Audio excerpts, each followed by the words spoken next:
Welcome to the No Filter Bros podcast, airing Thursday at 8 p.m. Eastern and Saturdays at 11:30 p.m. Eastern on Anchor, Spotify, and Clubhouse. And remember, the No Filters Bros motto is in order to fix it, we must talk about it.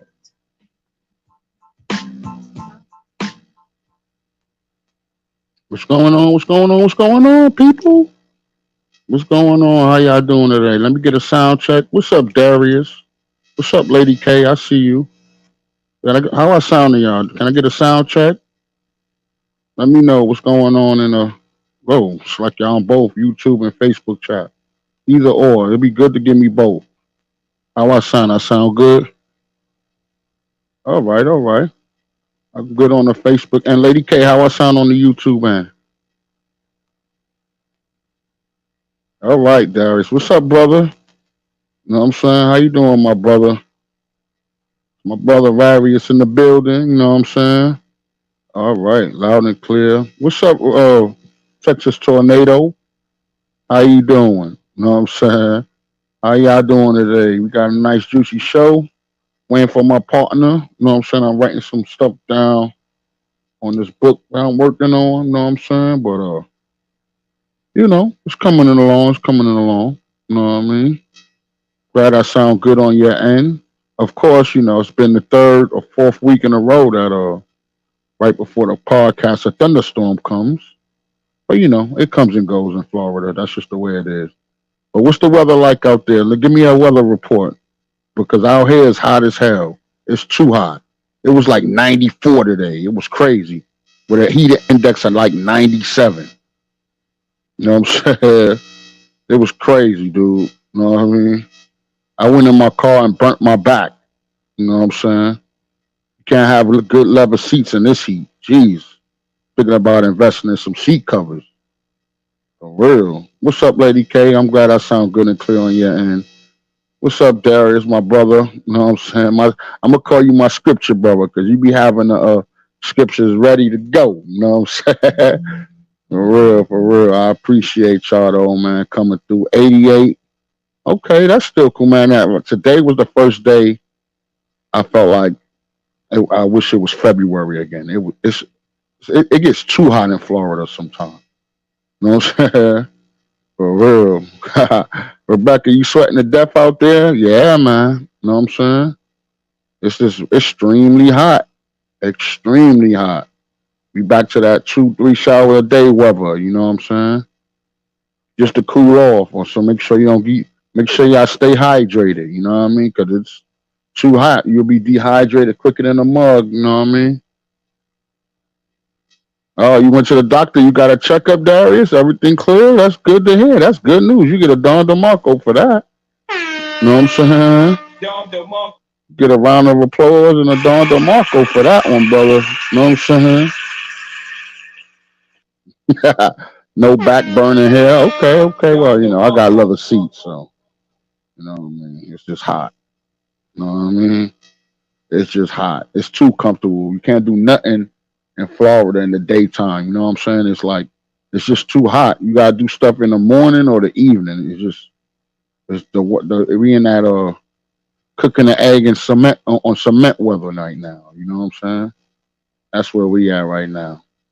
But what's up, man? No back burning here. Okay, okay, I got you, Lady K. Okay.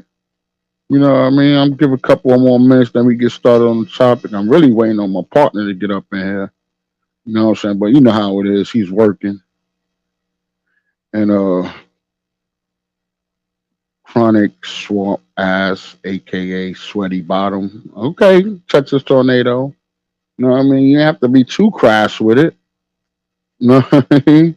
You ain't have to be too crass with it, dude. Jeez. Ali.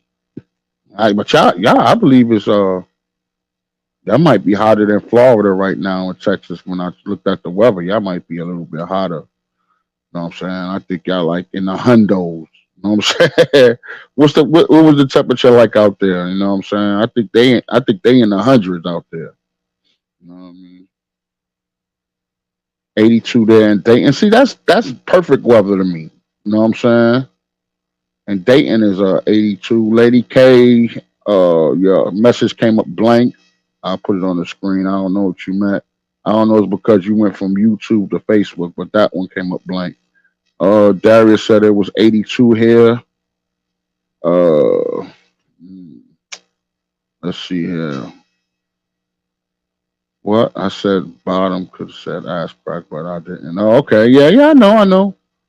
Oh, snap. 102. That's crazy. That's crazy. When you reach three digits, that's what they call that's that man, three digits, man. I don't know if you could breathe out there in that. You know what I mean? Like that's that weather. All right, I got you, Chaz. I got you. You know what I'm saying? We'll wait for you. You know what I mean? I'll keep the conversation going until you get in. But yo, of course, check your messenger, Chaz.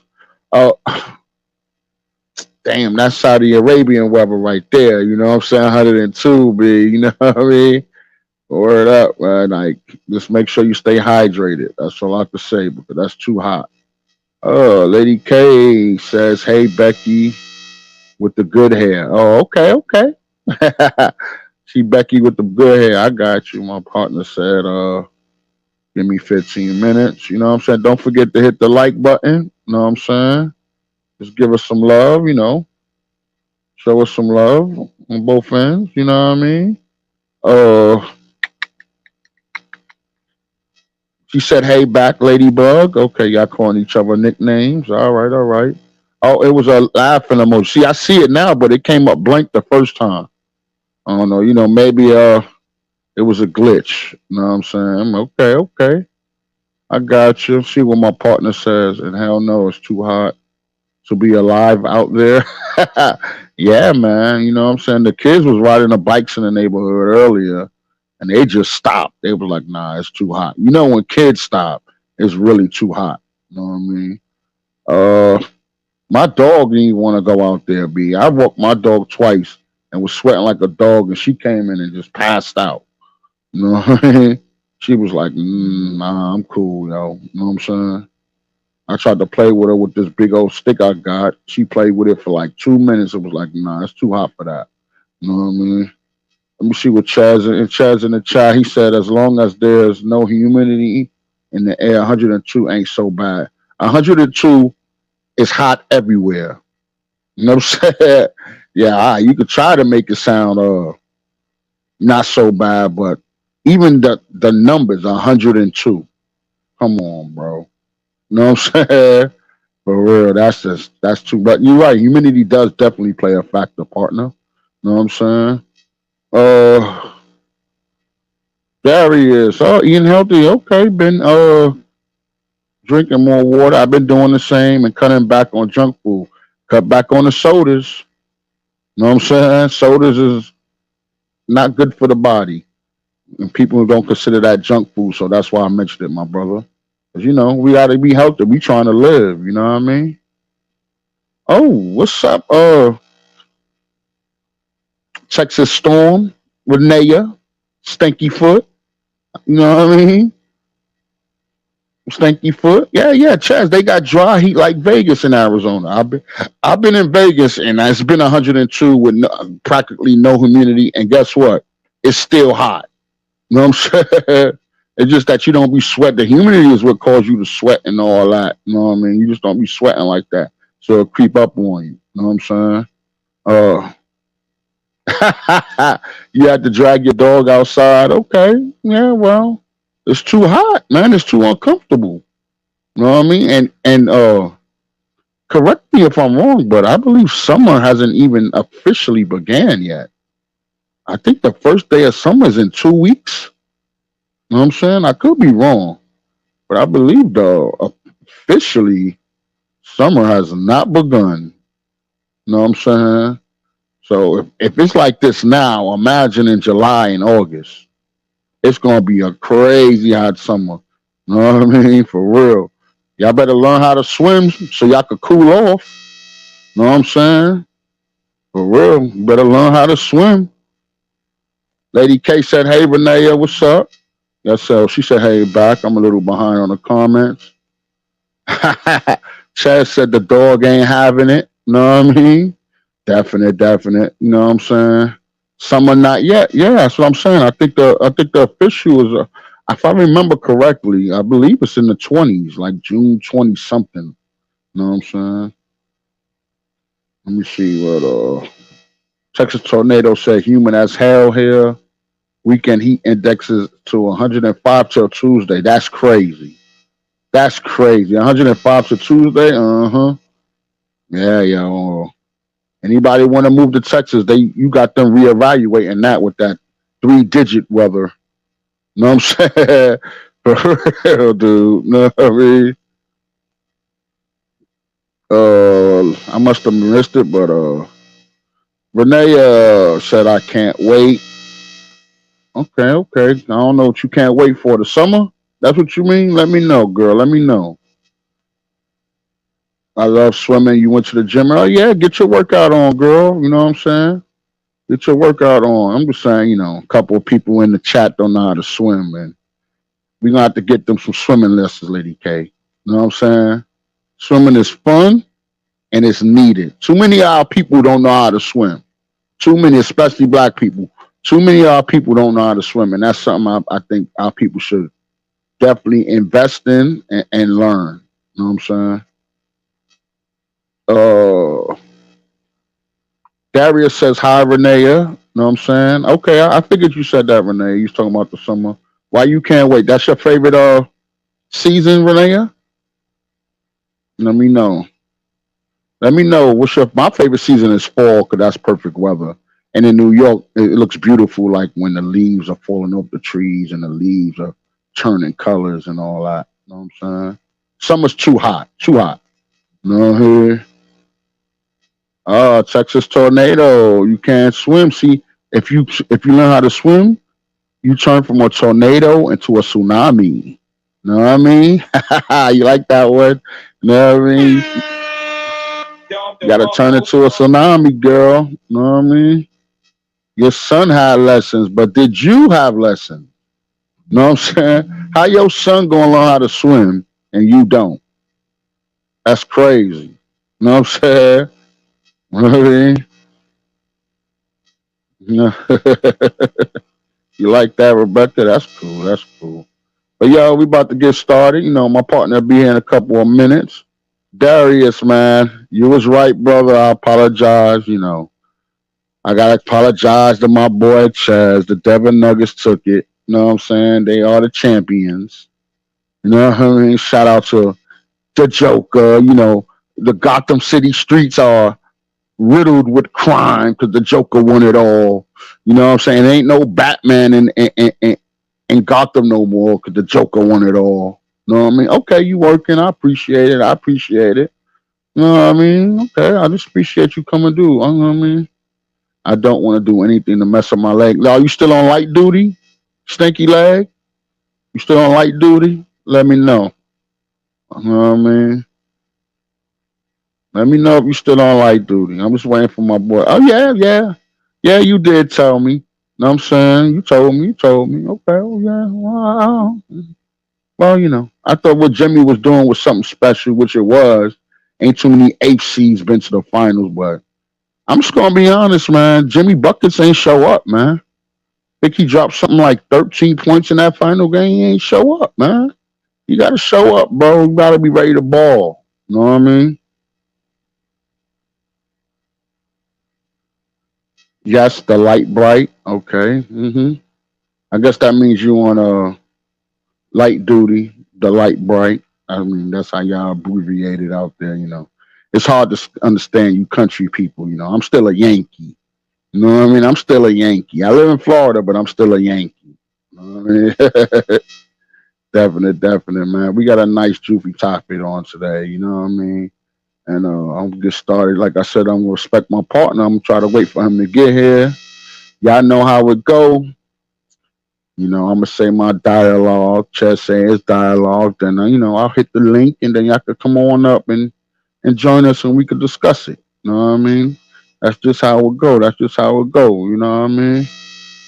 What's up, Rebecca? What's the name of the book you reading? I know you reading a book. Anybody reading a book right now? I'm just listening to the Bible. I'm not reading it, and I got the audio version. You know what I'm saying? But that's what I've been doing lately. You know what I mean? Darius, my brother, what you on tonight, man? You know, you had that doctor's appointment. You chilling? You know what I mean? What you eating tonight, brother? Oh, I read that already, Renee. The 48 Laws of Power. Okay. That's that's a classic. I read that about, ooh, when it first came out. It's a really, well, when I got first put onto it, that book been out for years. But that's a really good book, dude. You know what I'm saying? If you want to go to war, that's a book to read. You know what I'm saying? For real. But that's a good book. I hope you like it. I enjoyed it. I enjoyed it. You know what I'm saying? Definitely. I got that on the I got the digital copy of that now. You know what I'm saying? Darius says, "Hey to Lady K again." You know what I'm saying? Uh, that sounds like a book you're gonna read, Rebecca. Rebecca said, "Currently still on a book called Woman on Edge." And lady standing in front of the subject, a lady is standing in front of the subway when another lady hands her a baby and jumps in front of the oncoming train. Whoa, that's crazy. Ooh, that sounds that. Ooh, that sounds like a murder mystery, Rebecca. Is that under the category it is, or that's crazy? She jumped in front of the train and handed a baby, her baby, and jumped in front of the train. So the lady that's holding the baby is stuck between a rock and a hard place. Is she gonna give it up for adoption or raise it herself? Mm, that's a tough decision to have thrown on you.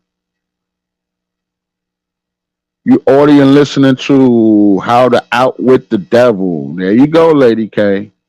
You know what I'm saying? Yeah, because the devil. Hold on 1 second, let me fix myself. Yeah, because the devil works in mysterious ways. You know what I'm saying? Let me know how that book. I'm glad everybody reading the book. Like I said, I'm on the Bible right now. You know what I'm saying?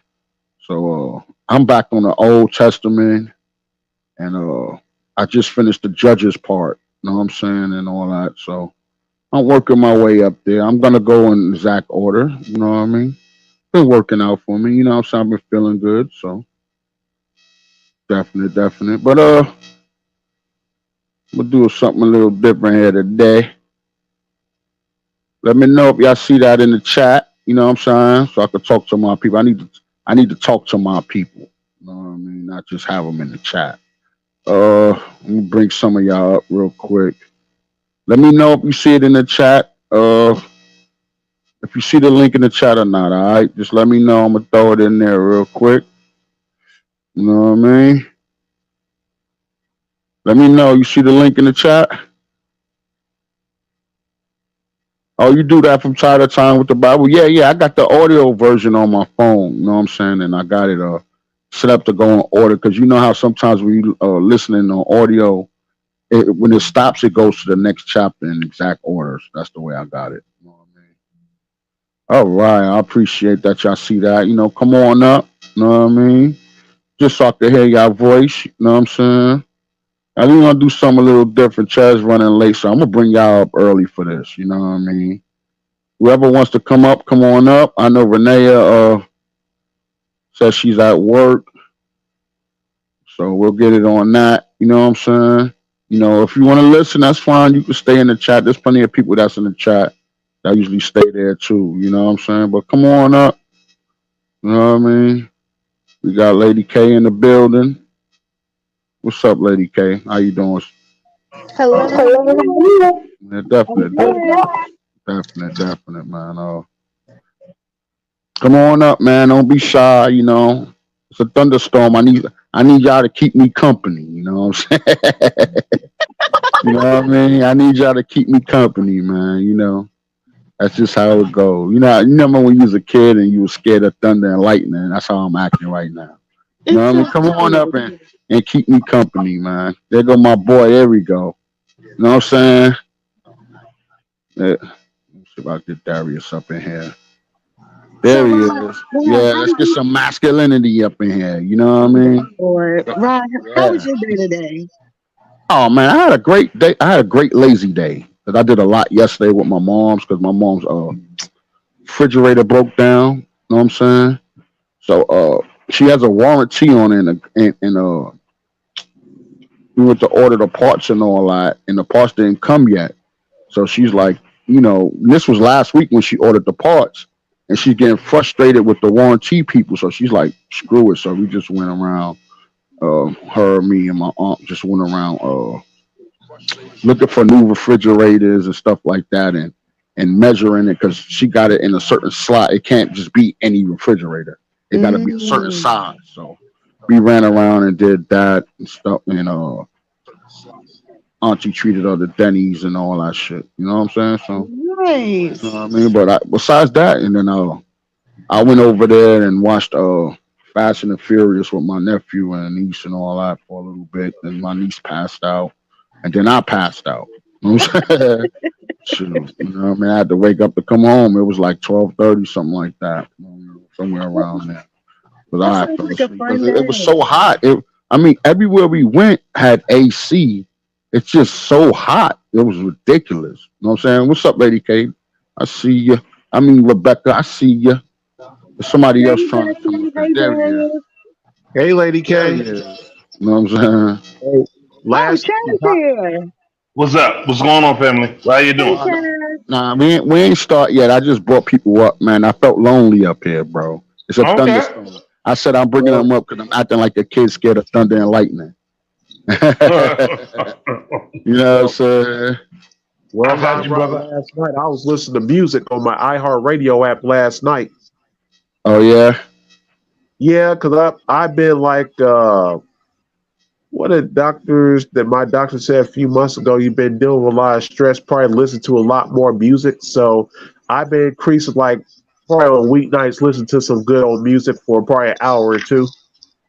Oh, okay, okay. Mhm. You know what I'm saying? I mean, if your doctor said relieve stress, then just do what the doctor says. You know what I mean? Yeah, Definitely, my Mhm. definitely, man. my birthday's Music is next really good, Tuesday, though. and my class read. Say Yeah, that again, good. Lady K interrupted you. I couldn't hear you. Say it one more time, brother. I said, well, music is a great stress reliever. And then I got a loaded week next week. So my birthday's next Tuesday, and I got my Oh, class okay. reunion next Friday and Saturday. So Okay, well, I'm just, happy be early birthday, man. You know what I'm saying? I like to get in there early, man. What you gonna be? You gonna hit the big 4-0 yet? Or you still underneath that? I'm underneath that. Oh, okay. So, you know what I mean? You don't have to say your age if you don't want to, brother. You know what I'm I saying? know. How many Uh, how many Generation X's we got in here? Everybody here is from Generation X except for the '80s baby. You know what I'm saying? Hmm. If you was born in the '80s, you ain't Generation X. You know what I'm saying? What is it from 64 to 82? No, it's not. It's from 60 to 80. Oh, okay. Yeah, yeah, yeah. No, but it's like the horoscope. Some people have the days. You might catch some people that consider it from 65 to 82, like you said. But a Hmm. generation is usually 20. It's between 15 and 20 years, depending on what your belief is. You know what I'm saying? I keep it 60 to 80 because when you go on or go behind, it makes it more simple. You know what I'm Hmm. saying? So that's why I say 60 to 80. But some people believe it goes up to 82 or 83, and that's fine too. I'm not going to tell them, hey, if you got a Generation X mentality, you know what I mean? That's fine. Shoot. Well, we was the last generation to play ball in the streets, to be latchkey kids, to play in a fire hydrant. Yeah, we was the last generation to do all of that. And we the Well, last one you want to fuck with. Pretty oh, much. here you go. You got to always bring war, Rebecca, all the Mm-hmm. time. Texas tornado. That's Texas tornado. Hey, I think since you mentioned it, I think we was the last one to whip our kids' ass too without getting in trouble. Yep. You know what I'm Yep. saying? Yep. You know what I'm saying? Depending on when you had your kid. You know what I mean? But we're going to get started on the topic real quick. Go ahead, Chad. Say what you got to say, brother. Oh, just to get your ass whipped, and we're the last one to get our asses whipped too.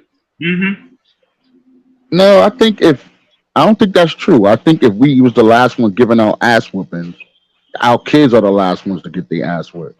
But I can count how many times Okay. I beat my kid on one hand. Yeah, no, it wasn't as much as us, and it wasn't with switches. We definitely Yeah. didn't use the switches on our kids. At least the majority of Gen Xers. You know what I mean? I remember the days when you had to go pick out your own ass whooping. tool. You know what I'm saying?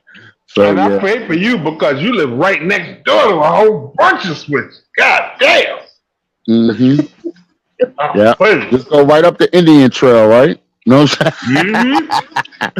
And don't come back with no little joint, because then if moms or grandmas got to go get it, you done. Mm. You know what I'm saying? Your You shit, done. your shit was right across your driveway. I was like, That's damn. not trauma, Lady K. You know what I'm saying?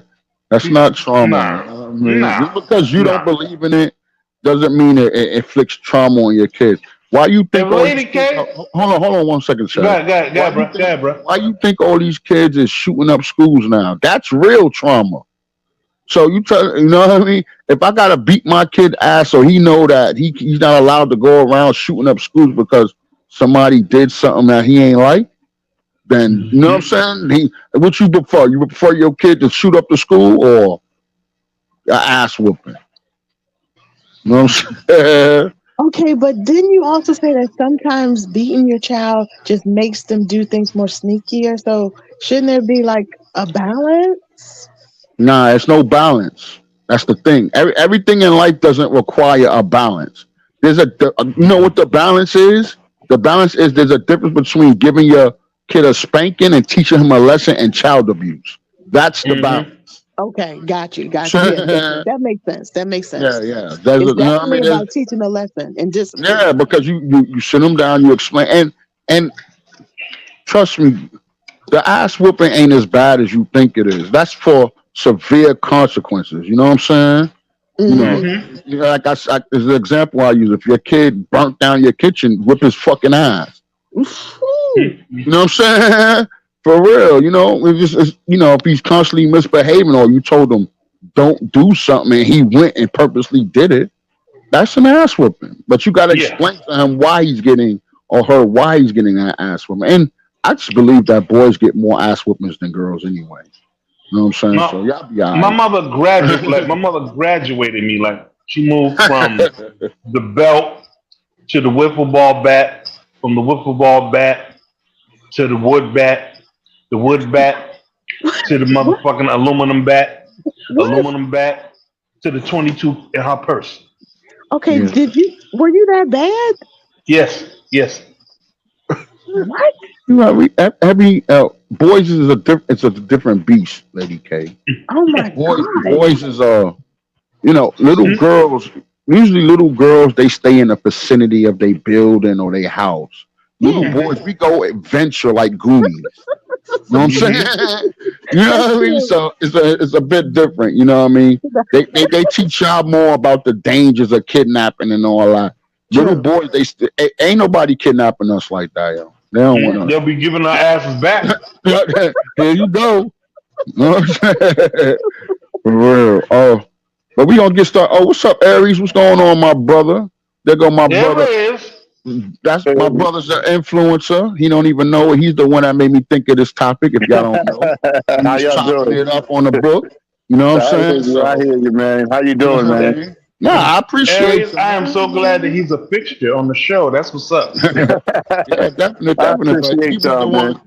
He was the one that made me think of this actual topic. Sometimes when stuff that y'all post becomes topics or it branches off into a topic, y'all never know. You know what I'm saying? You never know. You know what I mean? On No Filter. You know what I mean? But the topic today is, do women truly want equality? That is the topic today. You know what I mean? You want to go first, brother? Yeah, I'll go first. I'll take a crack at it. It's like, hold on. No. Before you start. Listen, guys, this is not a competition. This is not about women versus men. And there's no wrong answer here. You know what I'm saying? We're just going to have a nice civil conversation about the topic. Go ahead, brother. I'm sorry. All right. I would say, nah. I mean, you can't really say that with about women wanting equality because they can't be equal because they can't. The smallest man on the planet will go to jail if he handled the biggest woman on the planet because he's gonna handle her. He's gonna no matter how much training she got, he's gonna mishandle her. There will never be equality in that ration as human beings. There will never be that type of equality. And we can switch over to the workforce. Damn, I ate too quickly. I'm burping and shit. But as we switch over to the workforce, women can get the same money as the same men as men Say can. that again. You dropped out and came back in. So that Women in the workforce, okay, I go ahead. believe that women can get the same money as men get, but they have to handle the same type of workload that the exact same type.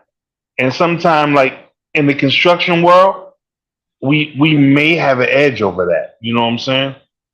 And I don't want to keep rambling on. I'll save it for the show. So I'm gonna land my plane right there and let my partner, handle his business. No, I'm just gonna bounce off you. I mean, it's just out in the workforce there is equality if y'all work in the same job. You know what I'm saying? And doing the same I'm duties. just gonna finish this little bit. Hold on, Aries, you gotta mute up, brother. You know what I'm saying? But my question is, do women truly want equality? You know what I'm saying? Or my other question on top of the topic is what how come I'm trying to say this right? What what does men have that women don't in 2023? Because I believe that equality has already been achieved. You might catch Mm. some instances here and there where you might have a sexist job owner or something like that. But overall, the overall picture, I'm talking about human rights.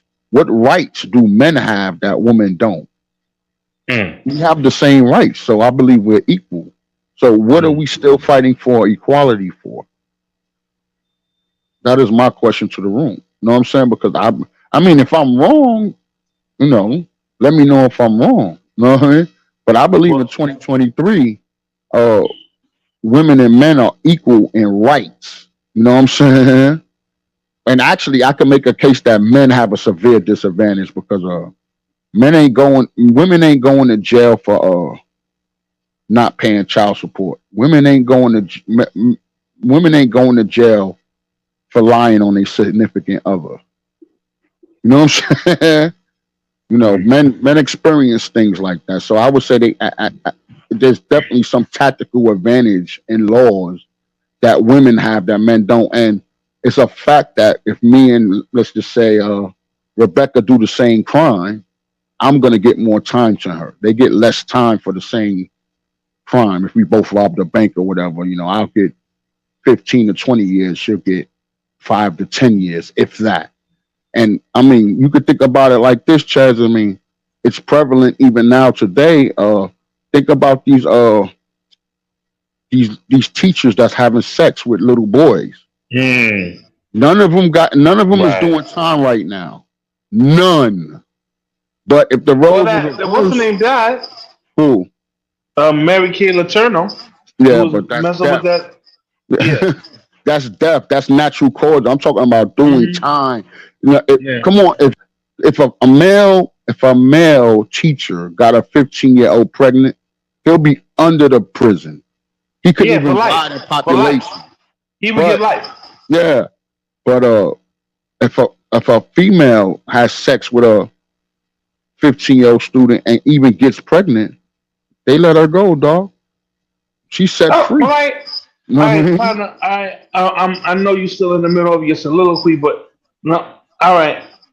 Now, see, I think like what's going like as far as that, before we even get into the conversation, as far as that's concerned, like I was 14 and Miss Saunders looked good, and I don't know what's wrong with these young kids, but if Miss Saunders would have threw me some rhythm, we'd have been fucking. And you think I'd have been telling anybody? These little kids these days, they definitely ain't Generation X, because Well, everybody in my generation, we'd have been quiet. We'd have been quiet. Yeah, we fucking nah, Miss Saunders, but but we ain't that's telling the nobody. problem. I don't think it's the actual person on the sexual end telling. I'm thinking it's they friends and shit. You know what I'm saying? Because even that one story with the boy was messing with the teacher that we recently did a subject on. It was his friends that told his moms, and then his moms took action. You know what I'm saying? So I can't say with 100% that they're telling. You know what I'm saying, or whatever. Because but I think it would have definitely been a little bit more secretive without. That little white boy with that fine ass white teacher in fucking Tampa, he was like, I was afraid of what was happening to my body. Nigga, Nah, he was but busting the nut. I read that story, dog. He was blackmailing her for real. She was breaking that nigga off bread to keep quiet. They had emails and shit, like Snapchats and shit, and like she sent them like shots of like $1,000, $5,000 and shit. Then when he stopped, it just common sense. When she stopped, not having sex with him, but with the dough and all that, that's when he decided. You know what I'm saying? But let me finish on. So I'm gonna ask, to me, true equality means you'll fight even for the opposite sex to have that equality. You know what I'm saying? So my question is it equality or superiority? Because if it was true equality, why didn't the women help abolish going for selective services, or saying, hey, we're all equal? At 18, women need to go for selective services too, but they don't. So is it equality or superiority? Is it they only like the equality part when it benefits them? Because when it was time to say women for the vote, they ain't really getting no pushback for that. When it's time for women to go, for women to start working, and which was a choice, men ain't really give them no pushback on that. You might have found certain pockets that did, but overall, we was like, okay, fine, no problem. Let them vote. Let them work. You know what I'm saying? I get it, Potter, but women's rights was instated through the stages of suffrage. Women's suffrage is what women was going through. I think it happened in either the late 50s or early 60s. They was going through suffrage. There was the fight to get their rights. That's what suffrage is. What rights? Women's rights. All the voting shit that you talking about and all that. That's what suffrage was for. Yeah, but I understand, but voting happened a little bit before that. But go ahead. Yeah, but their fight was called suffrage. That's the name of it. I thought that's what you were saying. Oh yeah, well, guess what? The suffrage didn't get no real pushback, bro. Come on, let's just be. If we gonna tell the truth, we gonna put truth into power, bro. It might have took longer to pass those laws than actually people going against it. Mm-hmm. Kind of brought it to light. I believe they brought it to light a little bit. Yeah, you know what I mean? And no, there's nothing wrong. Like I said, women do amazing things. I'm nothing against women, but I'm saying that they didn't get hosed down like racism and all that. Okay. Ain't nobody put a woman on hung a woman from a tree just because she wanted to work. You see what I'm saying? It wasn't that serious. That's all I'm saying. So what I'm saying is, to me, true. Just like men said, okay, fine. How come women don't fight for the disadvantages of men if they truly want equality? See what I'm saying? Example, in each state, there's 20, 30, 40 shelters for women and children when there's Mm, only one for men. mm. When we Yeah, know yeah. that men are the most homeless in the United States, period, compared to the sexes. I had to help my man because his shorty left him in the street and shit like that. I had to help my man because they she left and he was gonna be homeless. They was all in the shelter together, Were they but married? yes. Well, that's what happened. That's why we ain't getting married no more. Because Mm, marriage cripples men. mm, It cripples us, period. You know what I'm saying? mm, I mean, if y'all disagree, I mean that's fine. But I'm coming with the proof and the facts. 90% of men pay child support and alimony in divorces. mm, You know what I'm saying? That could cripple a brother. You know what I mean? There's cases like Jeff Bezos. You know who Jeff Bezos is? He discovered Amazon. You know what mm, I'm saying? And he mm, had to give a percentage of Amazon to his wife, and she didn't mm. help start it with him. No, she was there for it. Ain't There's that a places, bitch? there's stuff like Beats by Dre. He had to give up a percentage to his wife, and we know Mm, damn real she ain't know nothing about no goddamn headphones. mm, You know what I'm mm, saying? That's what I'm saying. It cripples men too, but I'm gonna end it on that because I want to hear the ladies talking here, man. And I'm just saying, like I said, do y'all truly want equality? Because to me, y'all already there. You know what I'm saying? Like, if you can name a law that men have that women don't, then I pull back my statement. You know what I mean? But we gonna move the room around. Go ahead, Lady K. You first since you came up first. I appreciate you. All right. Oh wow. I was just sitting back enjoying the dialogue. Oh, you guys were teaching me some interesting things and Yeah, had me. because people don't think like that. People go out and fight for women's rights, and then I Hmm. ask the question: what right does men have that women don't? It's a simple question. And that's what I was marinating on. I mean, I thought she was going to start with the guys so I can think some more. I'm like, wow, what? I was like, what right do men really have?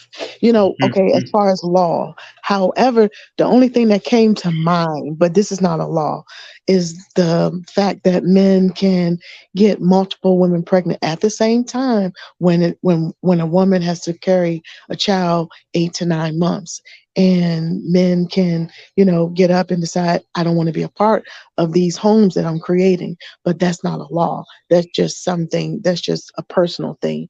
But I mm, really was trying to think of a law Hold though. on, hold on, hold on. Let's stay right there, Lady K. Okay. 'Cause I appreciate what you said because that's basically like a sexual joint.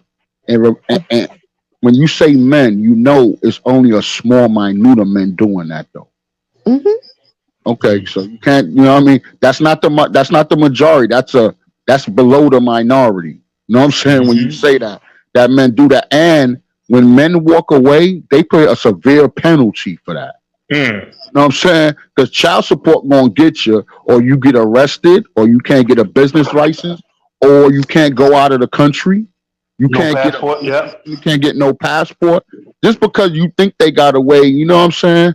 And if they find a job off the books, you know what I mean, and they happen to get away with it, they ain't getting no retirement. You know what I'm saying? That's gonna come My, all out that social security and all that. What I'm saying is men still, even in your example, which is Mm-hmm. not a law and I respect it, men still pay a severe penalty for doing that. mm.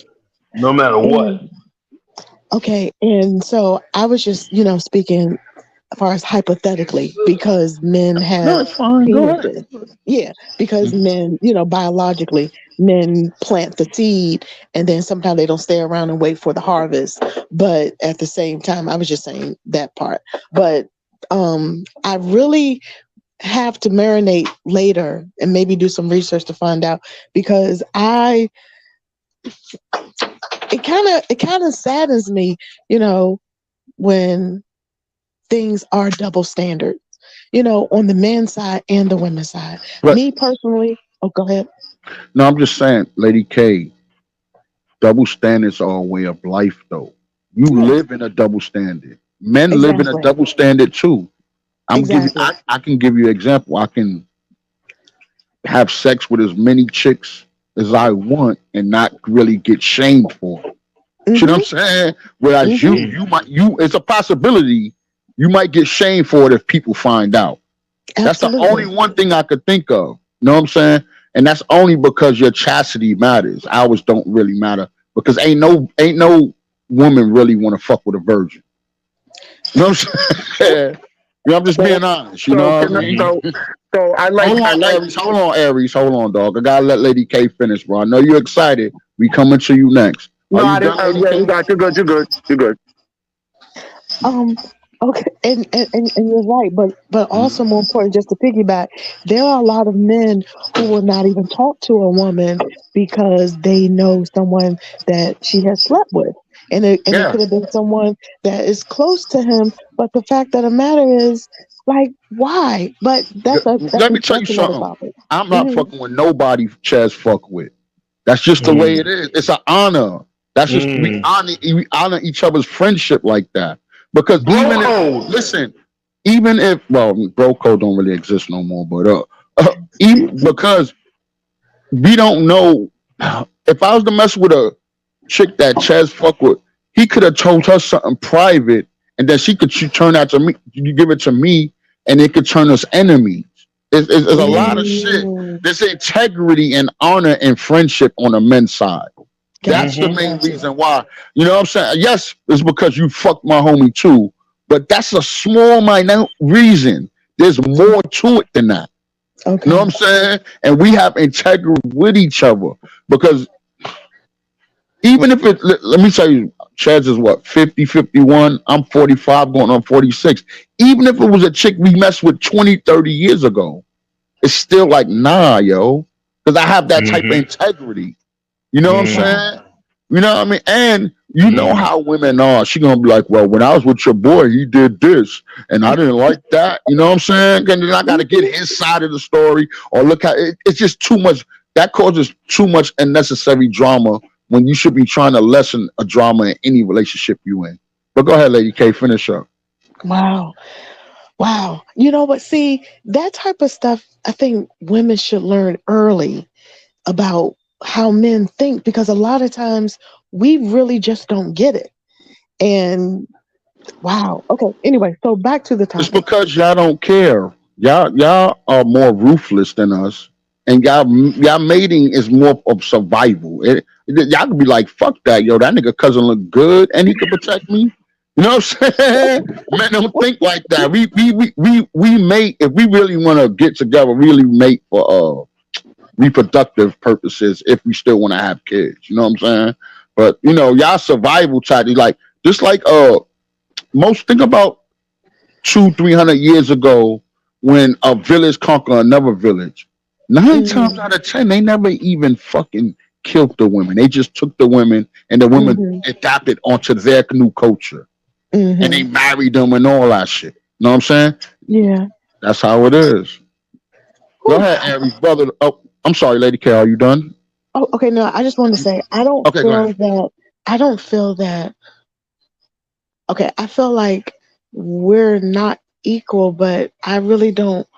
I mean, we're equal in some ways, but like you said, but overall, I believe in there are things that men have roles and women have roles, but again, that goes into each individual things, like relationships and stuff like that. But listen, I don't want to do everything that a man does. I really don't. I'm just saying, me personally, I don't want all that responsibility. But I'm done.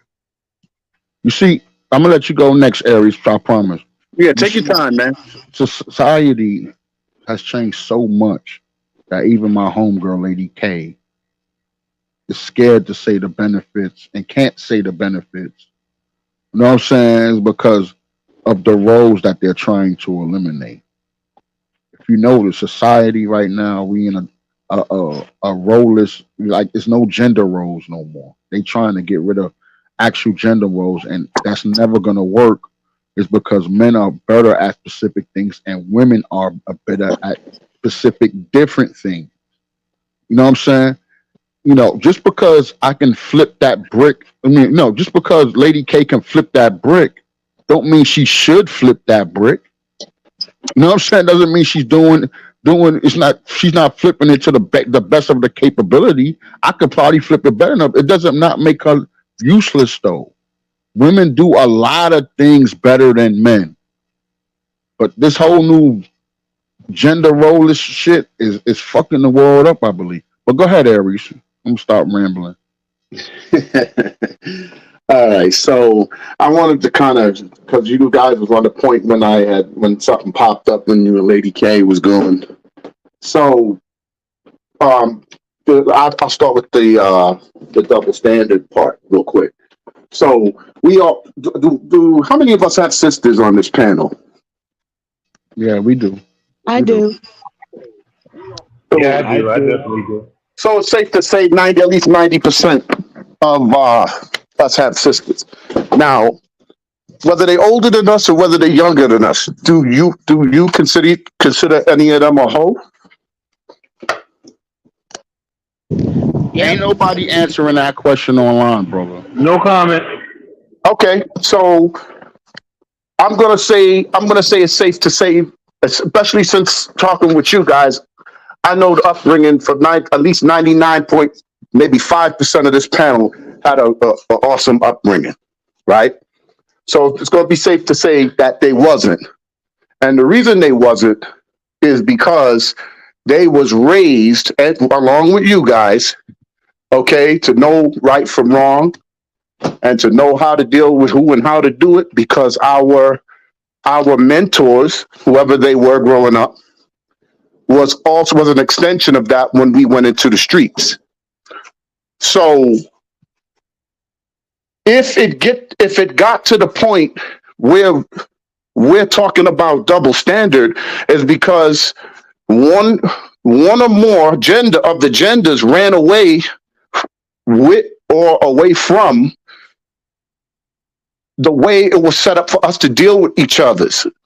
So if a female was able to get more than 2-3 guys and her friends subscribe to it, okay, you can't preach double standard later on when you don't get anything out of that. If the 20% of guys that Rodney was talking about is knocking up 80% of the women, okay, then he can't complain why child support is doing this and doing that.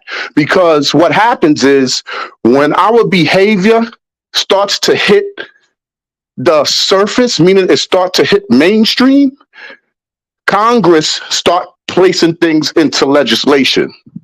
So now we're going to move to the equality, women with equality. Women fight for equality. Yes, you want equality? Guess what?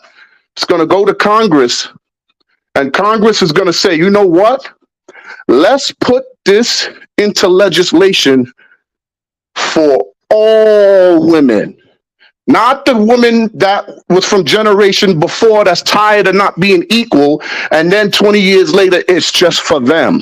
It's not just for them. It's for all women. So the women now, and whatever year that legislation passed, if women is not in alignment with what they were fighting for, then those loose, wild women got that same right as the one from the generation before.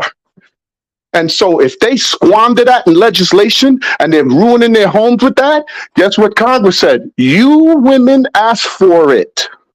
Not the generation A, but then generation C fucked it up. They're going to be like, no, you all asked for it. So the point I'm making is, if women are not responsible for women behavior, be careful what you subscribe to. Because if Congress passes it,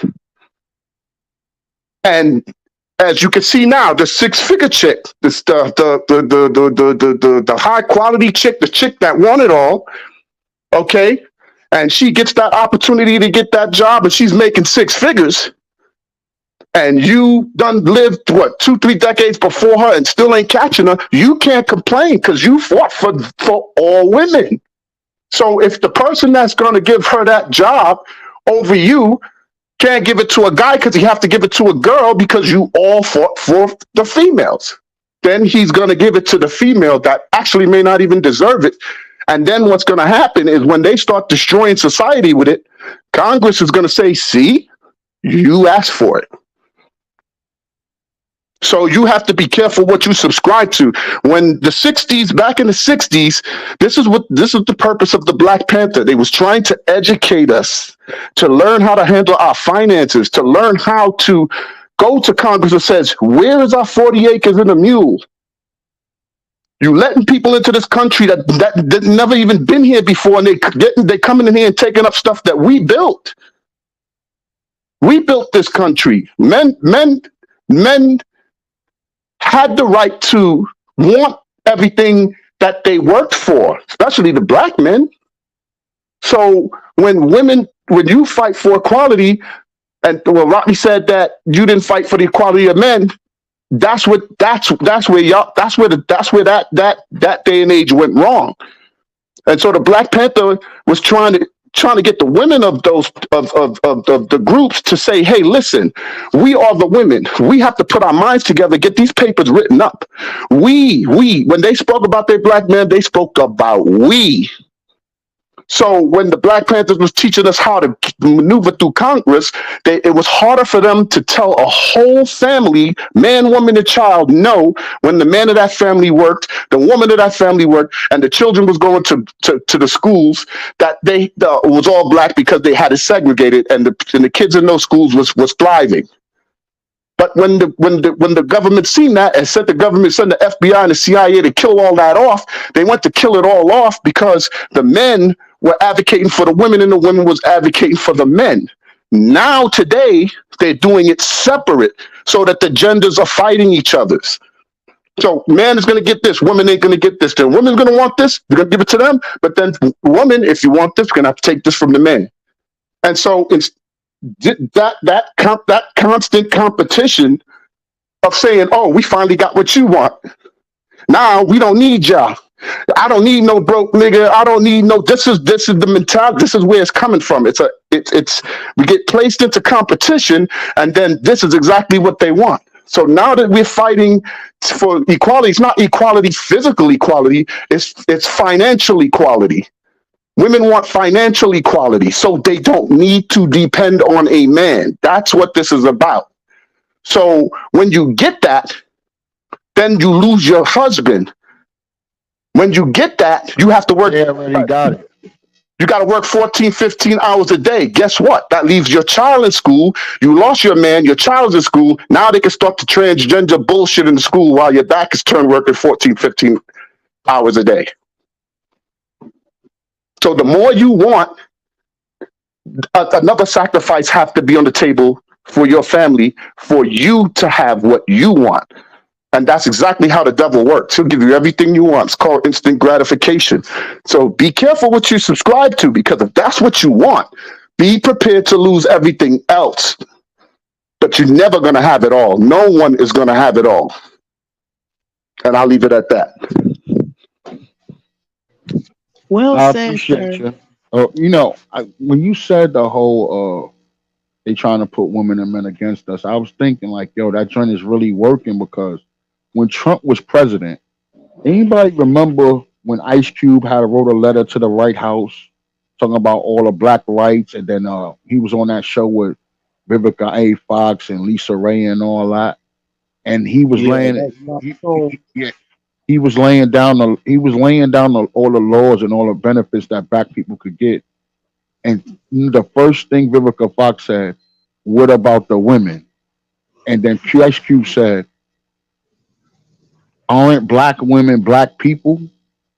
And she said, but there needs to be something specific for women, which tells me that they don't even want to be affiliated, bro. They want their own joint, and they tried to block his joint just because of that. That's crazy. But that's divide and conquer. That's been the black people curse. That's the thing. And now that I think about, I'm just saying, as you said that, I thought about it like, yo, that's already in effect. Mm-hmm. Because they used them to block Ice Cube shit, because he didn't have something in there specific for women. And he answered the question beautifully. He said black women are black people. This is for all black people. And Yep. they got on there and they screamed and yelled at him. He had to calm them down and talk about, no, you need something specific for women. He's like, then he got so mad. He said, then you draw it up then. Yep. You know what I'm saying? That's crazy. But they're taking from the same playbook they took from back, like I said before, when Lyndon B. Johnson was in the spot. When they redlined these cities, these inner cities, okay, they was moving out of the Black Panther movement. Once they killed off those Black Panther men and put them in jail, the rest of them in jail, the women were screaming for some type of independence because they're like, okay, our men is all locked up. What the fuck? So this is where they introduced the welfare system. The welfare system was built so that when they can keep an eye on the women and the children of that nuclear black family, so they could get, because the black men was already locked up. The black men that was left in the streets was in the streets committing crimes and selling drugs and all types of stuff like that. So the other men that was in the streets that wasn't doing that had to take construction jobs. And this is when the trade school came about. Remember Apex Institute and all that stuff they used to put on the commercials? That those institutions was to teach the black men how to go into construction and construct the way they wanted was to construct the redlining of the cities. So a lot of our black men was working in these jobs of construction, building these bridges. And what they made us do was they made us build bridges to separate us from suburbia America. Verrazano Bridge separates us from Staten Island. Okay? The Tappan Zee Bridge separates us from upstate New York. George Washington Bridge separates us from New Jersey. And the Whitestone Bridge separates us from Long Island. And everything inside that is what we call the ghetto. Bronx, Brooklyn, Queens, and Manhattan. And That's they try us. to keep a rein on it. I'm sorry to interrupt, but you are absolutely right. And that is their way of keeping reins on us so that we don't never gravitate and men and women come together and come to one accord so we can achieve and get farther than we supposed to get, because there's always a fucking line drawn between us. Aries, There you the go. man. You are the man. You are the fucking man tonight. God damn it. Yeah, he needs to get the Marco for that one. That is exactly what it did. And then on top of that, okay, there you go. That's right. That's what's with Brother Chaz. And that's exactly what they did. And so now they could keep a microscope. They could keep a microscope on all complaints coming out of the inner city, all of them. So now the welfare system is here. And to get welfare, the females have to give up the males, okay, if they wanted welfare. Okay. You know what's crazy about that? Let me tell you what's crazy about that. Now, if a woman really wants a man, like the movie Claudine, like if she wants a man and she got a house full of kids and she wants a man, she got to keep him hidden. When they come inspect the house, he can't have no clothes in the house. He can't have no toothbrush in the house. He can't have no appliances in the house. If she wants him, and most women do want a man now. I mean, they trying to, they back in the day they tried to roadblock it, but black folks is resourceful and shit, so they'll sneak a man in the house, and they know when face to face, and that's what they was called back in the day. When face to face come to the house, nigga got to be gone. His clothes got to be gone. No extra stuff can be laying around the house, because they're gonna deduct that shit from the welfare check they give them, because they figure there's a man in the house, and the penalty for having a man in the house is deducting money. That's the way. And you are fucking right. Eric, give that man another fucking John Juan the goddamn ball. It's not, but I mean, I agree with y'all to a certain extent, but that just tells me, see, I don't know, maybe because the tangerines got me on a different wavelength, but that just tells me that the lower quality men that those women are messing with. You know what I'm saying? Because Well, it's the thing about it, like, if you had a decent man or a high quality man, you probably wouldn't need welfare, Section 8 no more, or you can go live with him. That's why I keep telling y'all, start going to live with her. You know what I'm saying? That has That's what always becomes been my tricky. point, You know Rod. what I mean? Like That's always been my that point. always becomes a problem, dog. Like get your own first, live in your own purpose, and she jumps along your purpose, dude. You know what I'm saying? Like, come on. I mean, dog. If I mean, how good is that man if he got to go live in Section 8 housing, dude? Exactly. See what I'm saying? That's why I say I'm on a different wavelength. I'm not on that shit no more, dog. You know what I'm saying? I used to see it that way too. And I do agree that that's why they kept men out the house. But, you know, they actually, I spoke to Lene the other day, they actually slacking up on some states where Section 8 is allowing men to live there now too. But the point is that if you had a good quality man, he would already have his own. You know what Well, I'm saying? I was going to continue with that side of it because I only told you the side about the guys that was in the streets and left to the streets. Okay. So now what happens is the guys that did something, because not, there's guys that did something with themselves. Okay. Those men, okay, wanted what the high quality men of today want. They wanted to be able to lead their homes.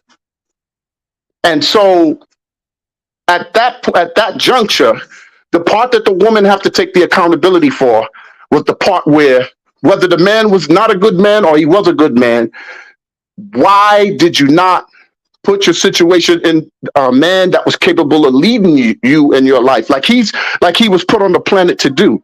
See, when we go away from what God has structured for us and why our purpose is here, and we don't follow that pattern, everything that happens after that fails as a result of not understanding why the pattern was.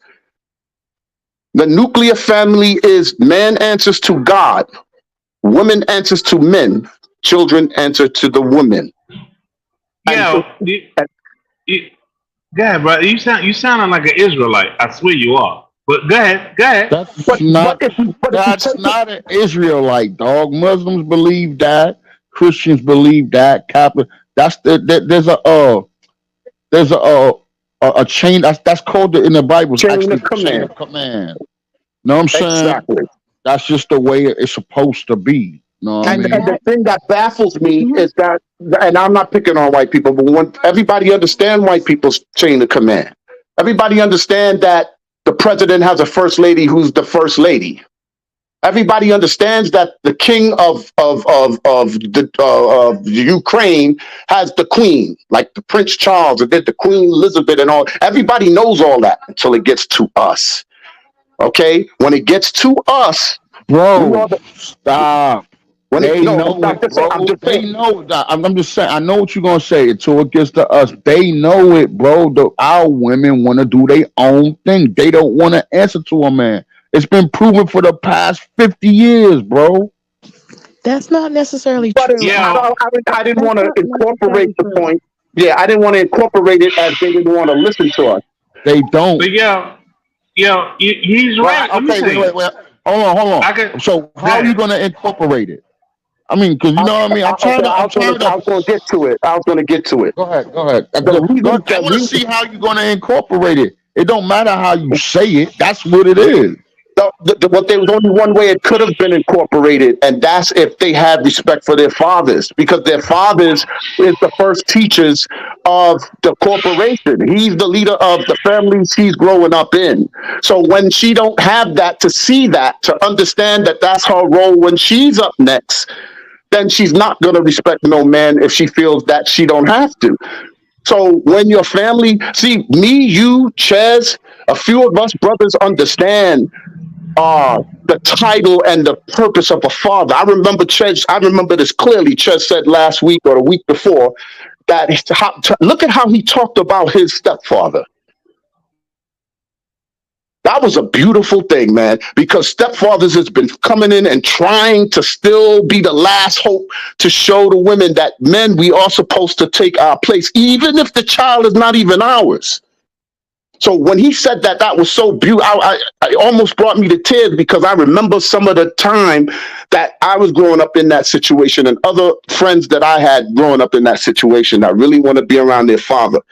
And what I never seen was females, like you said, Rod, giving two shits whether this motherfucker was there or not. So my thing is, this is where the nuclear family goes wrong at. If the women, they have to be teammates with us. I think you said that too, Rod. They have to be teammates with us. Let me interject for a second. Go ahead. Yesterday, I mentioned on a post, like I was like, that men, you know what I'm saying? Men handle their business. Like most of the dudes that I fuck with, you know, everybody think that, you know, that shit happens by accident. All the men on my page are strategically put there. All the men on my page are stand-up niggas. All of them.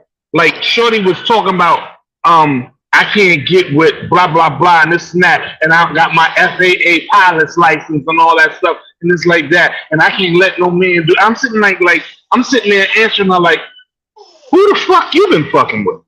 All the dudes that I fuck with are stand-up dudes. It's the people you've been messing with that got you thinking the way you thinking. You know, but my mom said, hold that thought, Chaz. Just hold that thought. go ahead. If I was single and on a dating market, everything she just said, I don't give a fuck about, bro. Right. That's what's crazy. And Right. they don't get it. That's why I say women don't know what men want. But she was rambling on, Rod. She was rambling on, and I tagged you. I tagged Aries, and I tagged my man Dwight, and I think I might have tagged Darius. I don't know, but I said all of these dudes that I tagged right now, all of them stand-up dudes. Only fuck with stand-up dudes. Everybody that I know that's on my page that's a male, every last one of them I would vouch for and I would stand up for, and I did that shit strategically. The women, fuck it. I don't care if you want to be on the page, you don't want to be on the page. I don't really give a shit about that. But it's the truth, baby. If I fell in love with you, I fell in love with you, Lady K, and that's just the honest truth about it. I fell in love with you because I fell in love with your character. I fell in love with your answers back at my posts and all that good shit. And that's just the gist of it. But my dudes on my page are strategically picked. If you don't look like a stand-up motherfucker, you ain't on my page. And that's just the gist of it. And that's why when she was coming over, I'm the FAA pilot, and blah, blah, blah. Who gives a shit about that? My niggas don't give a shit about that. You know why? Because they stand up niggas and they got their own money. So who cares about what the money you bring to the table? Thank you. They just know that the money that you bring to the table's already built. All you got to do is come to the motherfucking table. With my niggas, you know what I'm saying? What are you talking about? Did you see the post that I posted about breaking bread, and if she's not willing to break bread? Yes, sir. Yes, sir. They were throwing a fit over that shit. This is the reason why men don't care about females' money, and I'm talking about outstanding men. The broke dudes do. Broke niggas care. It's because women want, no matter how much money women have, they still want a man with more money than them.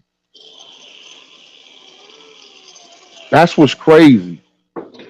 Know what I'm saying? So Good that's shit. why until y'all stop, you know what I'm saying, making money and letting us spend money like it's your money, like it's ours, like most men do females in legitimate relationships, that shit ain't gonna matter. You can lead with your career and your job all you fucking want. That shit don't matter. And I always tell some of the females, even up here when we having little debates up here, I'm like, your moms and grandmoms and them, they was raising twice as many kids as y'all having now, and they didn't even have no money in the jobs that y'all have now. So how the fuck did they make it?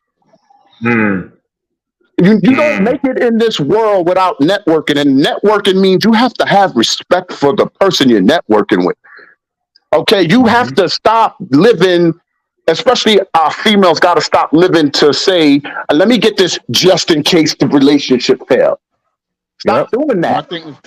My thing is this, yo.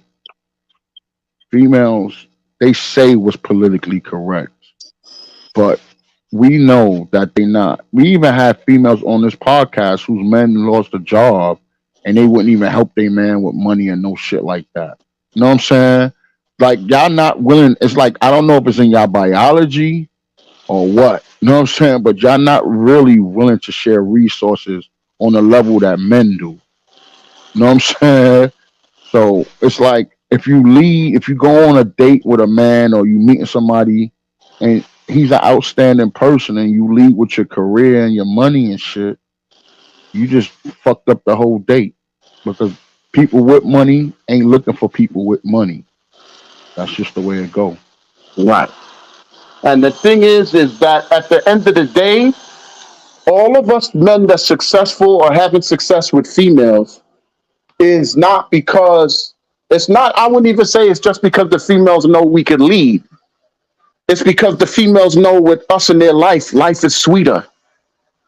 They appreciate the man that they have and they understand that there's going to be bad days.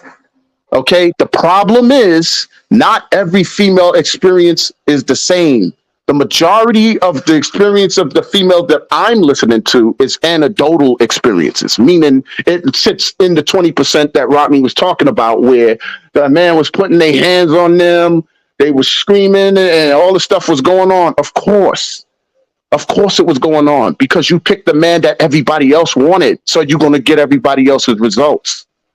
The 80% that you sent to the friend zone or called, oh, I hurt you, I broke your heart, I did all this. Those guys is now today is the men is the high quality men that had more time to understand that just because something looked good for you then didn't mean that you were supposed to go out and get it. So now those men, and I'm one of them, ended up actually getting what I needed instead of what I wanted. I'm glad I didn't take what I wanted. I'm sure a million men could say today, I'm so glad I didn't take what I wanted back then. Because everybody wanted, and they got exactly what they wanted. Those that was patient and took the time to understand, if I'm going to be with one girl, then I got to stop doing the bullshit. I got to stop doing this. I got to give her my time. I got to commit. Okay. And we were ready to do that, but we got about face forward, marched into the friend zone, which was actually the best thing a female could have ever did to those guys back then. Because if all those guys didn't go to the friend zone, could you imagine what today's society would be?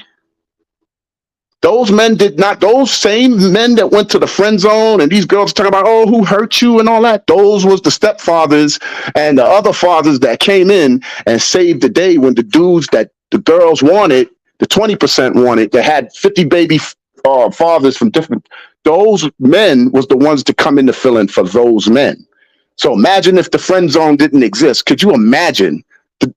They wouldn't even be it. It would be so chaotic between men and female today had it not been for those men.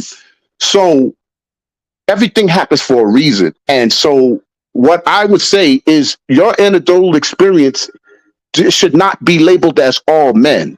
It's the men that you attracted. It's the men that you wanted. It's the men that you thought in your head that this is the way he's going to act once I give him some of this. That's the accountability no one's taken. You thought that when you threw it on him, this was how he was going to behave in the aftermath. And he still was a nigga at the end of the day because men and women are not the same. So when you're picking your mate based on where you want to head in life, not how good he look or how much money he got or if I get along with his father or sister. No. You got to take the man that you want to lead you into the future and that you guys could build and create the best memories. Fuck everybody else. And that's why you see people today in relationships don't want to be around too many loose people. Their husbands don't want their wives around too many loose women. Their women don't want their husbands around too many loose men. That's why everybody's closing their doors and not opening their doors when everything is going down, because they're like, no, I'm not opening my doors. Nobody want to be bothered? Okay, I'm going to keep my doors locked. We don't network no more. We don't take care of each other's no more. We competing with each other for everything. Nothing's never enough. People getting bored too quick. I'll get with you 6 months, 8 months down the road. You know, you're getting bored. 2 years in, we're separated. Like we don't take the time to honor the life that we got and to put good memories in it. It ain't about competing and who's the biggest dick and all that. When you start doing that, then you start labeling yourself as this is what type of person I am. If I'm a dude that just want pussy, I'm not telling girls I want a relationship with them. I'm telling them I want something off their body. If you're running around here just wanting dick, you're not telling people you want a man. You telling people you want good dick. So that's everybody with good dick is going to be after you. Not no real man or no high value. They ain't even going to care about none of that. So how you come off is who you're going to attract. If you're being patient, you're taking your time, you're thinking about what you're saying out your mouth, and what's coming out your mouth is what you do, and people see that, somebody with quality will see that. God will put that person in your path. He's the one that make the matches. Not Facebook, not Instagram, not YouTube. God is the one that chooses the one. And he don't give them to you, he put them in your path. Now, if you who you say you are, you're gonna spot them. If you're not, you're gonna get what you've been getting. My boy said it best, and I'm gonna leave it at this. If you keep doing what you're doing, you're gonna keep getting what you're getting. And I'm gonna rest my hat on that.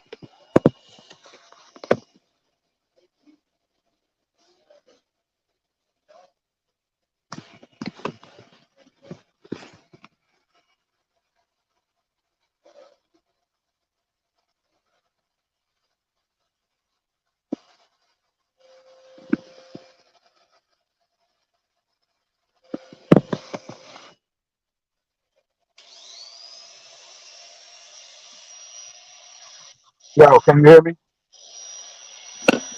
I don't hear no one. I did it start, but I didn't hear anything. I can Okay, hear you. Aries, can you say the last part again?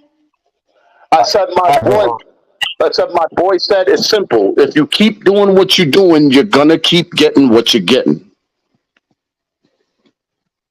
Well, you keep doing the same thing. You can't keep doing the same thing and wonder why you keep getting the same result.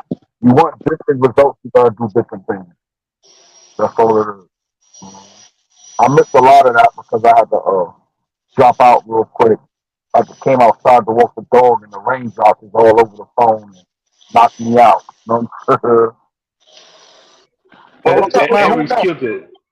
I just make Yeah, it yeah, long I know. story short. All I'm saying, Rodney, is if we practice, if we keep doing the things that we're comfortable doing, then that's the level of people we're gonna attract. So we can't get mad when a girl that you feel is a slut blow right by you and scoop up a high value man. You can't get mad because that person probably is doing different things, doing everything in her power to say, hey, listen, I'm going to submit to you. And maybe the high value man see the submission in her and don't see it in you because you want to stay in your safety shell.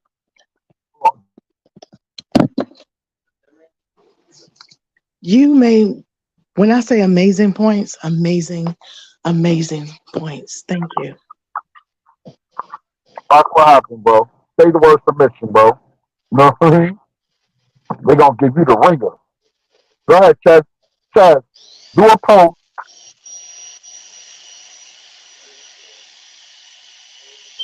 I was doing a little work. But anyway, Ari, you are killing it tonight, brother. You are killing the game tonight. You are killing the game, sir. We should give you the knife of the night because you are killing the game. All right. MVP. What I'm saying though is he's bouncing off what he said. He's exactly right. And I don't know if Rodney said it or if Avery said it, but if you keep doing the same shit, it's like what I do as a profession. You know what I'm saying? Shit is garbage in, garbage out. You know what I'm saying? If you put garbage into if I put garbage coordinates into the computer, I'm gonna get garbage parts out of this motherfucking machine. So it's pretty much like life. You know what I'm saying? If you keep doing the same shit. If I keep entering the same garbage shit, I'm gonna get the same garbage out of it. In order for me to get good shit out of my machine, I gotta put good coordinates in it, and then I'll get good parts. So yeah, absolutely. You cannot keep doing the same thing and expecting a different outcome. You gotta change shit up. You know, some shit that was in your shit before, like if If you into dating women who's polished and all that other shit, try the other side. You know what I'm saying? Don't never let nothing pass you by and be like, I can never fuck with her. At least try it out. You know what I'm saying? At least try to drive the car off the lot before you return it and get another car. Drive that motherfucker. It might be the fit for you. Might be the right, the right ride, the right speed, the right comfortability. You know what I'm saying? It might just be for you, but you gotta change it up. You can't do the same thing and expect a different ending, a different process at the end. Change the process, get a different fucking ending. And that's dope. Like, I love everything that's been said tonight. And like I said, Aries, you get the knife and the motherfucking axe because you've been killing it. Yeah, you've been killing it tonight. You are the murderer of the night. You've been killing the game. He said the murderer of the night. You've been killing the game. My thing is, I just had a question for the ladies. Like, I want the ladies to really be honest. Okay, and I'm gonna say I was guilty before I had to shoot the question to you. I'm saying it to you because I was guilty of it. Honestly, I want y'all to be honest. How many losses you took that you said it was your fault? I've definitely taken losses. But did you say that the losses came because of you? Yes. That's how I knew that I messed up. Definitely. Okay. I appreciate that. I mean, and then I've actually went back to, a few guys and apologized and let them know, hey, it was nothing you did. That was me. That was totally me. And I learned from them. Some of them actually, we might have reconciled, and then others, it was a learning lesson for me. So I want to. No, I was for all the ladies, so I was hoping to get more feedback because I got to learn you guys too. It's not just what I experience, Oh, I can tell you, as far as the 2 relationships I've been in my life, at least one was me.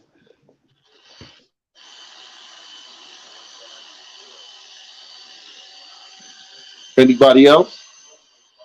Okay, can I just piggyback on what you were saying about being friend zone and that being, a good thing for you. And also for some other men. The point that I wanted to make was sometimes in life, some men get friend zoned because they're into a woman, who's really not into them, but at the same time, they will turn around and friend zone a woman who's into them that they're not into. Well, yes, but the friend zone, what you have to understand, Lady K, was that the females created the friend zone. The females created it. Females created the friend zone, and the reason why it was so easy for you guys to create it is because when we were growing up, we had mothers and fathers and older sisters and brothers that gave a fuck. When they told us if the girl say no, step off, don't bother her, we listened. Okay. The reason why the friend zone did not affect the 20% is because those was the ones that you guys were attracted to. The ones that was going out on a limb, the one that was like, let's just be wild together, yeah. You just wanted to be wild and you didn't want to be bored. You didn't want to just sit for hours in a room listening to music with the friend zone cat. You wanted to go in the streets. You wanted to be popular with the popular guy. Everybody was looking at you. They was looking at him. They was looking at you. They was looking at them. You was feeling good. You was part of the neighborhood. They was like, oh shit, here she come with the homie. That's what we was doing. We was looking for attention abroad. So those 20% of dudes was able to get off more because they were doing more things that we come to realize made no sense. It was just that they knew that you just didn't want to be bored, stuck walking down the street, holding hands with the one dude every day. So they was putting all types of different stuff. Let's go to the pool. Let's go steady dipping at night, the park at the pool. And you was running doing that. It's like, oh, let's go to the club. They sneak in. My older brother can get us into the club. But you got to get into the club age. You ran in there with them. The house parties. Remember the house parties you wasn't supposed to be at? You went in there, you was shaking it up, and the floor was bouncing up and down. Those were all the 20% of dudes, and there was no friend zone dudes in there. So that's where you became popular. That's where you came into your own, meaning that you didn't fear the streets because you was in the streets. You didn't have to fear, man, because you was around men. You didn't have to hissy fit with girls hissing at you, the next girl hissing at you because they had this, the 20% was with them too. So they didn't have to be jealous of you. You didn't have to be, you didn't have anything to worry about. The reason why it's worrying now is because the 80% that want good men don't want you guys, not you, but they don't want you around their men because they already know the game. They choose not to get in the game because they didn't want the 20% of names on their womb. So they don't want their man around you. They don't need their man putting nothing around you. So this is where the hissy fits and the stuff is coming from. And then only girls that don't have men could group up and be a group. You know, so that's where that comes from. So the friend zone was created from a group of dudes that didn't have anything in common with the ones you wanted. Like, because I always thought that guys just put girls in the friend zone, especially like if they weren't attracted to them or if they got them sexually. It was like, no, I don't want nothing. Let's just be friends. well, some girls. Well, go ahead, Rob. Shut off, man. Females created that friend zone shit. Males, we either want a relationship or a sexual relationship. We ain't really trying to be your friend like that. Females created friend zone. We have a sex zone. You know what I'm saying? And we ain't got to. Okay.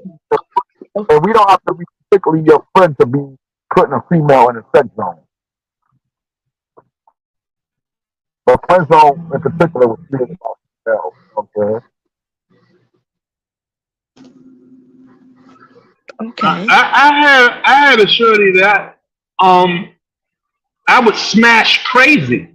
I would fuck the shit out of her, but she could never be my motherfucking lady. You know, we ain't got shit to do. Everybody bored. Come on, let's go fuck while these niggas is doing what they doing. But I could never, for some reason, I would never make this woman my woman. But why though? I don't know. Men and women are very different. Women cannot fuck a man that they actually hate. But a man, he can fuck a chick that he hates, bro. Don't get it twisted. Yeah. Torture that pussy. You're absolutely right. You are right. You're absolutely right. Okay, Rock. No, I wanted to move on. I want to go to my brother Darius, but he's kind of quiet.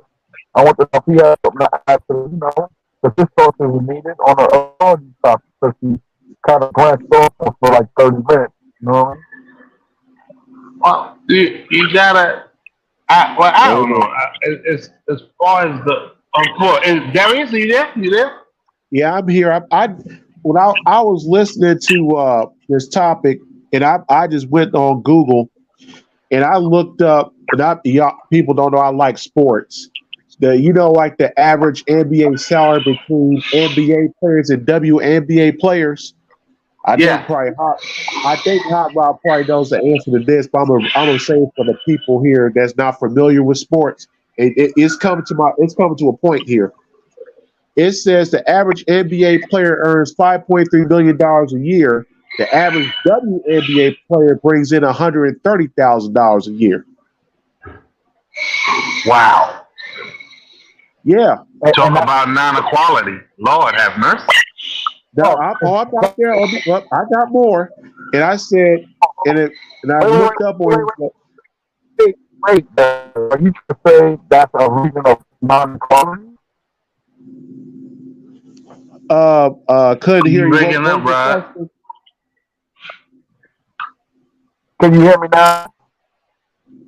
Nah, you sounding like a robot, brother. Honestly. 1 second, but let Darius stay right there. Hold on 1 second. change my But settings real quick. Let me go real quick.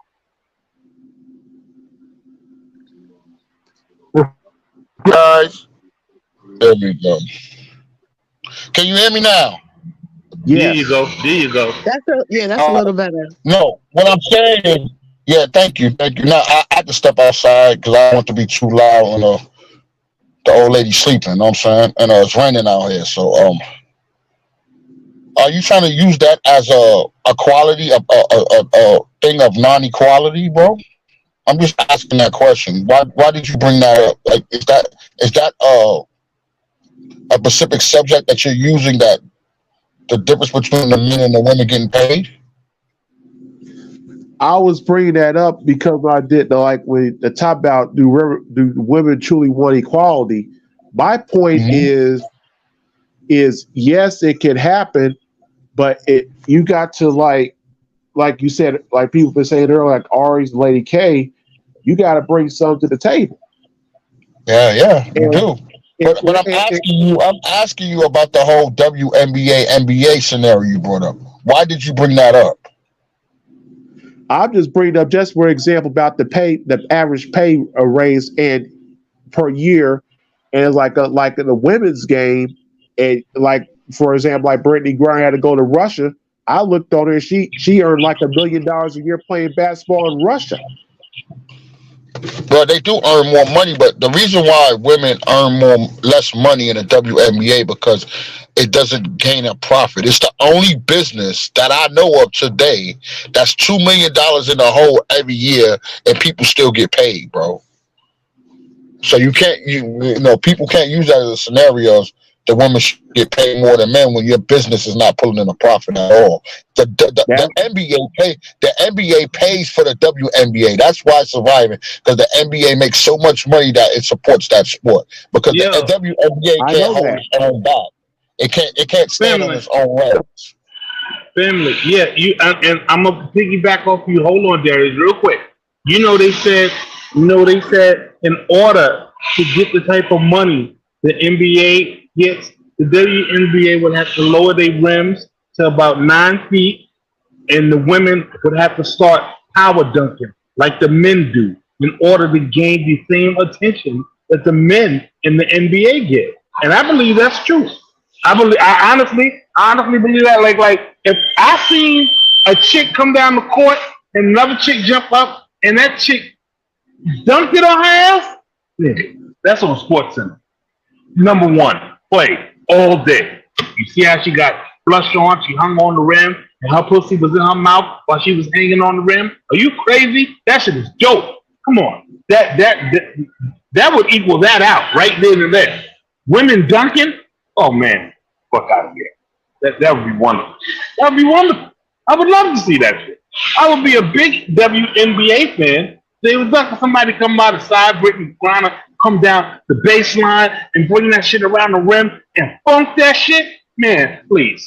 I'd be on the. She's number one. She's number one. Are you fucking crazy?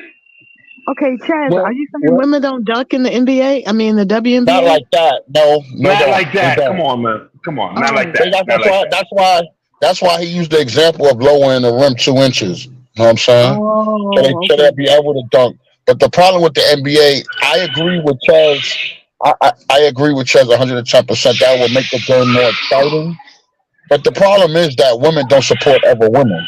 That's just a fact. Mm-hmm. Mm-hmm. Well, this is the point I'm getting to. I'm a base off. We're kind of like a microwave society. You want everything quick on the spot instead of how can I say it? If it like the appliance don't work, you have to have the patience and time to try to fix the problem instead of overreacting.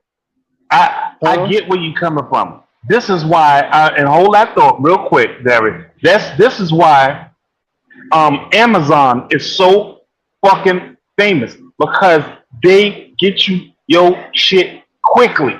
4 trucks on the road. Amazon, FedEx, UPS, USPS, and Amazon gets to the fucking place first. That's why everybody's so in love with Amazon, because it's instant gratification. is instant gratification. Nobody wants to wait, like Darius getting ready to say. They don't want to wait till the shit develop and women develop and all that shit. They want instant gratification now. That is why I said lower them goddamn rims and allow these women to fucking dunk like they lost their fucking minds, and the WNBA will finally be the success and might earn the money that the NBA players make. Well, it's gonna take a while. Remember, it's not as old as the NBA, but let me tell you something. If they lower the rims, and the first person to get dunked on, that's gonna be on Sports Center for a month. Yeah, Straight up. No, Absolutely. Absolutely. Nah, Darius, that shit is gonna be off. Like if somebody gets dunked on and another female falls, like they do in the NBA, that shit is gonna be the play of the fucking year, and that's gonna big up their game. You know what I'm saying? Because come on, let's just be real. They already got smaller balls, so just go ahead and lower the rim 2 inches for them. You know what I mean? But this is great ideas that we come with. Why they can't come up with that shit? The WNBA been out for like 20 years now. You know what I'm saying? Yep. You're right. You're right. They got women in the Hall of Fame 20 years ago. Yep. Lisa Leslie. That is true.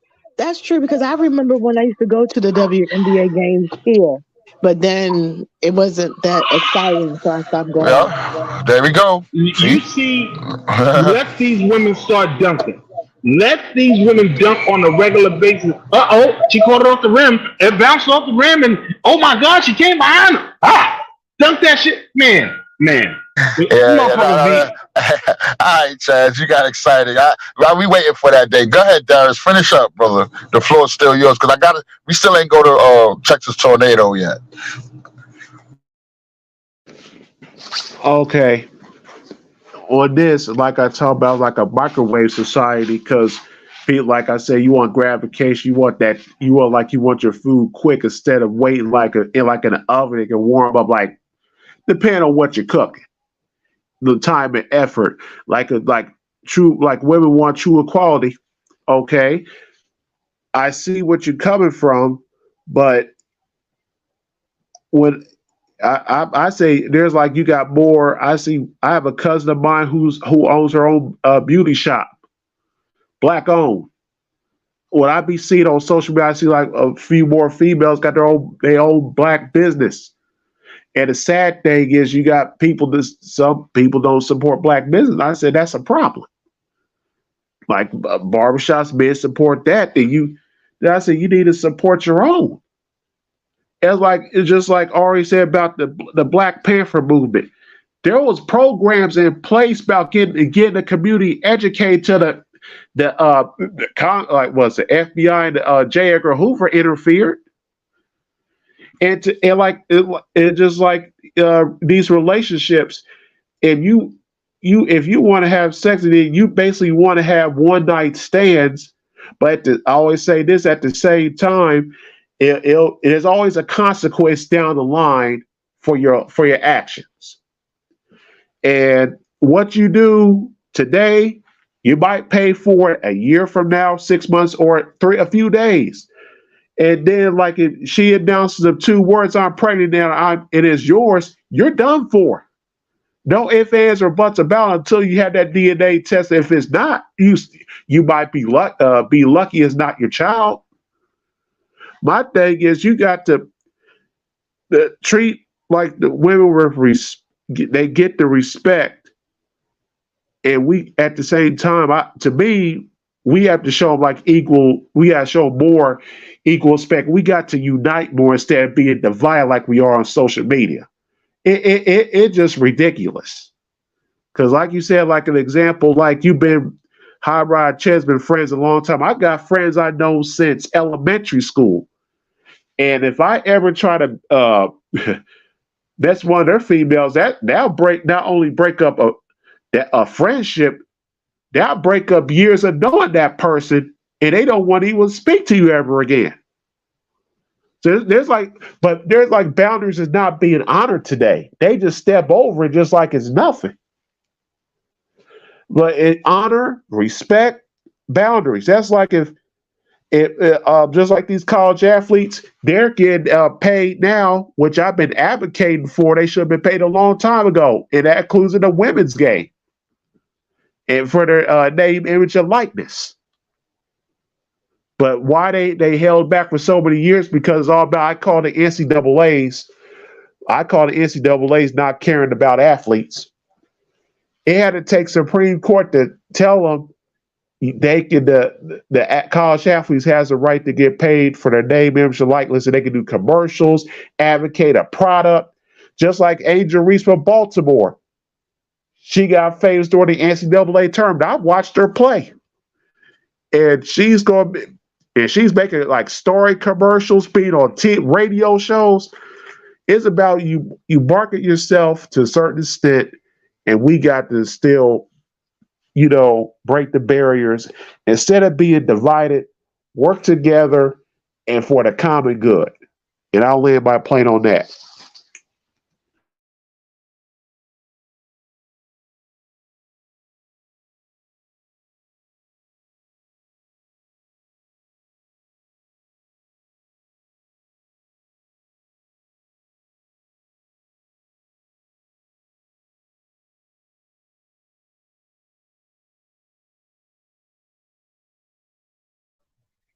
Yo, that's good shit, Darius. You always come through every time. Texas tornado. Do you have anything to add, babe? Oh yeah, I do. Oh yeah. Go ahead, Okay, so the whole topic of equality, I'll address the elephant in the room. The equality was a angry, bored white woman invention. All that shit didn't come about the voting rights, the suffrage movement or whatever. That wasn't about nobody but angry ass white women.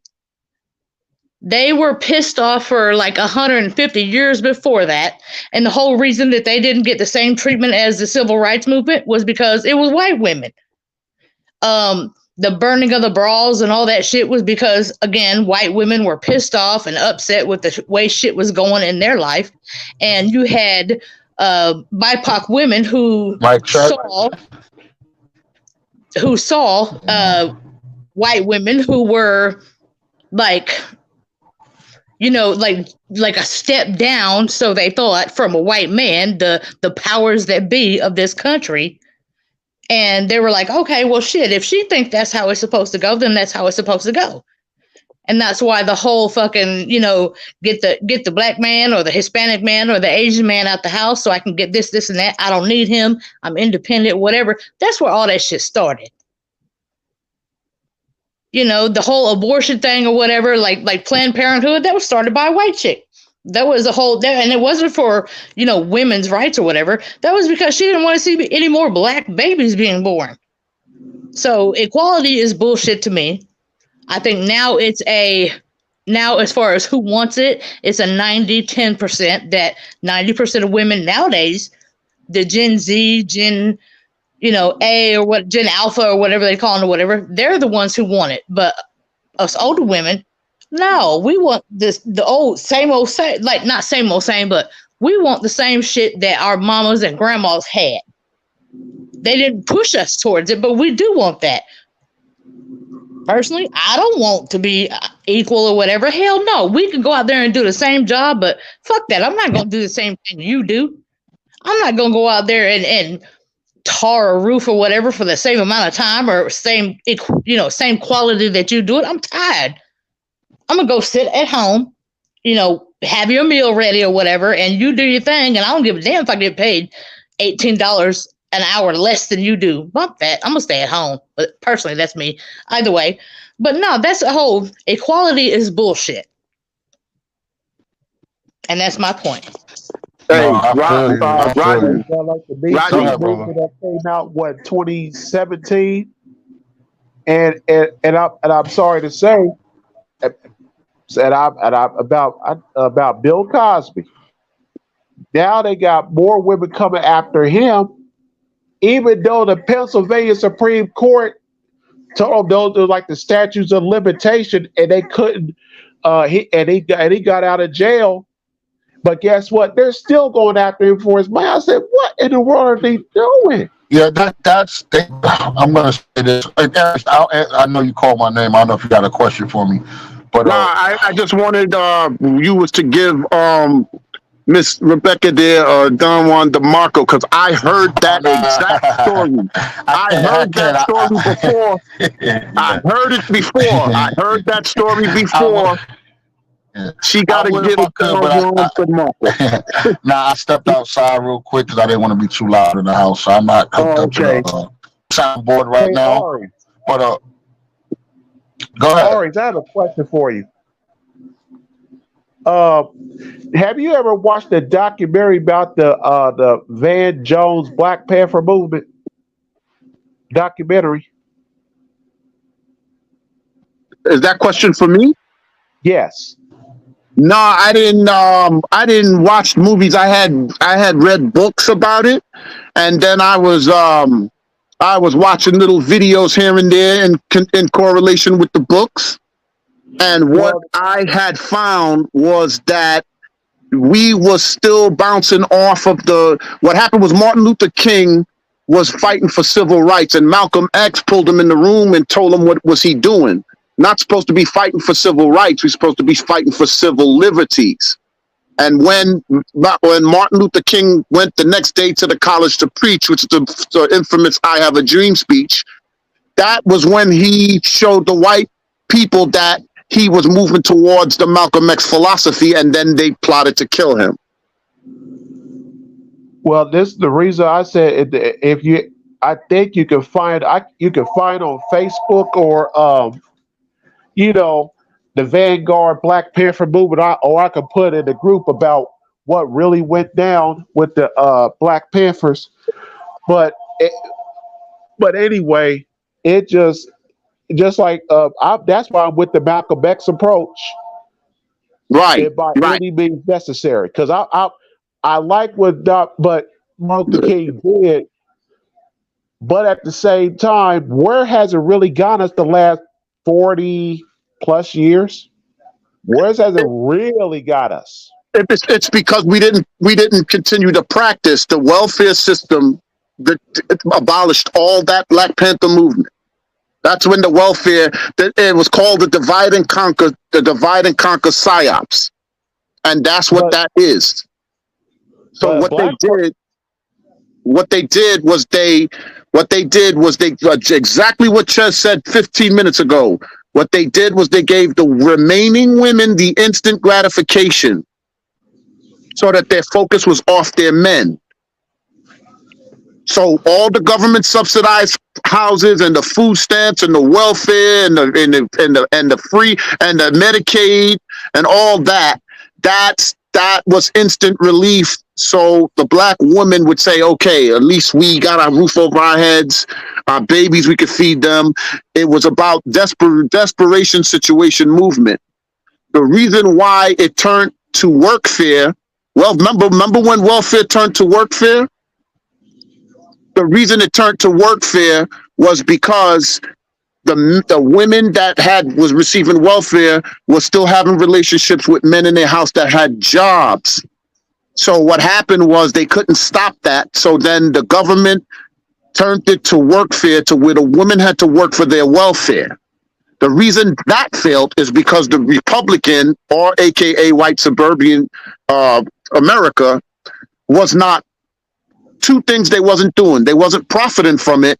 And those individuals that was on workfare was now able to get out of the red lining of the city. They was making enough money with their partners to get out of the red lining. And then those families started to migrate into the suburban area. And that's when the Republicans stepped in and wanted to abolish the workfare and start pushing for the women's liberal movement.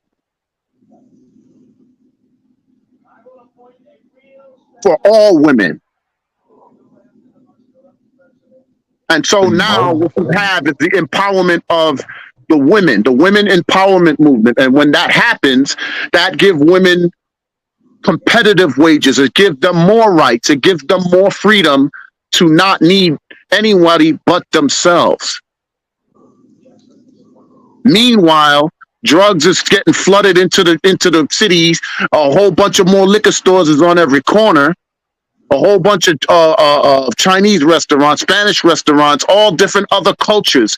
Those cultures is now the gatekeepers of those communities. So they report directly to the white man when the black is misbehaving. So everybody right now, you go into the city right now, or even in any city area in any state, there's going to be a Spanish or somebody in the local city area, urban area of the city.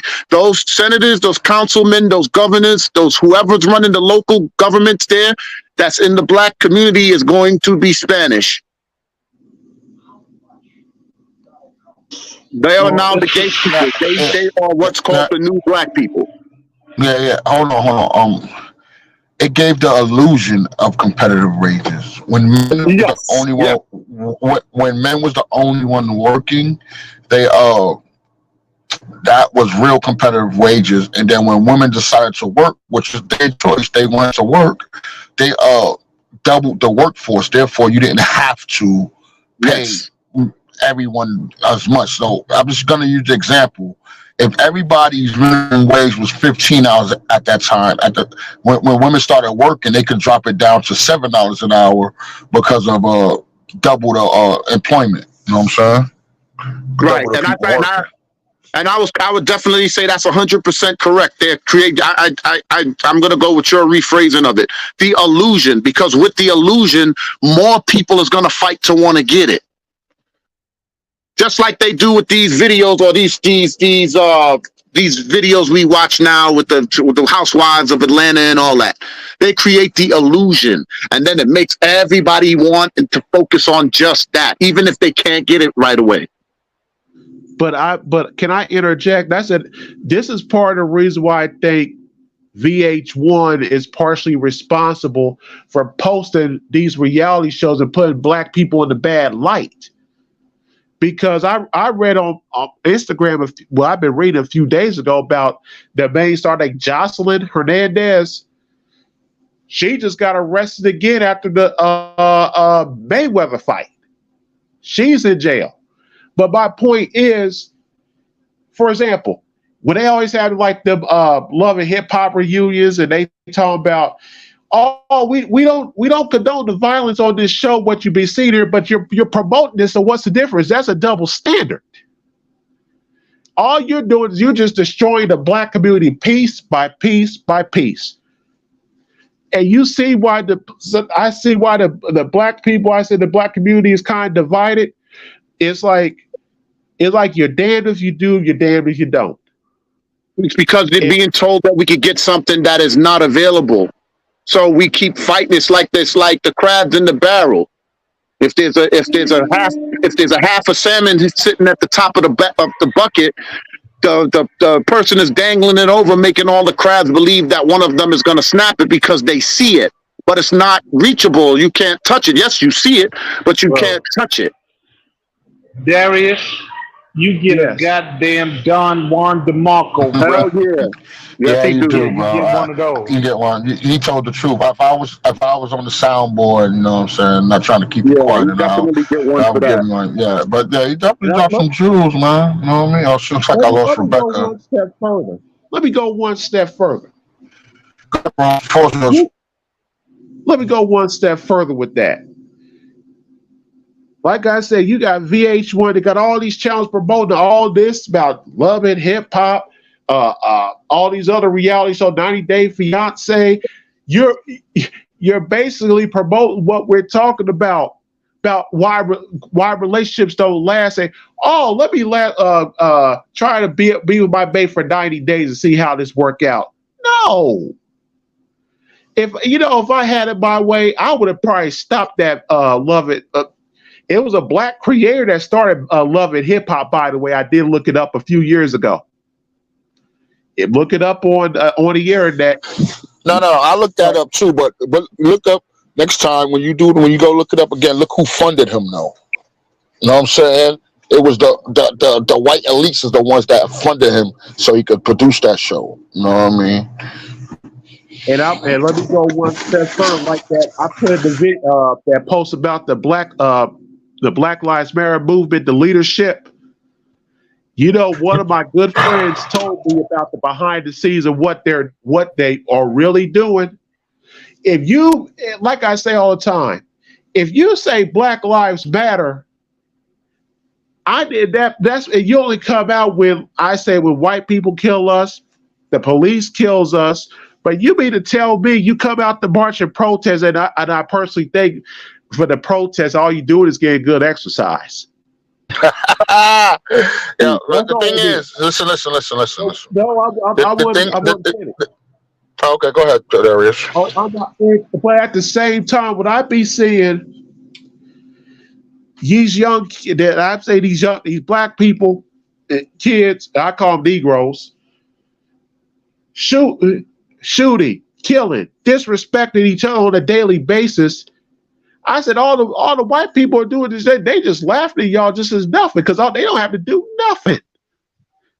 All they can do, they can just stand back and watch and read the William Lynch letters, how to divide up the black community. It's in the letters. Don't think it's there. I see it. I see it on social media. I sometimes see it on the news. It's sickening.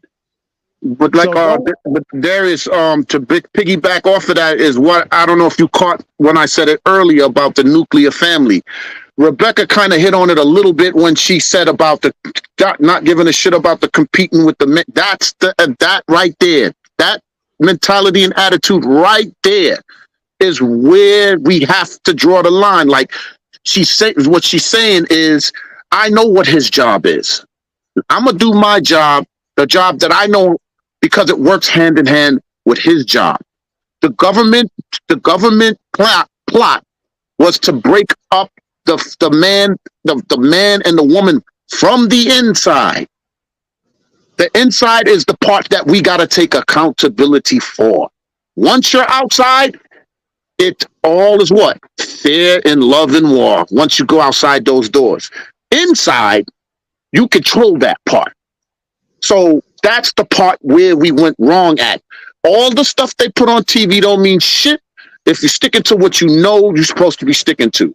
You're not going to go outside and get into nothing stupid into the outside because you know that's not going to better your inside.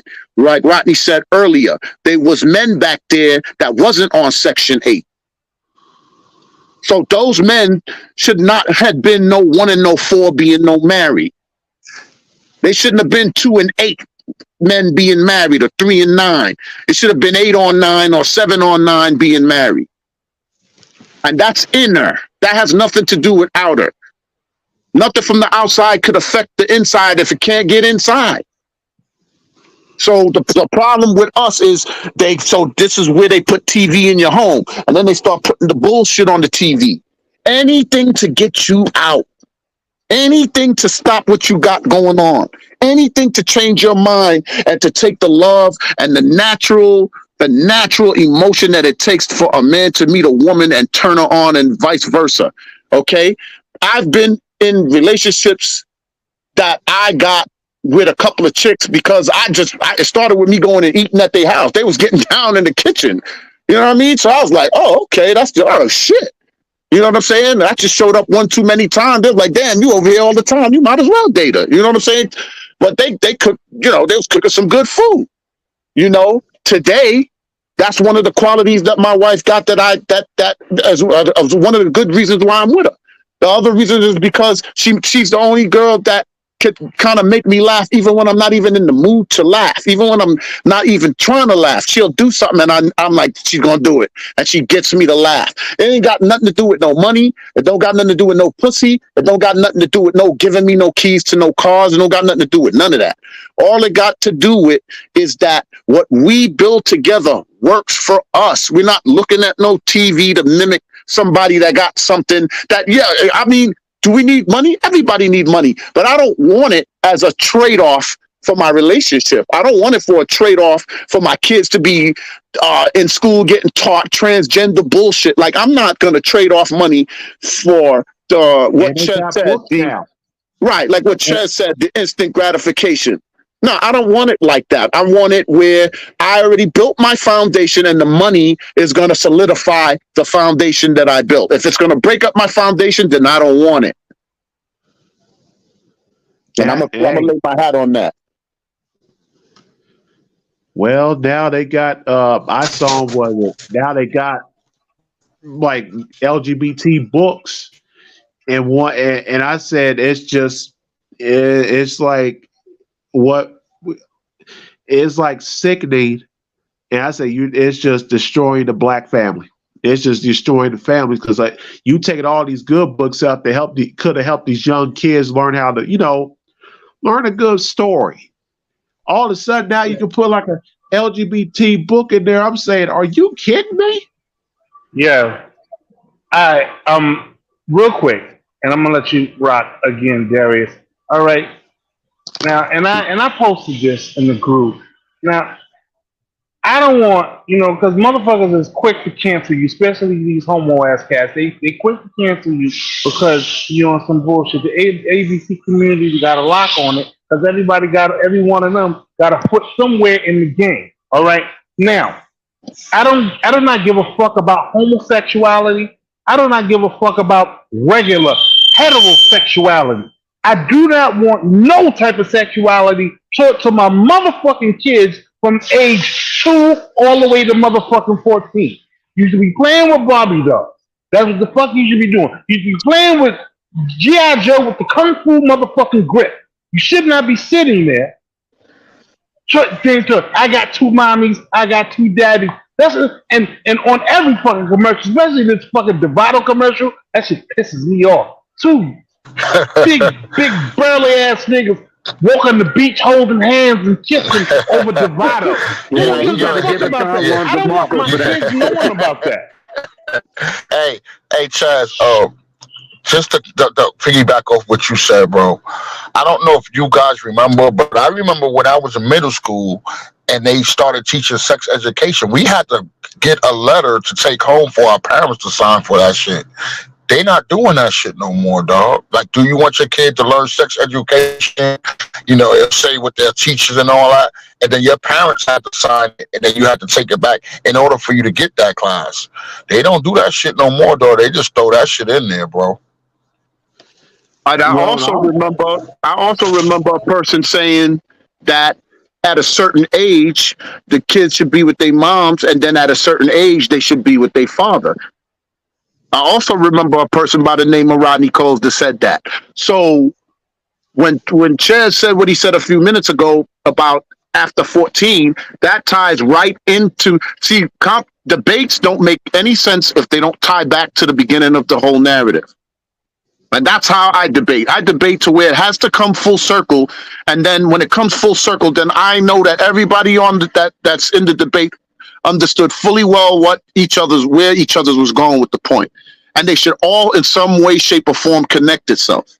If you think about everything that was said tonight, okay, women don't want equality. They don't want the equality, the physical equality of what men have to go through. When they say equality, they mean being treated like a human being, not like a piece of meat and stuff. But for them to understand that, we have to show them as men the 2 different breed of men that will allow you to. One will allow you to execute that. The other group of men you pick will not allow you. So if you can't identify the 2 different men, you cannot ask for that type of equality until you understand. If you sacrifice one group of men that probably would have not mind you have that for another group of men, then you have no dog in the fight. I feel you. I mean, like I said, I think I just lost my boy Chaz, but everybody been going in and out today. Like I said, it's like I said, somebody could name a written law or a privilege that men have that women don't, then I could agree. But I think the equality part is already there. You know what I'm saying? And as for I had dropped out. I want to chime in on that what Darius said about the Black Lives Matter movement. during the first year of Black Lives Matters movement, black men across the board, especially like scholars and stuff, said it was a scam, but nobody believed them, bro. You know what I'm saying? We couldn't get our women to back us because it was ran by black women. You know what I'm saying? So they wouldn't go against it. But we said, hey, they not spending the money on us. They spending it on themselves. You know what I'm saying? But this is what I'm saying. They won't even go against each other when they're in the wrong. And that's what's crazy to me. Accountability. There you There's go. a lot of accountability not being is being misplaced. Like every time motherfuckers put up a post in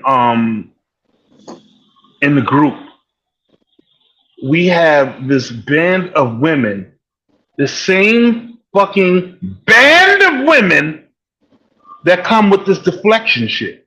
Why are you always deflecting? What are you deflecting for? Take accountability for your shit. Stop deflecting. Niggas be killing me, Where it is, brother. That's the way it is. Well, here's the thing. It was a few weeks ago. I think probably been a month. I'd say a few weeks ago, close to a month. I had a post about the young boy that he was misbehaving in school, and I think his father cut his dreads off in the barber shop. And I said, yeah, I remember that. That was a good post, too. Argued with me. I said, no, but isn't that better than him being shot in the streets? Nah, because you got these punk pussy ass parents who don't want to put a foot in the kid's ass no more, and that's why these kids is gonna be running their motherfucking ass over later on in life. And they sitting there talking about why are you doing it? You like what? I love you, Lady K, but with the trauma shit, because we was getting beaten, that's the type of shit that's that pacifist shit that I'm not with. You know what I'm saying? That shit. It's traumatic. Don't do it. It's traumatic because he's cutting his hair, but it's not traumatic for him to be wilding out in the classroom. I wilded out in the classroom, and my mother put her foot in my ass. You have to. Hey, but he got his hair cut. Here's the thing. I remember when I was in middle school, they used to have parent-teacher conferences during the day at school. The minute I remember my grandma walked in, I said, "Oh crap!" I knew I was done. And my friend said, "That's your grandma." I say, "Yep." And I had good grades anyway at school, but she walked in. I said, "I can't goof off right now." But the point is, like when I put that post there, and somebody said, "Oh, that the boy gonna have trauma," I said, "No, he's not gonna have no trauma. It's a learning lesson. You play stupid games, you win stupid prizes."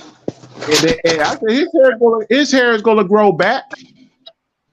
But you got these punk ass parents, man. They said, "Oh, this is gonna traumatize him, getting his little dreads cut off of his head. I cannot believe you're doing this." Like motherfucker was taking a bat to this kid's head and beating the dog shit out of him. All he was doing was getting his hair cut because he was showing out in school, and you can't hit these kids no more.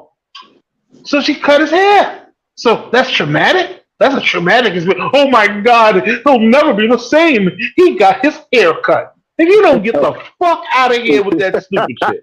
And the thing is, just like that young teenage student that beat up that teacher because the teacher took her cell phone. She's in jail now. Where's her mama? Saying something about that. When I've been trying to look up fall story for that, I didn't hear a peep out of that. I said put them all in jail.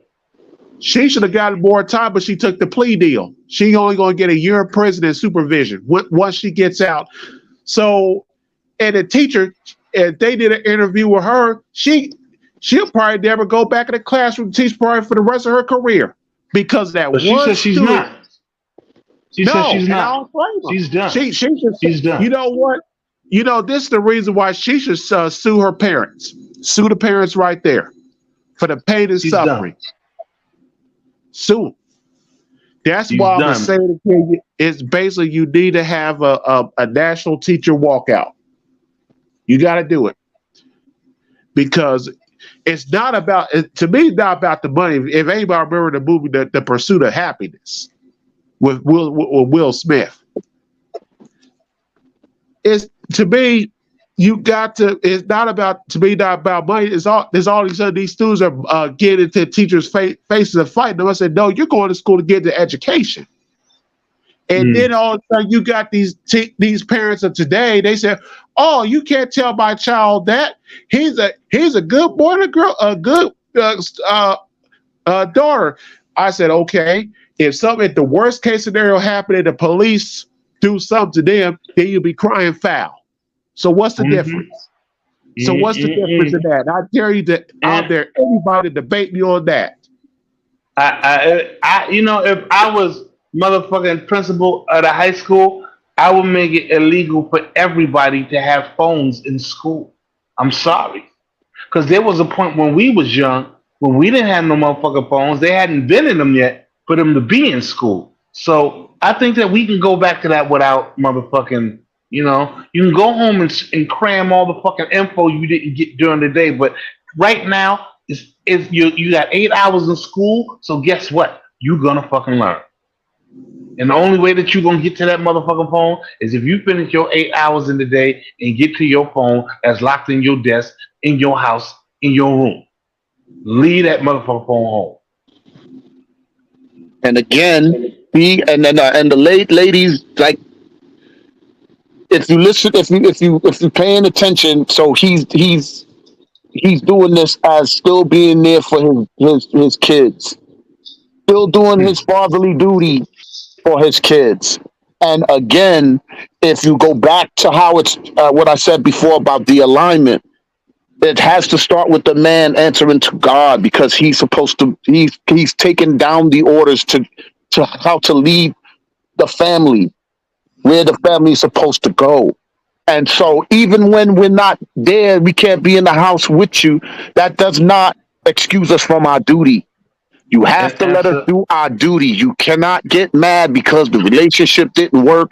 You cannot get mad because somebody's dating somebody else. You cannot get mad because what you're doing is you're teaching the kids that if they don't get their way right away, it's okay by you that they could just trash the person without even giving them a chance. And so they would never understand how stability works and what fighting for something meaningful. They will never understand what that means. And that's the problem. That is the whole problem right there. As soon as motherfuckers treat relationships like broke toys. Oh my God, the wheel fell off that train. Let's not fix that wheel, put that back on the train. Fuck it, let's get a new train. That's some bullshit.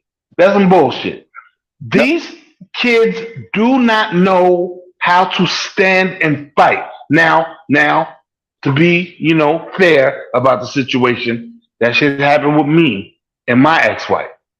I did not stand and fight. You know what I'm saying? But now I'm older and now I'm wiser. And I have somebody new and I want to stand and fucking fight. You know what I'm saying? There you go, my brother. Later on in life, it gets kind of lonely to be in a bedroom and the sheets is cold because the one that you were supposed to love is not there. Right. You know what I'm saying? When you roll over in the bed, there's nobody's bed. Teddy bear somebody gave you. That takes up one side of the bed. Yeah. It's supposed to be a woman. Yeah, because we're legacy based, and the thing is, when we get into relationships and form families and want to get married, men work for legacy. We don't work for fame. We work for legacy. Yeah.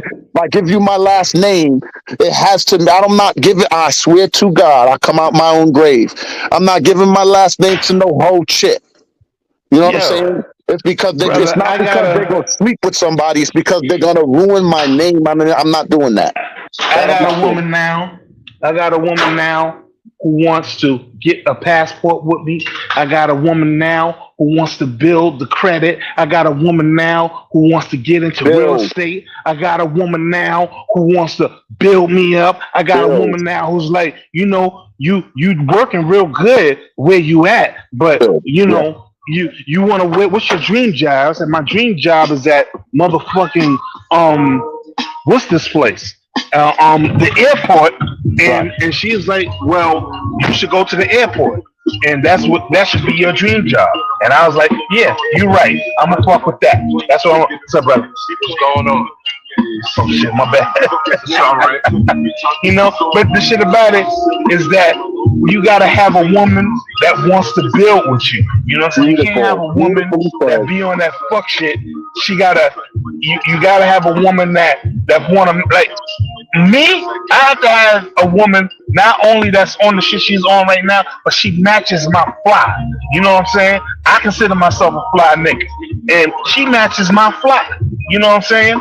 Not somebody who get their nails done and their hair done and want to look good, not just for herself, but she want to look good for me. So, you know what I'm saying? I'm with that shit. And plus the other shit that goes along, the real estate, the passport. She said, "You got a passport, baby?" I said, "Yeah, I used to have a passport. But we got to get your shit new because we got to go out of." I said, "Oh, wow." And I have, I'm on dialysis. You know what I'm saying? And she's like, I know of a cruise line that takes dialysis. And I was like, "Get the fuck out of here." She's like, "Yeah, Royal Caribbean." See, that's the type of shit that I'm not letting it go. I'm a rock. I'm gonna stay here. I'm gonna rock here. This is how I'm gonna rock. I'm not gonna change the flavor. I'm not gonna change the page, and I'm gonna fucking fight. That's the problem with these niggas now. Nobody wants to motherfucking fight.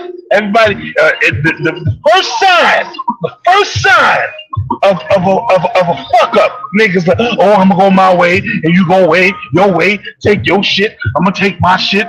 Let's break up this joint bank account. That's my money. It's your money. You go your way, I go that way. Cause I'm tired of you sneezing in the bed." What, niggas? That's what you broke up for? Well, niggas, what it is though, Chaz. Real talk is like I said. I talk to a lot of men. They tired of going through the same thing over and over, and men don't leave anyway. You know what I mean? We take a lot of suffering in relationships, dude. That society doesn't promote it though. You know what I'm saying? But when a man is fed up, bro, you know what I'm saying? And I'm pretty sure us three have all done it. You know what I'm saying? And you're looking for an improvement and you don't see an improvement. What else are you supposed to do? You know what I'm saying? Like, that's all I'm saying. You know what I mean? We take so much for so long. You know what I mean? Now, on the other hand, I don't think women take much for as long as men do. You know what I'm saying? But they do take a lot. I'm not going to discredit what they take, but it gets ridiculous. It gets ridiculous to the point where you got some music in your background, bro. Yeah. That's crazy. That shit sound like you about to conjure a new beat. You know what I mean? And I understand people supposed to stick through thin and thin, but how much are you supposed to stick it through? You know what I'm saying? Well, if you tell your girl or your wife or your significant other, whatever so-called title you got, "Hey, I don't like this," and 8 months later she still ain't improved, are you supposed to stick there and suffer through that? I'm just saying, what is the barrier where you say enough is enough when they not improving? That's all I'm asking. I just did that. I just had enough is enough. I gotta be. Yeah. You know what I'm talking about. No, I understand that, but because I'm all sticking together. Get what I'm saying? Yeah. We as men, we put up with so much, and I'm just asking a simple question: how long are we supposed to put up with the bullshit? But like a perfect example, until you can't take it no more. You can't take it no more. When you cannot take, when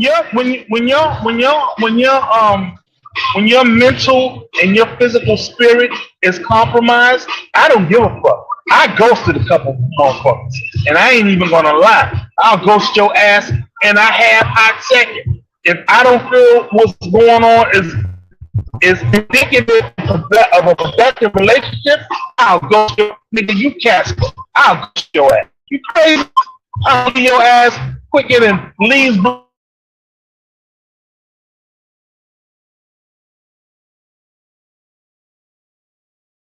I'm 51. I ain't got forever. You know what I'm saying? I'm not guaranteed to wake up tomorrow. So why am I wasting time? So I get where you coming from. And the thing is that the reason, to answer your question, Rodney, the reason why that person would even get into that predicament to where they're waiting forever for that to change is because of how they met the person. See, when it's you get into the beginning of the relationship and everybody want to fuck and chuck and jive, we're not. No one in that moonlighting period is putting their foot down as far as their standards. They wait until the relationship starts with the standards, because now you're going to be with that person more than your past life where you were sharing it with other friends. Now it's like, oh shit, I'm cutting all this off to be with him, or I'm cutting all this off to be with her. So let me see if I can will my shit in first, and see, now it becomes that. That's where it starts turning into that. Okay, when you get with a person that you're just fucking, none of that stuff should even come up. When you focused on somebody you want to get with, of course you're gonna want to sleep with them, of course, obviously. But if you want to be with them, you have to show them the things that they would get in a relationship with you without telling them or making them think that that's where you're headed with it. So for instance, there was a girl that I used to date, and I courted her for like about 3 months, and I was doing everything that I knew that she would like doing, taking her places that other motherfuckers don't go to, doing certain things in certain places. Like one of the trips, they had a special boat ride at nighttime off the pier of the Manhattan Pier around when it was something, and they had like music and a DJ on the boat and all that type of shit. So they broadcasted it on the radio, but it wasn't on the radio too long. So I hurried up and got the tickets for the boat trip. And then when I was taking this girl on this trip, she ain't never been on no boat with no DJ and other motherfuckers dancing on the pier at night, going all the way around the Hudson and back. Okay, I didn't even do that before. So I did something that I know she didn't never do before, and I didn't ever do before, and I didn't even get with that girl. So guess what? Did I really hurt her? No.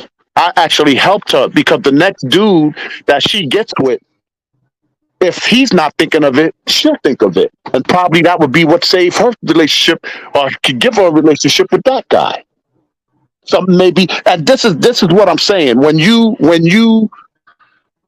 intent is to be into the person and show them things that they never seen before, it tells them that, okay, if he didn't do this and I didn't do this, that's a hell of a leader. Because when he led me, he never even did it. So he was willing to go out on a limb with me, and I kind of like that. I want to go out on. I want a man that I could go out on a limb with.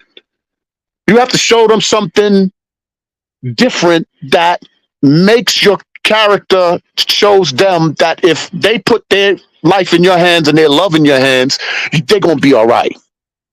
But the problem is, we keep doing the same shit everybody else keep doing. So when we see the girl with the fat ass, or the dude that look like he packing, we just hurry up into the bed and start doing all this crazy shit, like what we're getting in the bed, and then form a relationship off of that. And doomsday one begins right from there. Then we start to try to be with them, and then find out this motherfucker don't want to get up and clean or clean up after himself, or this girl is leaving shit all over the, now you living with each other, and you don't like the little shit that comes along because you didn't get to understand that when you have something, when you're working off something special, you're gonna be on your best behavior, because that lifestyle is what you're gonna want. And anything special, okay, your focus is always on it every time. So if there's something fun you're gonna do with your wife, like I know, Rodney, you have some nights where you and your wife be just in bed goofing around, and you just be laughing your asses right to sleep. You know what I'm saying? No sex, no nothing. It's just that the night was going so funny. That's how it ended. You see what I'm saying? Because those little elements is what keep you together. not just running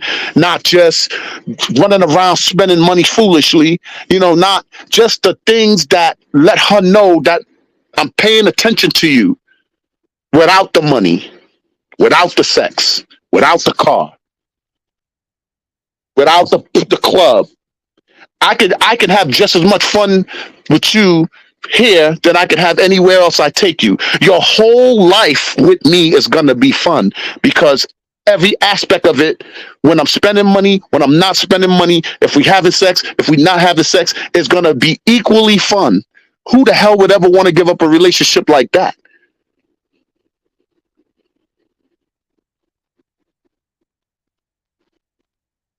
You would have to be crazy to want to give up a relationship like that. So if you fighting all the time and everybody screaming all the time, and then like brother Ches posted something the other day, and there was some girls that got up there and just went crazy. I'm like, wow, how did you even get as many dudes as you got? It's like one girl been in like a fight with like 5 guys, like literally physically stated she's been like 4 or 5 physical fights and all this stuff and police involved. And I'm like, how do you, like, that's crazy. Like, that's just crazy. That's crazy. Like, how do you do that? Like, how do you do that? Like, that's crazy. Fighting every relationship, there's no love, no point in time. It's always like fighting, and like, that's crazy. I came from Luz, fighting with my demons.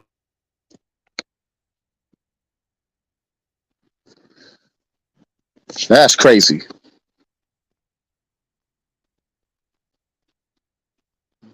Leader, like you said earlier, man. Who's that, Darius? Nah, that's Chaz. Go ahead, Chaz. And he's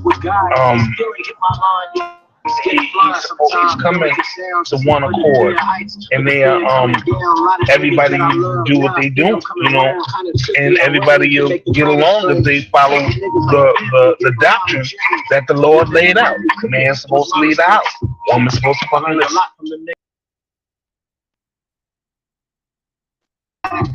Yeah, you know what I'm saying? But matter.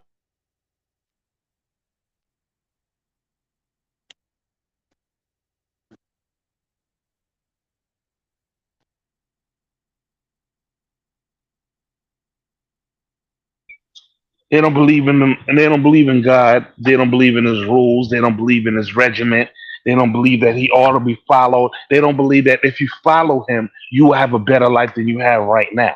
You know what I mean? Because you're doing what God wanted you to do in the first place. That what Aries said in the first place. You are doing God's work. So you working for God, and God is going to let what He laid out as the law work for you. But a lot of niggas don't want to follow that. They don't want to follow that. A lot of people don't even believe in God these days. Let's be honest.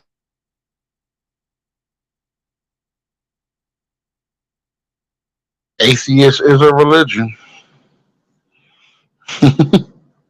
But religion, the funny thing is that even if you didn't want to slap the tag religion on it, if you just listen to the scripture itself, don't it make sense?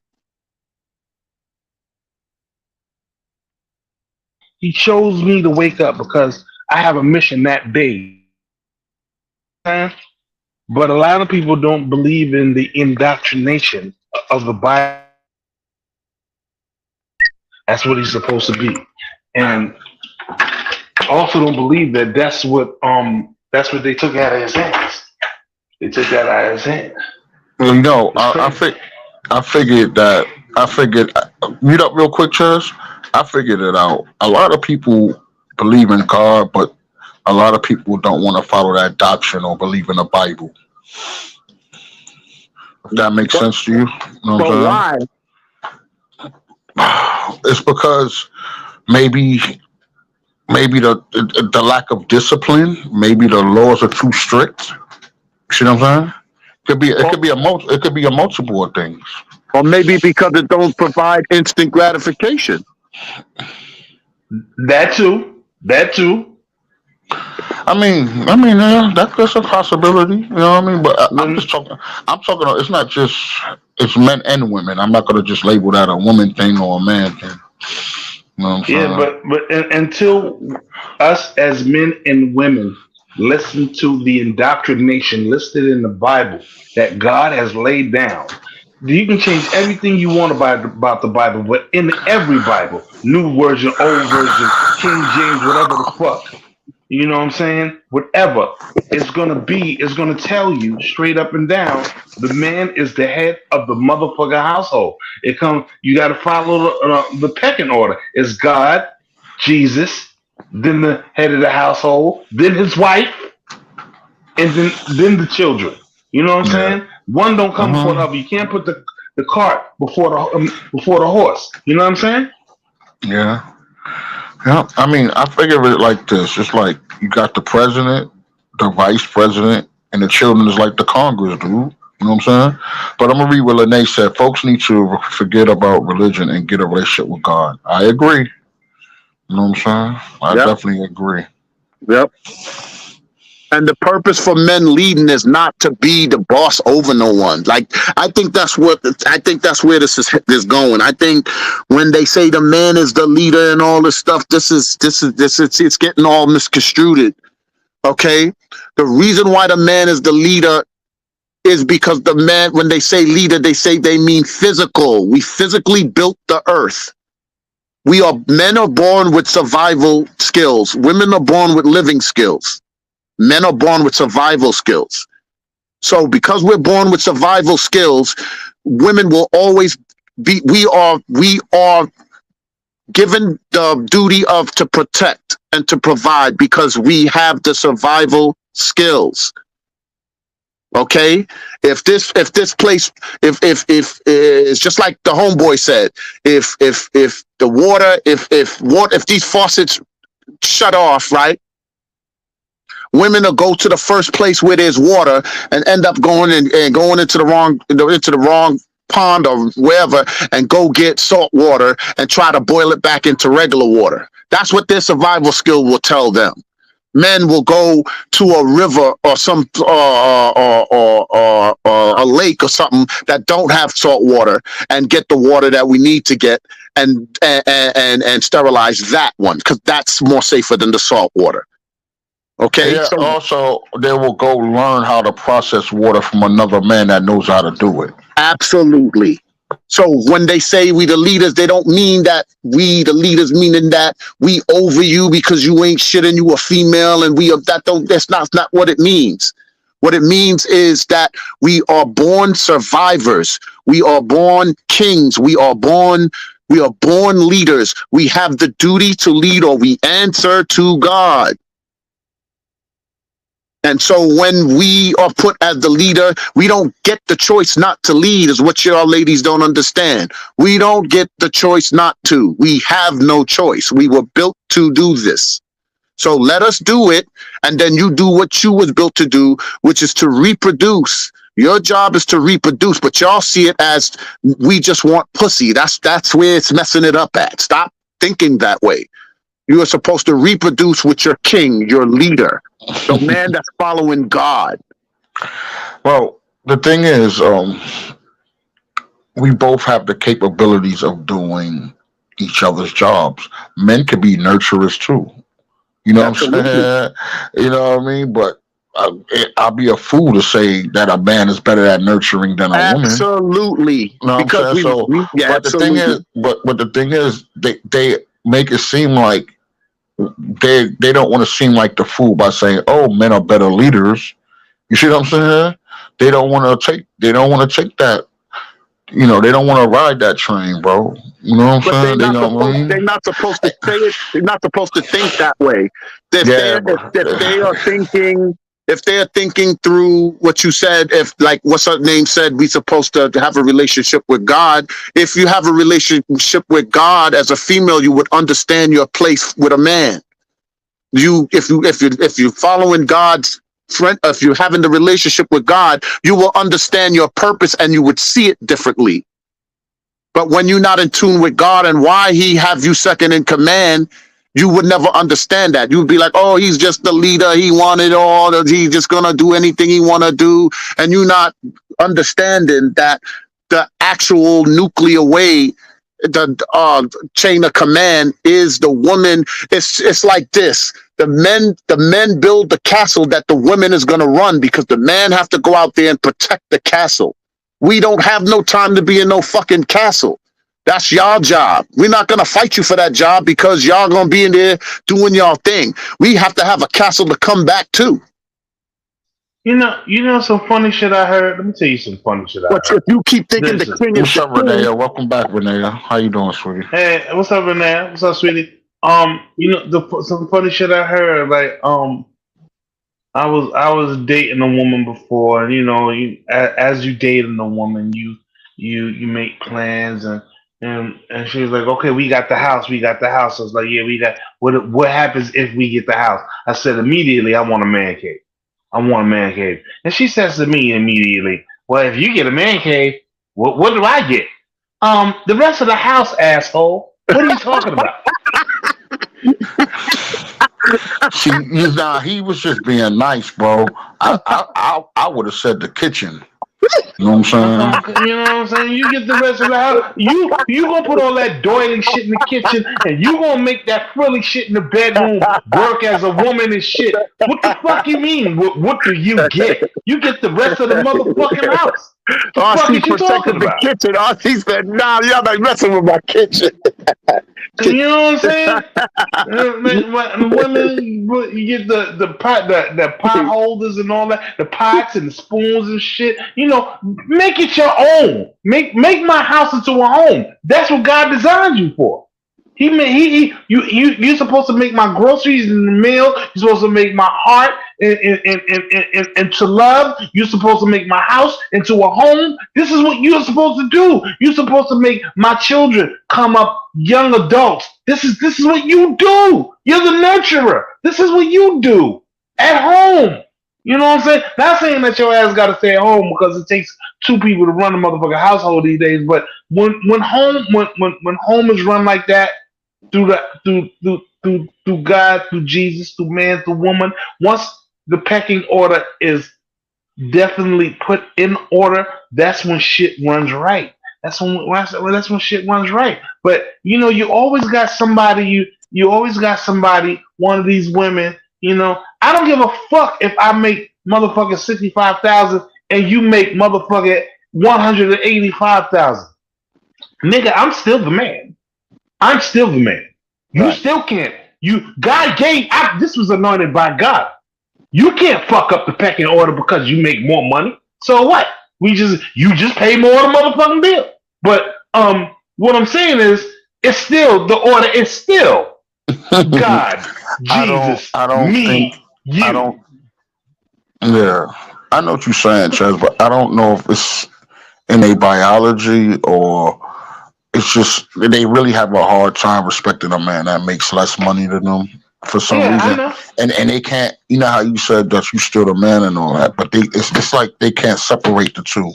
I don't know why, but that's why I say you gotta get out and get it. Lene says real quick. She says, folks need to forget about religion and get a relationship with God. And then she also said, I was nurturing my home, and E1 was just jealous as fuck. What the fuck? And that's crazy. That's crazy. I get it, Lene. You was doing what you were supposed to do, what God put you on the earth to do, but he wasn't honoring his position. That's the problem. He wasn't honoring his position. And because he wasn't honoring his position, that fucked up the whole circle. The whole circle, like I said, and I keep on saying, you got God, you got Jesus, you got man, you got women, then the chillers. He fucked up that circle by not doing what he was supposed to do. So that's not your fault, sweetie. It's really not your fault. I believe you was doing what you're supposed to do. Because just like in your relationship now, you're doing what you're supposed to do. And you got a man now who appreciating you doing what you're supposed to do, and by letting him do, you're letting him be the man. And I don't mean like letting him be the man, like you letting him have a set of balls. I mean you letting him lead like he's supposed to. Because this is, like I keep saying, is indoctrinated from the Bible. This is how it's supposed to go down. But you Right. can't just give the keys to the car to everybody, man. You really Right. just can't give the keys to the car to Yeah, everybody. nah, we can't use that excuse no more, bro. You know what I'm saying? Like, I don't understand. Like, you agreed. I'm just talking about because that's a term that women been using. Once you agree and say this is my boyfriend, those keys that you gave those keys up, and there's gonna be mistakes along the way because nobody's perfect. You know what I'm saying? Like, we can't use that excuse no more. If you don't want to give the keys to the car up, as the analogy that Ches says, then don't get in a relationship with them. Period. Once you say yes, you're my man or you're my husband, you gave those keys up.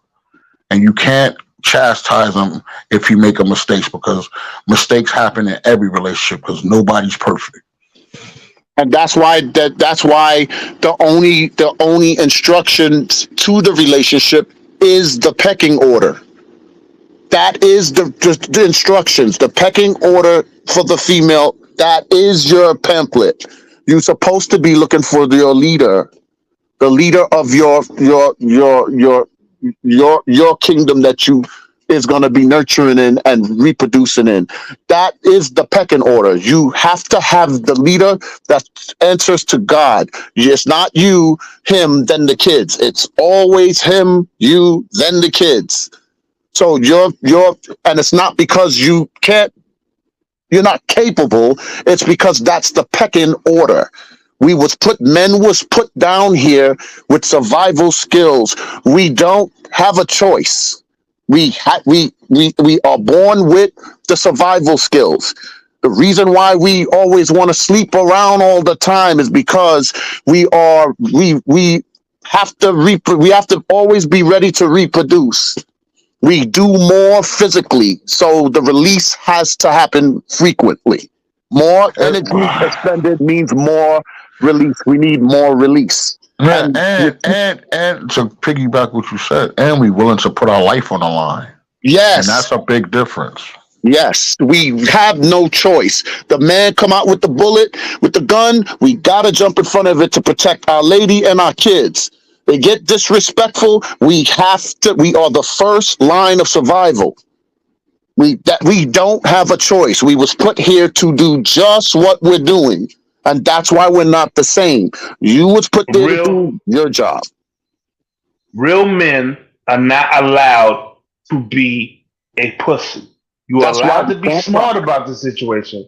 You allowed to be smart about the situation. Like if the nigga's 300 pounds and motherfucking 8'8", and and you looking up at the nigga, and you're considered a big nigga. You might have to go to guns on the nigga, but as long as you are protecting yourself, protecting your family before yourself, because that's what God put you here for.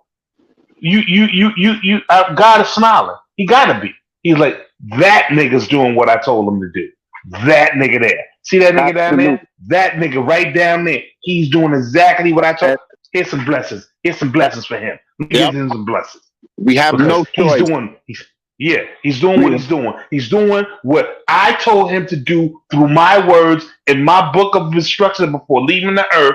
So he's listening. So here come the blessings. Let me shower this man. Shower this. Don't worry, that's not really water. That's really blessings on your ass because you're doing exactly what I told you to do. And it seems to me that when you follow what he got to say to you, word for word, you're gonna come out on top. Shit is good over here. Shit is good over here. You know what I'm saying? You ever and the ladies that's still on here, I know there was at least one moment in the time that you had kids or was around kids where the kid fell off the bike or fell off or something, got hurt real bad, and the father just told him to get up and wipe yourself off and get him not to cry while y'all was still saying, "Oh my God, he was hurt, he scratched, he's this, he's that," and the father was like, "Nah, get up." The reason, why the fathers is like that? Because when we was young, they told us that we couldn't cry either. Get up. You fell, get up. They jumped you, get up and get it back. Okay? He did Mm, that, get it mm, back. They did that. Oh, you not listening? Boom, punched in the chest. This, that. That mm. was our early teachings telling us we don't have a choice. We were put here to be exactly who we are: leaders, That's protectors, right. providers, fighters, That's right. That's right. soldiers, kings. That's right. That's what we were put here You to gotta be. understand. You gotta understand. Even back in the caveman days, you know what I'm saying? Them big ass like everybody got they theory about the motherfucking dinosaurs. They died when the big meteor came and changed the earth. I believe that man found a way to knock the motherfuckers down and eat them, and that is why they fucking disappeared. Not because some shit happened, because man needed to feed his family, Yep. so God gave him the ingenuity to beat their ass and chop their ass up, and let's have Right. brontosaurus burgers and pterodactyl eggs for breakfast. They had That's to eat I something. They didn't have believe. a. They didn't have a food truck. They sure as hell didn't have a food I truck. believe, I believe. I mean, everybody always got their theories. Like they got the theories about how to build the pyramids and shit. You know what I'm saying? Word. I'm telling you. Well, that's my theory on how the fucking dinosaur. They ain't died because of evolution. They died because God gave caveman the ingenuity to club their ass and knock their ass out and make their ass into brontosaurus burgers and pterodactyl eggs for breakfast and lunch in the morning, guys. Brunch, goddammit. You bullshit. Yeah, man, that's how we. That's facts, man. That's super facts. And so I just want the ladies to understand that our origin was never to give a fuck. We didn't have time to give a fuck because we had to protect. We had everything to protect and everything to lose. Okay, and so our nature is really not to give a fuck. It's you ladies And that have to give us a reason to give a fuck about you.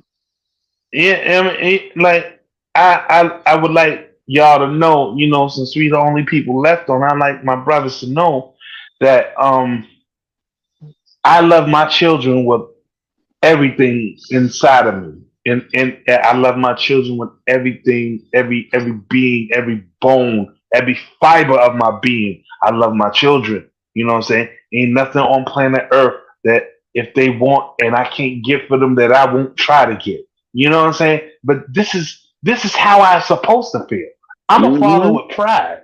Yep. I'm a father with pride. Like when my daughters look at me, they don't see just a man, they see a father. Mm-hmm. You know how fucking special that is for them to look at a man and see a father, and then they have a little boyfriends or girlfriends or whatever. You know how shit's going these Yep. days, but they have a little boyfriend or girlfriend, and be like, "Nah, my dad didn't treat me like that, so I'm not gonna accept that from you either." Yep. My dad set a standard, so I'm not gonna accept that from you at all, because my dad set a standard. This is how he treated my mother, so I'm not gonna have that from you because I don't feel like you're treating me how my father treated my mother. So yeah, you go take a long walk on a short pier because I don't think that you're for me because my dad wouldn't approve of you, and I love that. I love that. I love that situation. I love that my my father, my stepdad. I love that he instilled in me the way to treat a woman because the way that my stepfather revered my mom before, you better believe that before my mother left this planet, she felt like a queen. She felt just like a queen. That's why when my step pops passed away, my mother cried every night for 11 years until she passed away. You know, they said that your love, your mate, your love mate, like when they pass away, if they pass away before you, which is rare that women do, but if they pass away before you, they're not gonna live much too longer because as you two became one, her heartbeat came in sync with yours. So when he passes away, that heartbeat she has still on the planet Earth that's thrown off a little bit because it used to be in sync, you know. And I know this to be true because, you know, like if women are around other women, they fucking menstrual cycles sync up. So they get them shits at the same time. So I know the shit to be true about a heart and a man and a woman. I know that hearts that they beat as one. You know what I'm saying? I know it's cliche, insane and shit like that. But a man and a woman that's been together for a very long time, such as Aries, such as Rod, you know what I'm saying?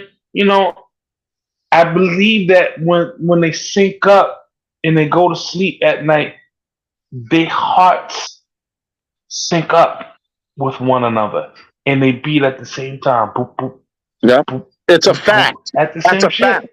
It's a fact because of what you said earlier. It's God's indoctrination of the nuclear family. Yeah, So that that's has to right. be a fact. If you're following it, like you said all this earlier, if you follow it, you will see it. You said it. He'll Mm-hmm. put it in front of you. It's just like the what Lene just said. If she said that your relationship is with God, that handbook is given to that female. She should know where she belongs with that guy. And then when she does Mm-hmm. that, if that guy is you and you're following the same indoctrination, it'll all come so visibly clear and it'll be so much easier. What I don't understand from even when I was a kid growing up watching people in relationships from then to now, what I really don't understand, I don't know what you call this one, is the abusive relationship that's lasting longer than the regular. Like, what? How did that stay together? Like, I'm not understanding. Because she's used to it. Because she's used to it and he's used to it. And if they don't hear the same bullshit coming from each other that they've been hearing for the past 15 years, both of them will die. That's crazy. But it's truth. But it's truth. There's no truth to that. Come on now. If somebody used to bullshit in their life and they come into somebody's life and it's always it's not what's happening, it's what your black ass will accept. If you accept your woman coming in your face barking orders and shit at you and you hopping up like a little choir boy, yes ma'am, and that shit is happening like that, you know what I'm saying? And this is going down on a daily basis, it's what you will fucking accept. Just like women. On a post earlier today in Facebook, I love referring from Facebook because I post some real shit. You know, fuck with me. If you fuck with my page, I'm on some real shit. But anyway, right? Is what you fucking accept. If you forgave the nigga for cheating 1, 2, 3, 4, 5, 6, 7, 8, 9, 10 times, this nigga's gonna cheat forever. And he always know that he gonna come back to you because you have accepted him. Well, you didn't get mad the first 15 times. What the fuck you get mad at the 16th for? My mother, God rest her soul, told me a man will do what you allow him to do. To you. Point blank, a man will do what you allow him to do. If you allow this nigga to cheat, nigga gonna cheat. If you allow this nigga to disrespect you, nigga gonna disrespect you. If you allow this nigga to call you a dog, hog, and hoe in the streets, you a dog, hog, and a hoe in the streets. And everybody know it because this is what you've allowed. Stop allowing shit. You know what I'm saying? But the thing that drives me crazy is because now that I'm hearing this new stuff like about who hurt you. Nigga, they ain't hurting me. They beat the hell out of you. Like you hurt. How the fuck did it come to wow? Like who hurt me? Nobody hurt. They come killing you. So are you gonna get mad at me saying who hurt me and I'm just trying to diagnose why you in something that's damn near killing you? Like, brother, but see, this is what I'm saying, Abby. This is what I'm saying, bro. This is what I'm saying.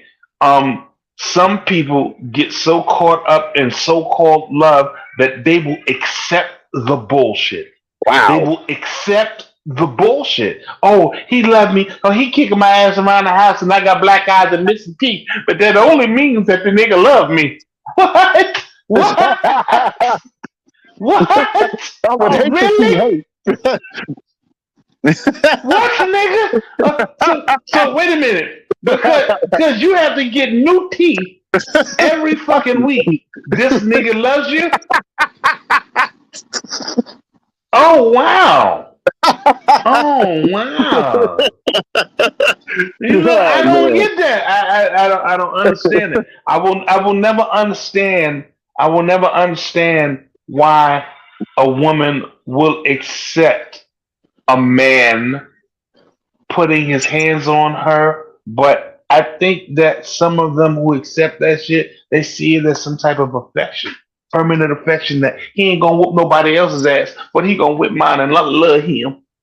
Oh my god. And this might be my anecdotal, bro, but I've definitely seen more women put hands on men than men put hands on women in my lifetime. That's for sure. But the thing is like they're all, not all of them, but the majority of them just keep saying who hurt you. Like what girl broke your heart? Dog, My listen, heart gets broken than my goddamn skull. that's a shaming tactic. That's just a talking point. That's why I say women have a hive mind and they lack critical thinking, because if one woman say it, all of them gonna say it. They use that small dick energy. Those are all shaming tactics, bro. You know what I'm saying? We had a show where I was breaking the dynamics about a relationship, and one chick said that to me, and she has to tell you, I told her a new one. You know what I'm saying? For real. I told her a new one. You know what I mean? You know, and I was being mad respectful. It's like when they can't defeat the argument or the topic that y'all talking about, then they go to shaming tactics. Women are known for that. They might, you could be talking about intersexual dynamics, and then they'll fuck around and say, you got a big nose, or you're ugly. You already lost the argument. Those women like that, just drop the mic and don't say no more. You ain't even got to respond to those. You know what I mean? Because there's no reasoning with them. You got to know how to deal with people that can't be reasoned with. And I know how to deal with them. I just, all right, fine, and I'm out. You know what I'm saying? Because you already proved your point. The minute the insults come, you already won. You know what I'm saying? There's nothing left for you to prove. You don't even have to respond to the insults. Yep. That's a fact. I remember on the page, right? Denise was trying to get at you, and as soon as she started in with the insult, she was like, "I won." I believe that's when the fight is won for us men. Like when a woman starts insulting you, like I'll use me. I'll be anecdotal, like y'all be saying. My ex-woman from Iowa, she said, "Look at you. You're half dead, walking around here. I'm on dialysis, but I don't need to be reminded of that shit. Right? You're half dead, and you're around here, blah blah blah blah blah, and you're half dead." And I'm sitting there like, yeah, but I still blaze your ass every night. Every night I blaze your ass. I'm not blazing the white women around here that want me. I blaze you. But this is how you talk to me? I'm half dead? Am I half dead when my dick is all the way in your pussy up to your throat? Am I half dead then? Am I half dead then? Or am I alive? The thing is, bro, it's like they try to find a weakness and they go right for it. You know what I'm saying? And it's like, yo, that's not even a weakness. And then a lot of times, like Denise, they be making shit up. You know what I'm saying? Because they can't really find nothing wrong. You know what I'm saying? So it's just like, I could have been like, yo, you know what? Go get your husband and me and him could have a civil discourse if you have a problem. You know what I'm saying? If you don't like, my thing is this: if you don't like what we say, me, Chaz, Aries, or anybody says, treat that shit like a TV and turn the fucking channel. Keep it fucking moving. You know what I'm saying? But if you want to have a civil discourse, you know what I'm saying? We can have a civil discourse. You know what I mean? But when you start insulting people and all that, that just shows how immature you are, dude. Right. Because if you was really on a debate team like back in high school and college, and you did that, you would be eliminated immediately. You know what I'm And if you're going against other scholars and then you call a scholar ugly or something like that, you will be eliminated immediately, bro. You know what I'm Because that's not an saying? argument. That's Yeah. not good You enough know, to save an argument by disrespecting them and calling a motherfucker out their name. you That will is be not good enough to eliminated. win the argument. Yeah, Yeah. that's what I'm saying. That's why our original joint was, attack the argument, not the person.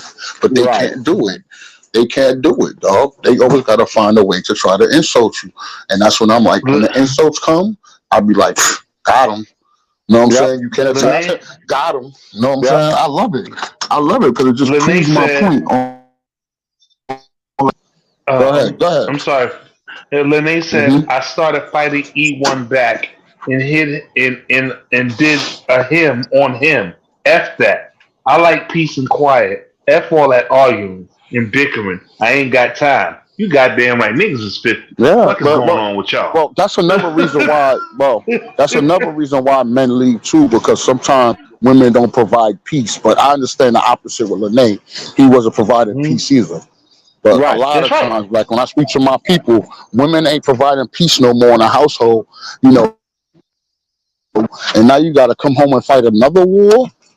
Imagine Yeah. Imagine we had to fight Yeah. Vietnam War and then go to Iraq soon as we came. Oh, that's not good. Mm-mm.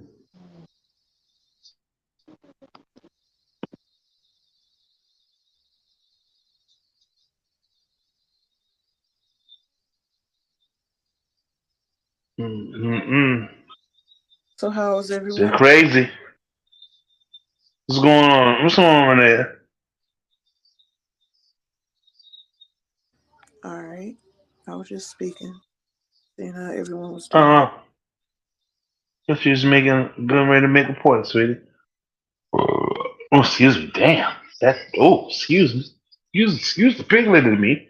I mean, right now we're all just rambling, but I like I like our subjects because that bring everybody into the conversation. But like when we get into this mode, when we freestyling, I think that's when everybody's mental prowess kicks into overdrive, and I love that shit. I really do love that shit. I love talking to my sisters and my brothers about relevant shit and nobody having a heart attack because somebody is actually making sense out this motherfucker. That's why I mean, Aries, you stole the night, I brother. really, I got a problem with the situation. I was going to make it a topic. Go ahead. Right? Not speaking about it. You know what I'm saying? And trying to say how I can say this. Well, we know that it's Gay Pride Month along with Juneteenth. That's fine. Y'all got the month or whatever, Oh, right? And right. they be having gay pride parades. Hmm. My problem with the gay pride parades is how come they can't express themselves and enjoy themselves of being gay without men wearing G-strings, lesbians showing their titties, and transsexuals twerking and showing their joint and G-strings? Because if we had a heterosexual day parade, we can't do that, but yet they do. Nigga, how come they get a whole month and veterans No, get no, no, no, 2 no, no. days? Don't. They already got the month. Let's not talk about that. I'm talking about the subject at hand. How come when they have a parade, they get to get butt booty naked? You get to see gay men in G-strings, and transsexuals twerking, showing all their body parts. Don't distract that, bro. Because I don't I'm want. gonna answer You that. know I'm what gonna answer that because that is what is on the agenda. I mean? Yeah. That's the current And agenda. I think that Mm, shouldn't be allowed. That shouldn't be allowed. mm. Because if you ever look at go to YouTube or any place that has the gay pride parade, the first thing it says on the top is that it's kids friendly. How is that kid friendly? Because they teaching it in school now, and the reason they teach it, Yep. that's to help them be able to push it through the schools. And that was part of what I was saying earlier when we was talking about the women pushing for equality. once legislation catch a hold of what everybody's fighting for, they're gonna give it to you, but they're gonna give it to you at a sacrifice. You're gonna have to sacrifice something to get it.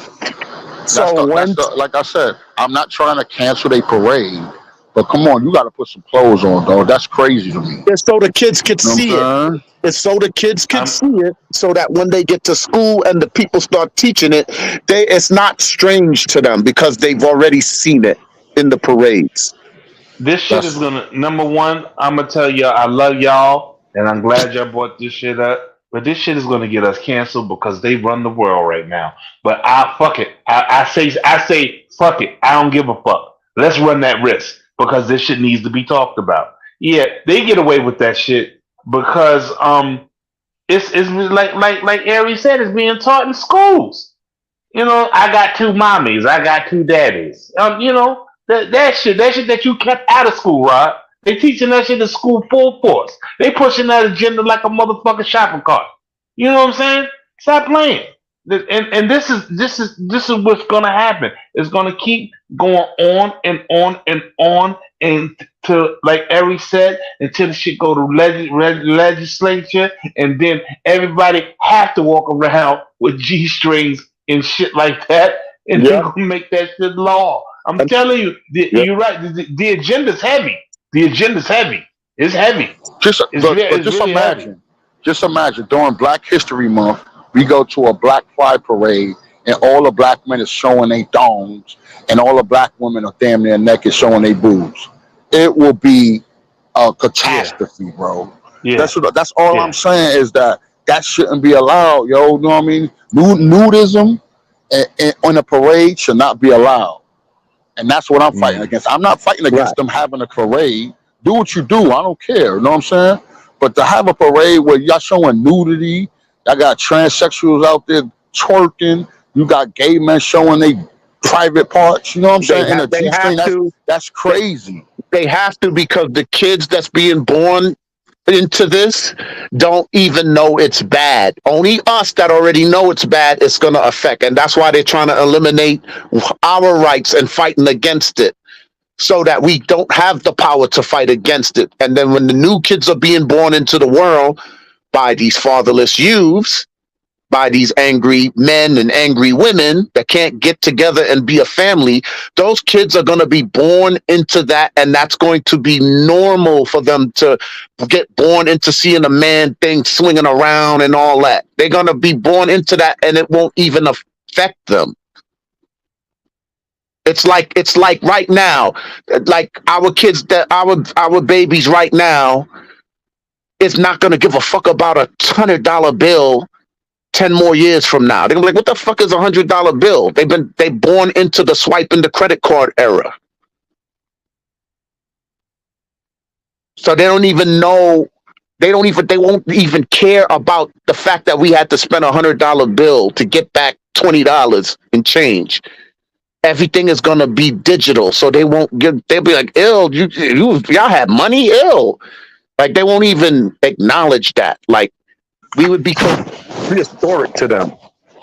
You know what else is crazy? If you have a kid 20 years old or younger, show them a rotary phone and watch how they act.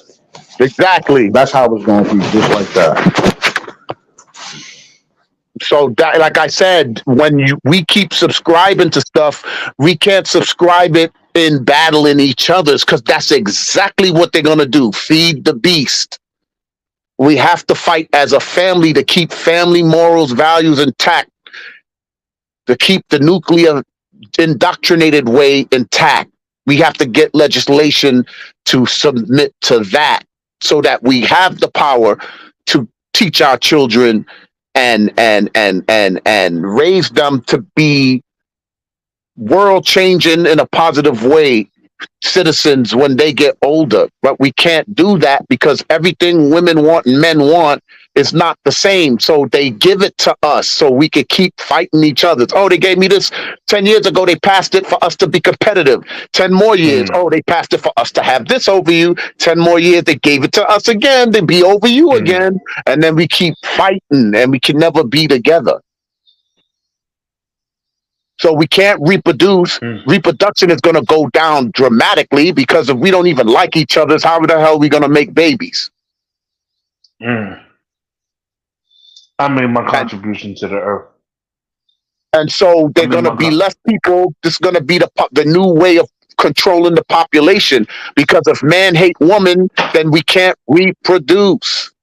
Good shit, man. Always, all night. You've been batting 1,000, homeboy. You're absolutely right. I'm not gonna. In a minute, it's gonna be outlawed, like the fucking purge. In a minute, but in a minute, it's gonna be outlawed for men to love women and women to love men. It's gonna be outlawed. You watch what I say. Like right now, you got homo ass niggas like, oh my god, you like a woman? Why do you like a woman?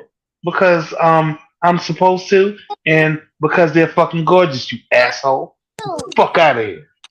They would And make to it. say, hold on, Eric. I'm just piggybacking. People don't know this, but the birth rates are already dropping as we speak. Yeah. So, Yeah. you know what I'm saying? Yeah, population control, and it's called by instant gratification, financial genocide. That's what they're doing. So women get competitive wages. They don't need a man. When they don't need a man, they don't need dick. When they don't need dick, they don't need a kid. When they don't need a kid, it's more for them. I'm so glad that I got hardcore women that will not give up on dick. I love a woman that love a man that they love a man with dick. I don't give a fuck. I'm going home and get me some dick. I love when a woman say shit like that, because I'm like, I'm so glad that you're a woman, but I'm more even glad that I'm a man and that I got what you want. Oh my God, I love you, fucking woman, you. Yeah, shit like that. It's good for women to like penis. I think that the world over. I mean, there are women who claim they like women who sneak off to the side and go get some dick, because you can only take too much tongue in your pussy for a while when you want the mighty pole of wonder. You know what I'm saying? You can eat pussy all night, but she gonna want some dick. She gonna want some dick. It's dick is needed. It's gonna be needed. My brother, at the end of the day, no matter what they say, they're gonna want a man's touch, a man's voice, man around them at some point in time. Women don't get along with women. The reason why women don't get along with women is because of the scheme behind the intent. They can't trust one another, because when one is serious and want to really have a life, they already know that other one is going to try to pull a fast one. Oh, you're not going to leave me with no man. And you just get a man. They don't like that shit. Yeah, you know that. I love Lene. Yeah, you know that. They ain't trying to get left on no outside of no door. No, but you know, Lene. yeah. I'm gonna say that what Lene said. You know that lesbian couples got the highest rates of domestic violence. Yeah, they do. You know what I'm saying? Yeah, they do. So Renee said, "Ain't nothing like I ain't gonna say the word, but I'll put it up there." And woman is catty as fuck. Yeah, man, that's Sister Renee rocking with us in the chat. You know what I mean? But it's just the way it is, man. Trust me, man. I grew up there was 9 of us, man, and I'm the youngest of the 9, and I done seen it all. And one thing I always said to myself, man, I said I don't want, even though I could say to a great degree, my brothers and sisters they all had a pretty good life. They all wasn't married, but I say they had a pretty good enough life in relationships. I still never wanted their results, because I wanted to understand that this is what comes with a relationship, but I wanted to also prove that wasn't the only way to have a relationship. Because if I want to have my own personality, then my relationship shouldn't turn out like theirs. It should still be good, but it shouldn't carbon copy theirs. Like my woman don't have to act like my brother's wife. If he's happy the way he got it going on with her, I want to be happy the way I got it going on over here. Mm. So like if me, you and Rod is in the room, we all married and we all sharing shit that we do. It's all different things we're doing, but we're all still happy and keeping our lives. And that there's no better feeling than that. Walking away and your homies like, damn, I know my homie got it going on. You know what I'm saying? It's when motherfuckers is not happy and can't be together. And that's the part. That part. And that's why I asked earlier, how could a girl went through 4 straight relationships with all 4 dudes are putting their hands on her? Like, what the fuck is that? Like, that's just crazy. Like, that is lunacy. Like, I seen it growing up, but not the same girl with like 5 of the consecutive dudes putting their hands on the girl. Like, what the fuck? Like, that's crazy. No disrespect, bro. You know, when I speak to people like that, I ask them, do they file police reports and all that, because these chicks be lying and they consider certain things that they consider abuse don't be really abuse. You know what I'm saying? For real. I can't, that believe all women era is over. Look how many men that we see that's raising kids that's not theirs. Look how many men that's getting killed over lies that chicks say. You know what I'm saying? Like, I'm sorry. You know what I mean? I'm not giving them the benefit of the doubt anymore. I need real evidence. That man beat you? Did you file a police report? No? Okay, then I don't believe you. You just talking. You're just trying to make him look bad. Okay. The same thing. It's the same thing like like we said earlier, when we having a deep conversation and they start insulting you, that's just another tactic. You know what I'm saying? To degrade the man.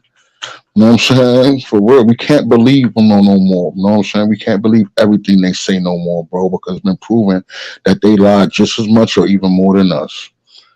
And that's the truth. Or jealous, like I said, are jealous of each other because one found a man or found a life. You know what I'm saying? And, you know, kudos to the females that find a life or still out there looking for one or looking for a man or king of things. No, you got my blessings. If you out there looking for that, you definitely got my blessings, because our world has to get better than this, man. There's so many fatherless kids and angry kids out here running around, man, being so disrespectful, and it's just, I know where it all started at. I could tell from how they behave where it all started at. All they needed was that one guy, stepfather, real father, just an older brother, just somebody to step in and be like, yo, you out of fucking alignment. Yeah, you out of line, you out of pocket. That's what we need. You know what I mean? We need that. That's how you discipline the kids, man. You know what I mean? They need that fatherly love and they need that fatherly discipline, bro. Because here's the difference from when we grew up. We had a natural fear of our parents. Right. It wasn't a fear of getting a beat down. It was a fear of disappointment. Your parents can touch your soul if you disappointed them on what they say. They didn't even have to really beat you. You know what I'm saying? The beating was just like the cherry on top, like you really, really fucked up. You know what I'm saying? But if you just really fucked up, you know what I mean? That fear of disappointing your parents will make you never do that again. Nowadays, they don't have that fear no more, bro. You know what I'm saying?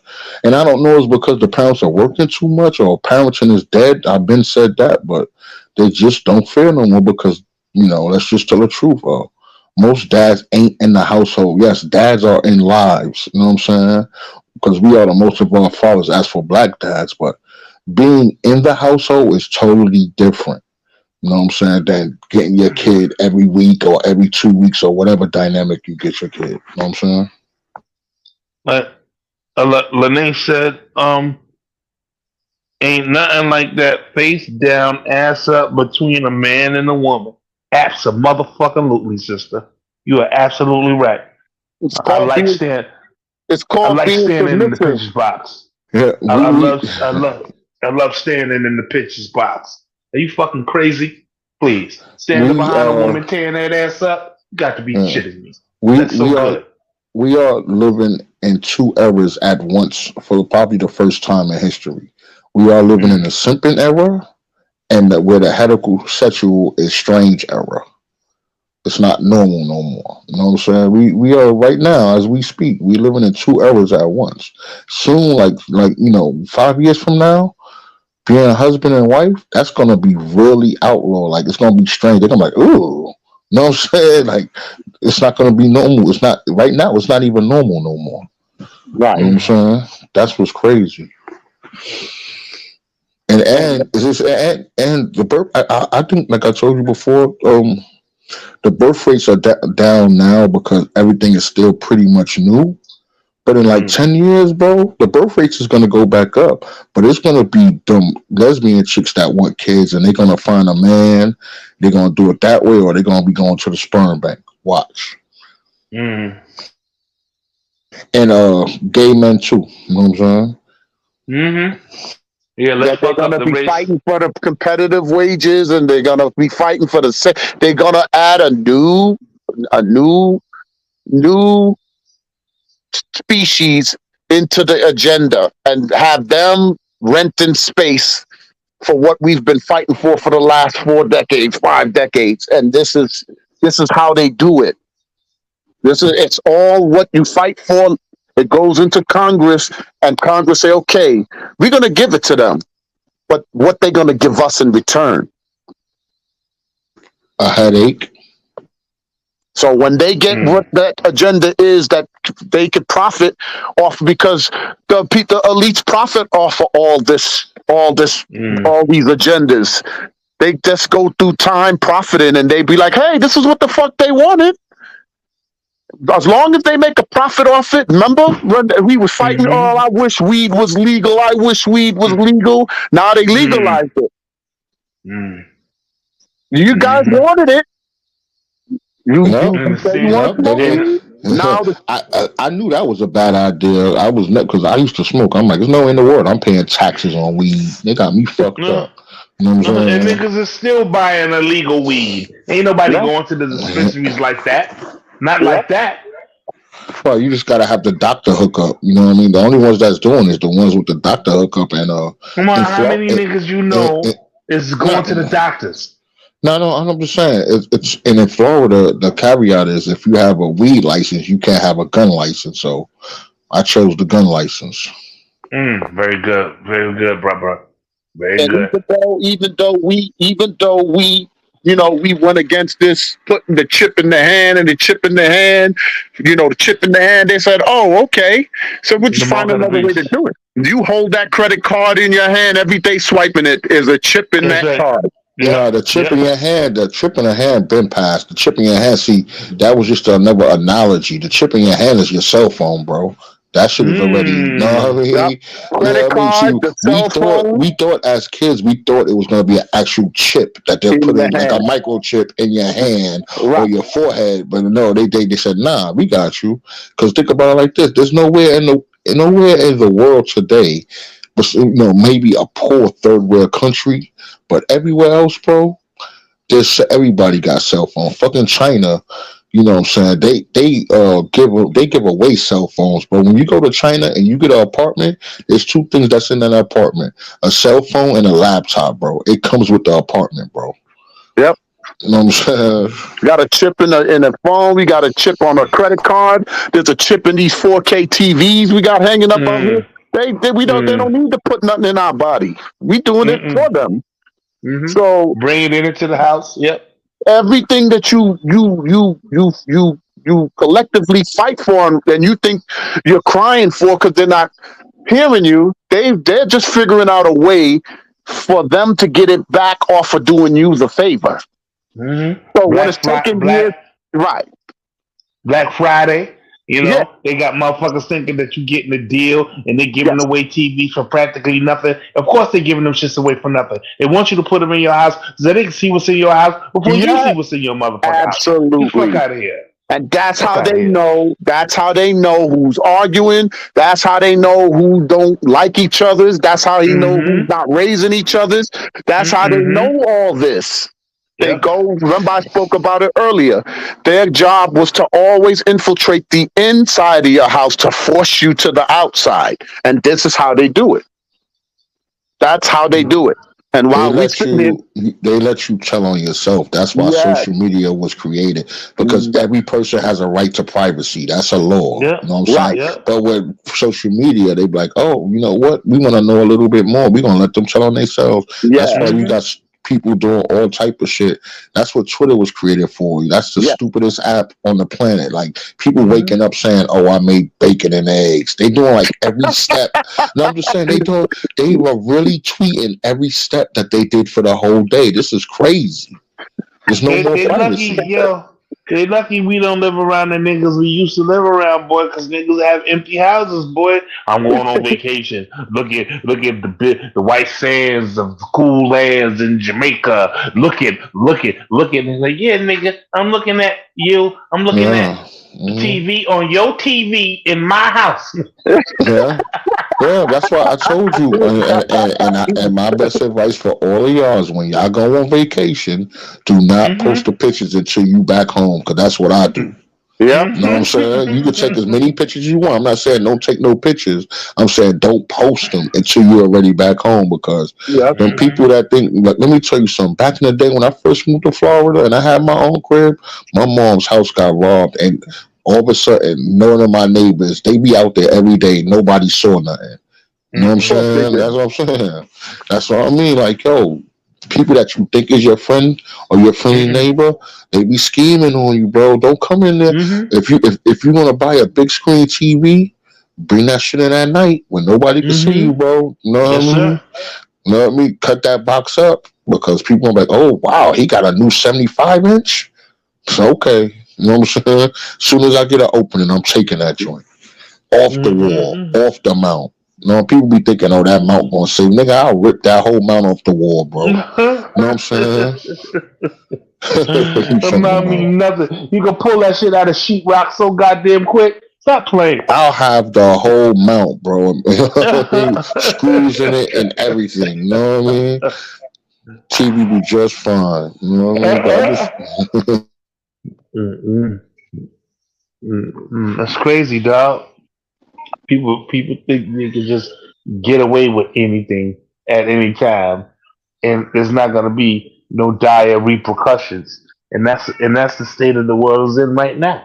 That's the state of the world. I really want a global reset. I want one of these mega powers to create a world EMP device and just knock all this shit out, and let's just go ahead and go back to the way it was in the 70s and 80s, nigga. Yep. You know what I'm saying? And trust me, if that happens, that will straighten out a lot of shit, bro. All these feminists and all that, they won't be feminists no more.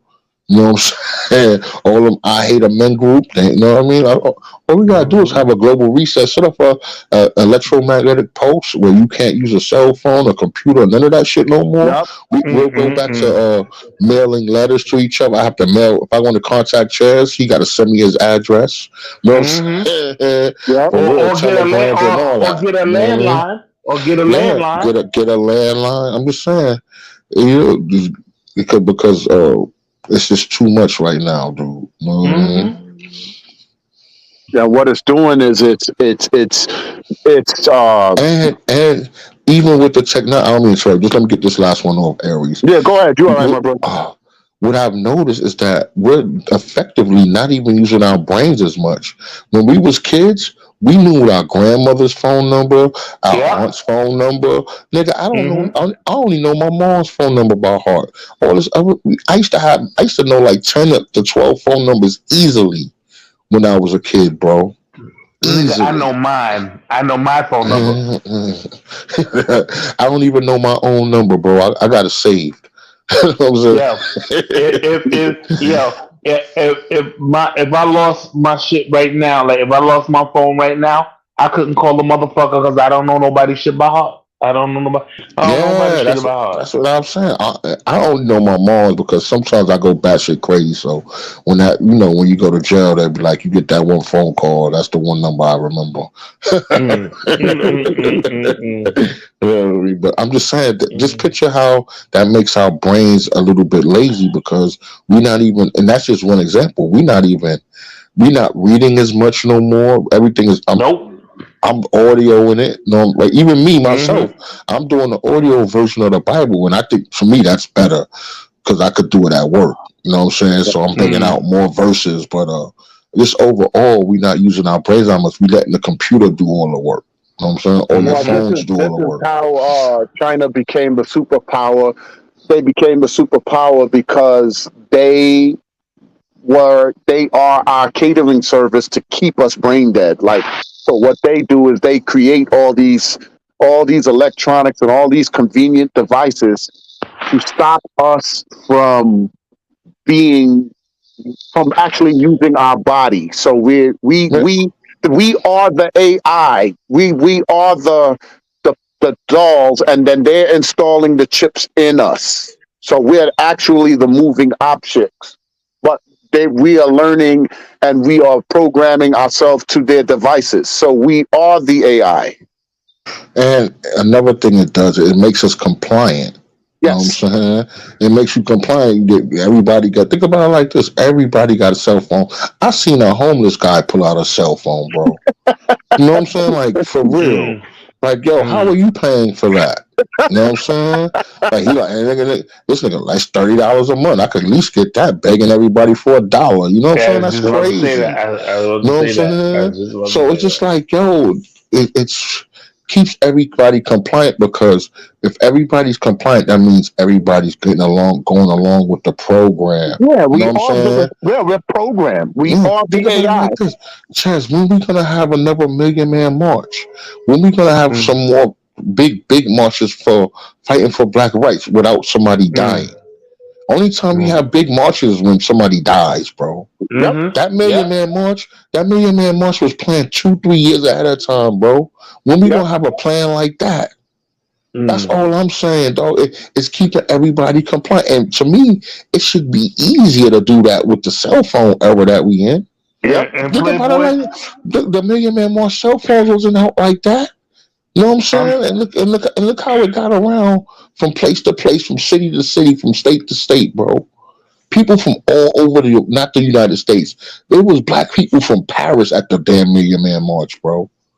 People from all over the world came to that shit, man. Mm-hmm. And they should have. Yep. And so now that they got us so compliant, now you have to see it as, if they took your cell phone away from you for 2 straight days, you start getting miserable. What? Now let me tell you something. I know people that lose their phone or it breaks. They are the most miserable people on the planet, dude. Mm-hmm. You know what I'm saying? That's why I don't lie. I mean, I love my phone and all that, but if this motherfucker break, I'll be fine, dog. You know what I'm saying? They be like, yo, let me tell you something. My phone break, I'm not rushing to go get a new one. I'm not rushing. You know what I'm saying? It would just happen. They be like, I'll just text Chaz or somebody else's phone, yo, my phone broke, and I'll get one when I'll get one. But most people, they'll try to get one before that next check. I know people that pulled out loans to get goddamn phone. That's crazy. You know what's even They worse go than right that? to Cash Plus.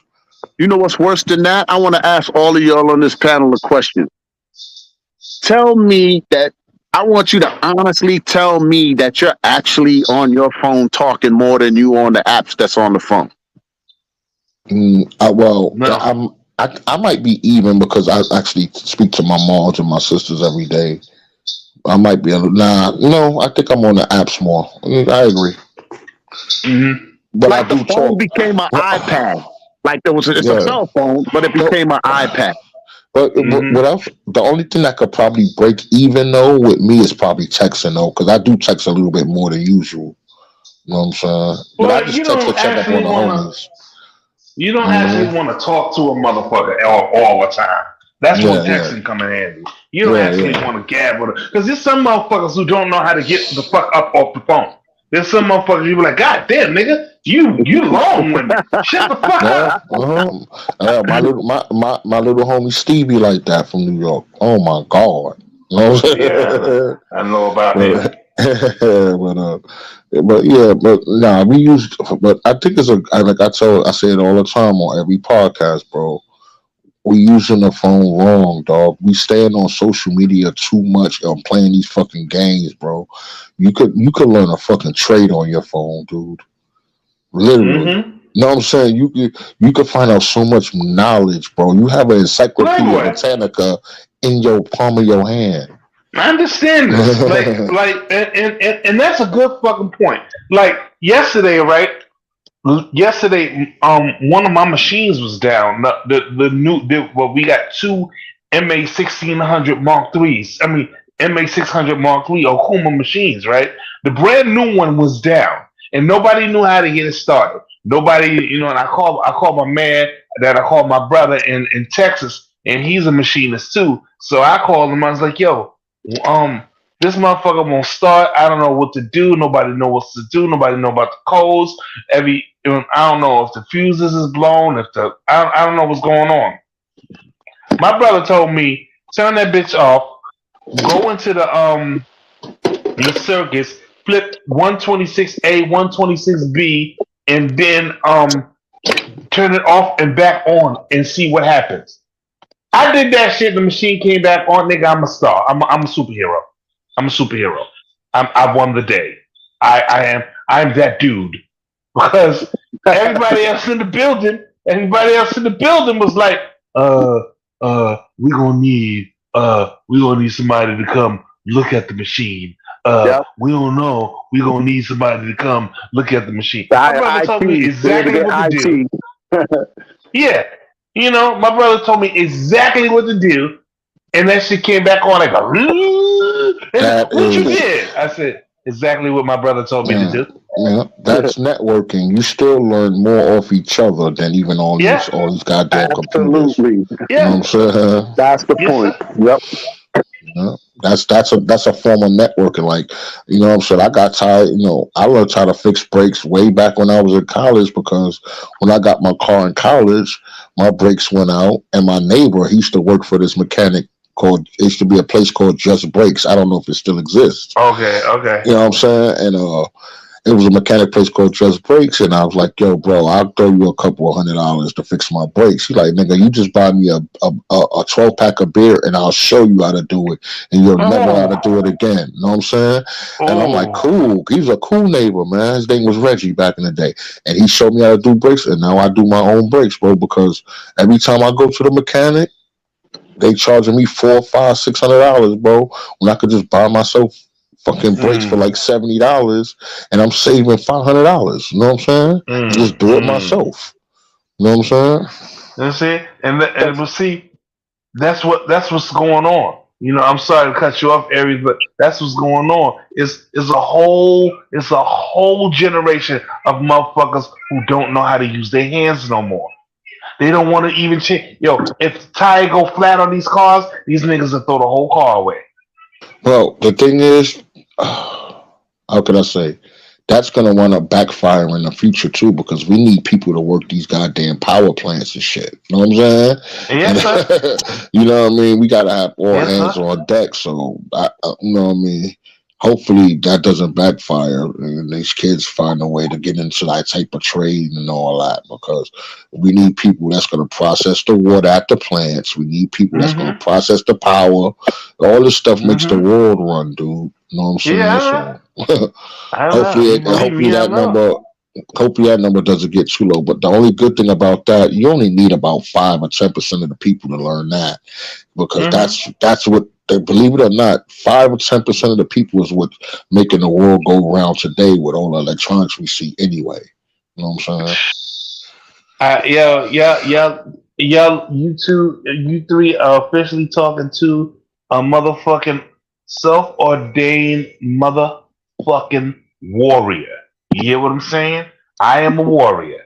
I'm telling you, I am a warrior. I had to go to the motherfucking eye doctor today to prep for surgery for next week for my right eye, right?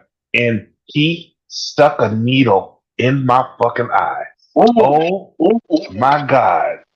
But let's not get it twisted. I've been worried about the shit all week, because when somebody tell me they're gonna stick a needle in my eye, I'm sitting there talking about like, what the fuck? But they numbed it. I took like eight of these special drops in my eye. It numbed my eye, and he came in, did what he had to do, and that was that. Just that quick. Yeah, you are definitely a warrior because I don't know if the numbing stopped the blinking, but I probably would have been blinking like a motherfucker. Just as no, I'm just saying that's just a natural reaction when anything gets Yeah. near your eye, bro. That's hard. You know, it's just hard to keep your eye open like that, bro. Yeah, you got the title, Chev. You damn still got the title. Fuck that. You got the title, my bro. Yeah, nah, I still got the title, bro. Let me tell you something, man. I was fighting rats at the job the other day, so I got the title. You know what I'm saying? Oh I got the title. And if I was to fear one animal or insect, it's rats, bro. But I had to get it in on them. Know what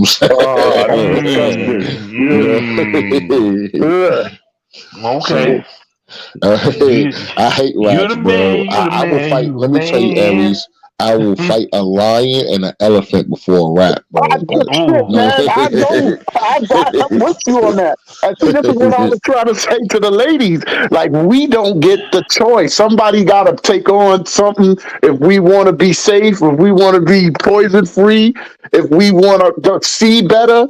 If if you need people to go out there and put their will on the line to make ends meet or to better their health and stuff, like, we don't get the choice to say no. It's either we do it or we're not doing it.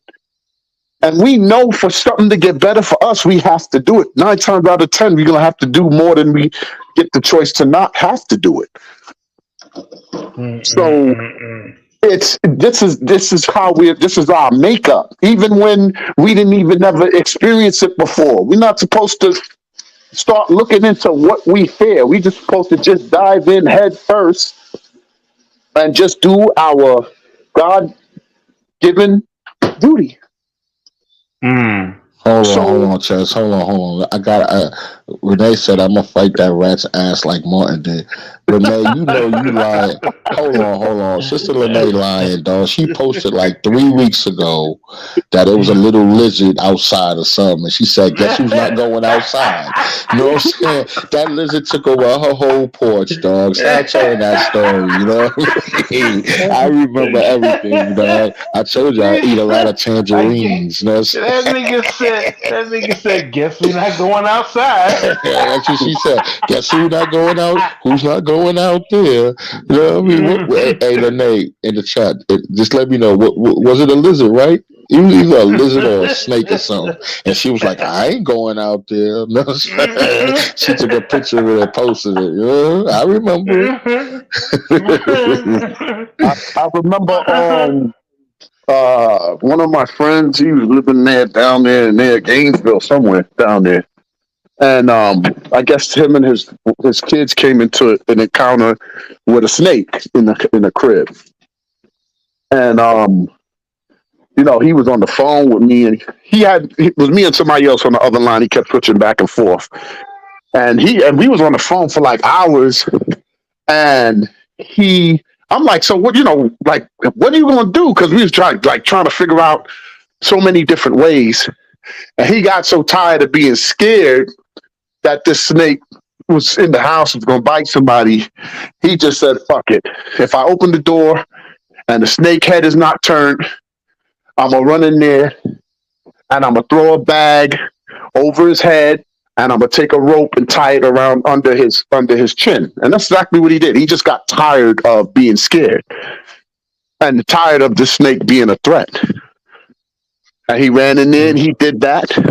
And he managed was to throw the snake out the house, not get it where he could destroy the snake, but he at least got it out of the crib. But it took hours just for him to build up the nerve to say, I'd rather do this than to have a snake stay in here and bite one of my kids or bite me or my ladies. So even in that situation, and I'm just listening to the story. He's telling me how long the snake is, but if you can't see it, you could only imagine what it is, but you can't see it. It doesn't come off to you as a threat if someone's just telling it to you as if you actually is in the room with it. So he just figured, you know what? Let me man up. Let me get this shit out of my house because none of us is going to go to sleep with this shit in here. Well, You know what I'm saying? I don't have a natural fear of snakes. A lot of people do, and it's understandable. You know what I'm saying? And It was a snake that got into my mom's. It's a long black snake. It got into my mom's AC unit outside, and I had to get that shit out of there, dog. So I got that shit out of there, dog. Hey, right. sometimes they come out alive, sometimes they come out dead, but the job is still done. There you go. You are the motherfucking man because I don't do no goddamn snakes. Well, Fuck that. I don't know if you remember, but I had a brief stint at the Bronx Zoo in the snake joint, so I could tell the difference between a boa constrictor and a poisonous snake. You know what I'm saying? Now, Nigga, you know, if I was gummy worms in regular snakes, nigga, I ain't fucking with nothing. I understand, bro. I understand. Now, if it was like a rattlesnake, like if I was in Australia, then I might be kind of scared of those because those things could kill you. But most of the snakes that's roaming around, even in Florida, those are boa constrictors, bro. They gotta wrap you up and all that. You know what I'm saying? They still bite though. Yeah, nigga, I ain't messing with nigga. I don't give a fuck if it's a garden snake. I don't give a fuck if it's a gummy worm. I don't give a fuck if it's a brown Twizzler. Nigga, I don't want no fucking part. I don't want no parts of nothing that fucking slithers. Nothing. Garden snake, regular snake, nothing. Nothing. Yo, you know, well, it's a form of a snake, but you know, at OR at the job, bro, I seen them take a tapeworm out of somebody, bro, and them shits are long as fuck. Oh, God, damn, them shits be like 3-4, them shits be mad feet, bro. You know what I'm saying? And a lot of people have tapeworms in their body, but they just don't know it. You know what I'm saying? That's disgusting. Yeah. So I mean, we go through what we go through, but at the end of the day, our makeup, you know, our makeup is different. That's why when we say men and women is not the same, we're not saying it as to be disrespectful. We really not the same. You know, we just really just not the same.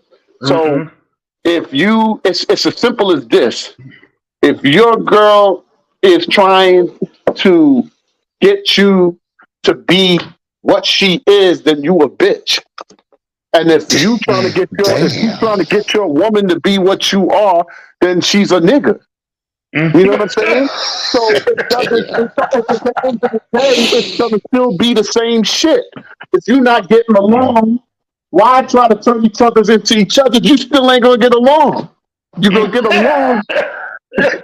If I turn into the bitch in here and she turn into the nigga, we still ain't gonna get along because now I'm mad I can't even be me. Yeah, nigga, because if you're gonna be a bitch, you're gonna be in your feelings. And if she's gonna be a nigga, she gonna be in her masculinity. Thank you. It's still gonna be the same shit. So I might as well be who I am. And we could be who the hell we was meant to be. And this is why Rodney just said it a minute ago. The most domestic violence is with the same fucking sex because y'all already know what each other expect. What up, Kwame, brother? You already know what you're gonna say. If you can't be with the same thing because you're doing the same shit. Only opposites attract. So there you go. I'm picking up what you're putting down, brother. I'm picking up what you're putting down. Shit. Well, the only thing that makes us a relationship is that we are different. So we're gonna learn from each other's and like what each other's is bringing to the table in our personality. So if a female is coming and she's like, "Hey, listen," and you eat something that she make, and you be like, "Damn, where the hell you get this shit from? I ain't never tasted no shit like this before." Yeah, because you a nigga, you're not supposed to know how to make that. That's her area of specialization. You said it, you said it 5 minutes ago. You know, there's chicks that might throw it back, but then there's chicks that throw it back. And now you like, oh, shit. Then that the chick that ain't feeling you like that ain't throwing it back. Nah, she wants you to get the fuck up off of her real quick. Get your nuts, get the fuck up off.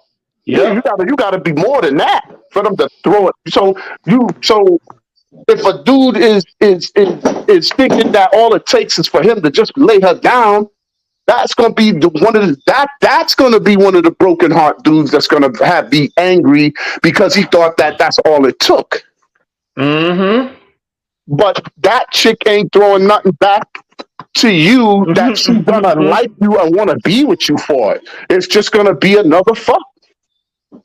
But you get it, she get that man that she always wanted, or she get the man she never thought she would get.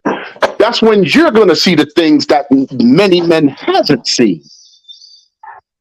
Because let's face it, none of the girls that we married, we didn't find them as virgins.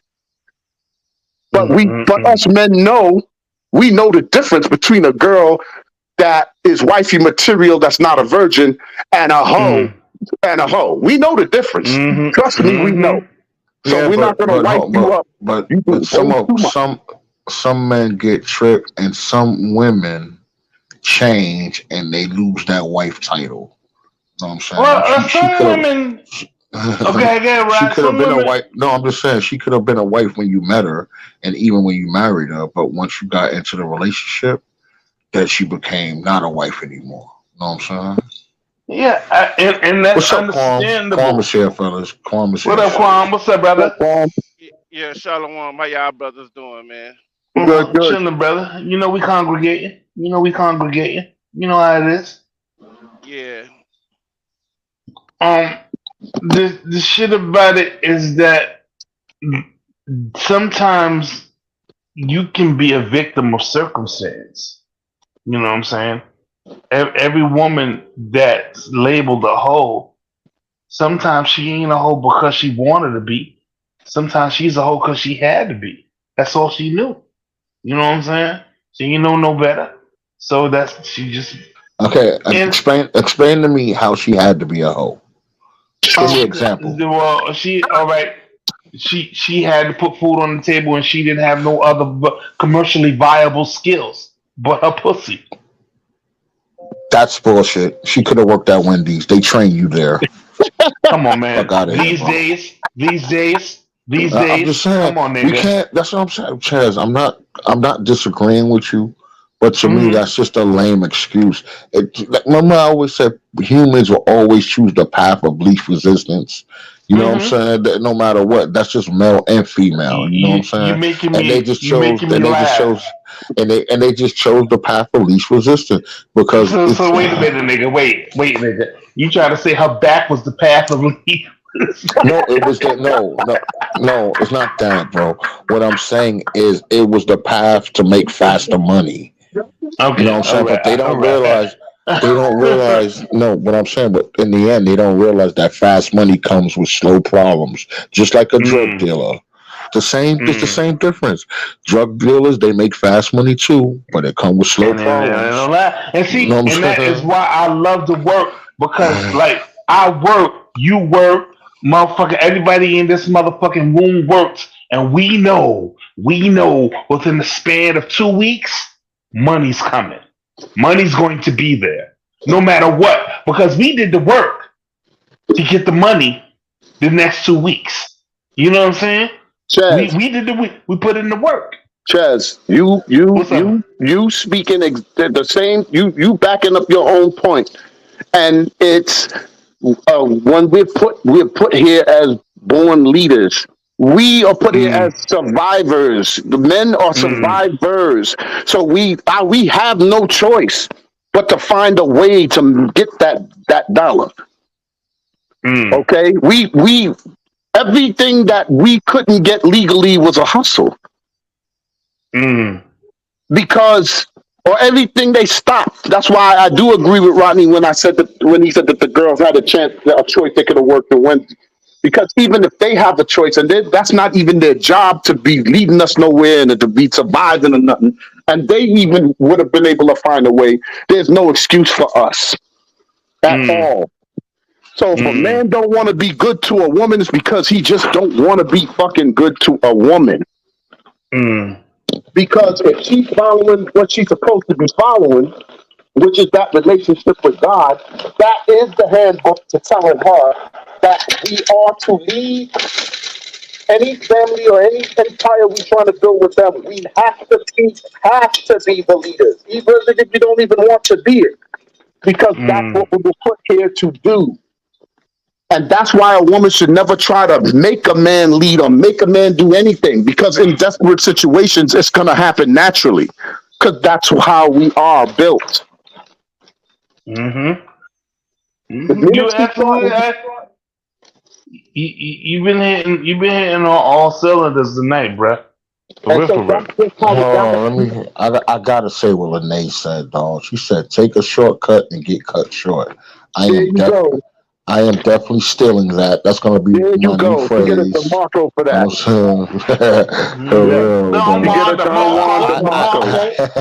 I am going to interject that when I say fast money comes with no problems. I'm gonna say that right afterwards. So I'm stealing it, Lene. You should have patented it. Yeah. Actually, you know what, Lene? Thank you very much. I'm going to put that on. I'm going to put that on the shirt. Hell yeah. No. See, that's the person. That's the person that understands. So it's not about what you got to not get caught up in what society is saying the meaning is supposed to be. That's just them trying to throw us off our kingsmanship trail. So they say, "Oh, she's calling saying that you got hurt and all this stuff." Man, listen, we don't got no time to be getting fucking hurt.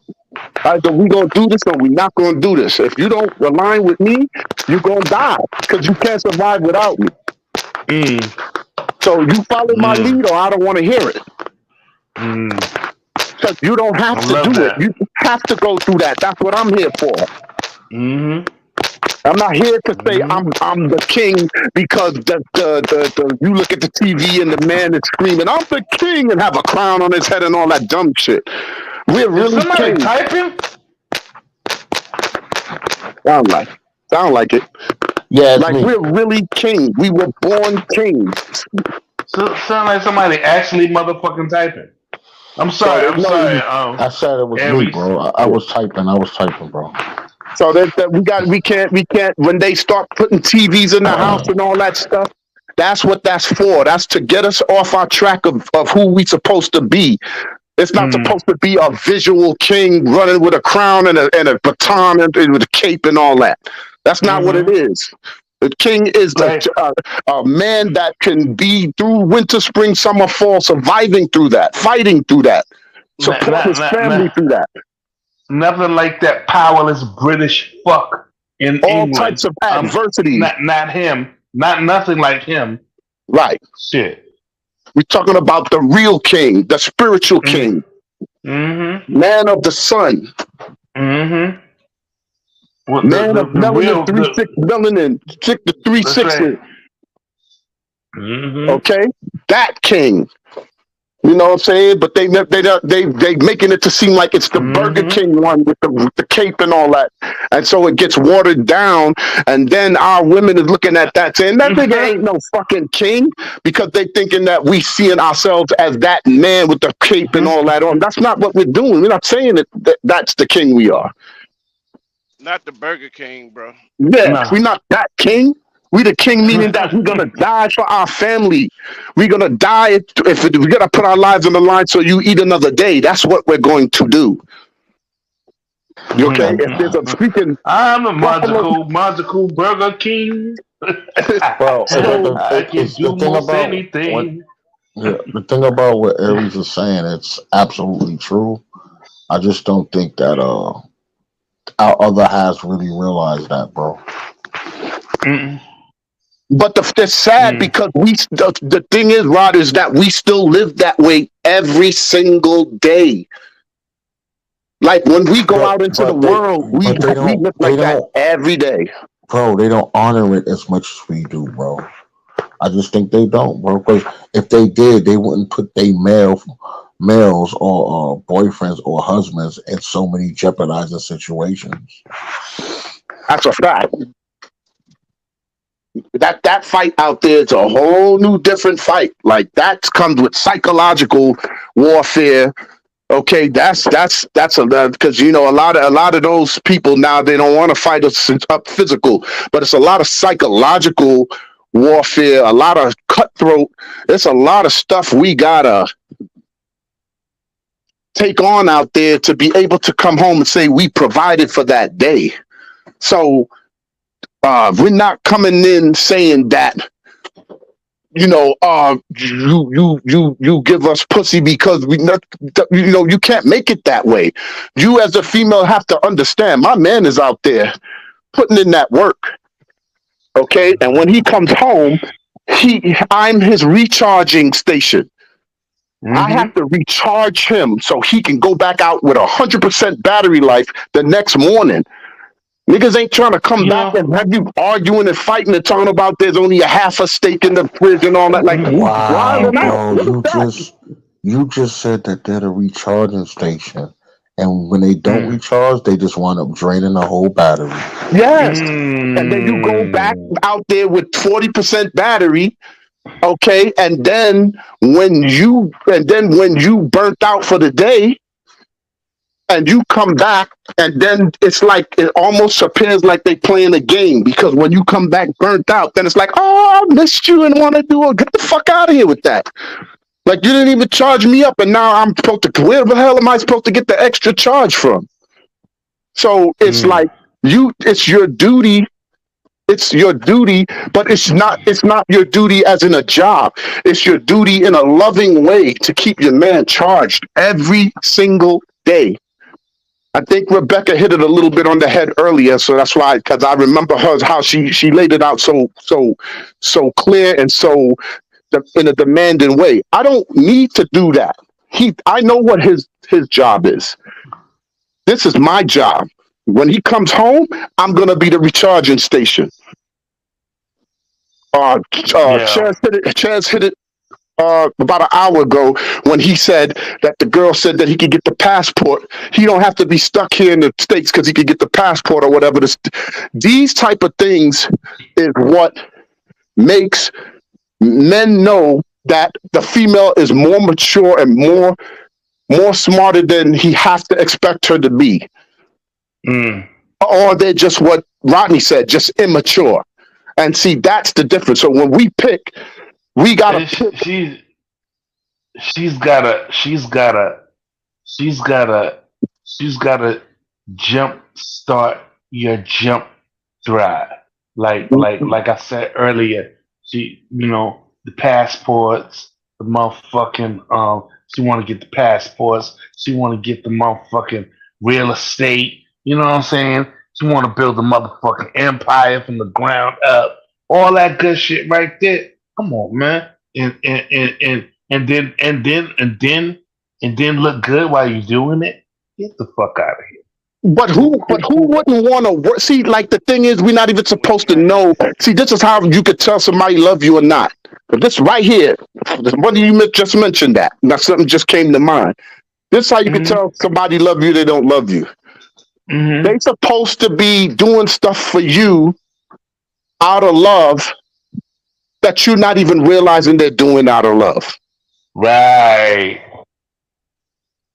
The minute that you feeling that it's being done on purpose, it's over right from there. Because you're not even supposed to know that. Preach, my dude. I'm telling you, dog. Not even supposed to know that. You Ted Williams tonight, bruh.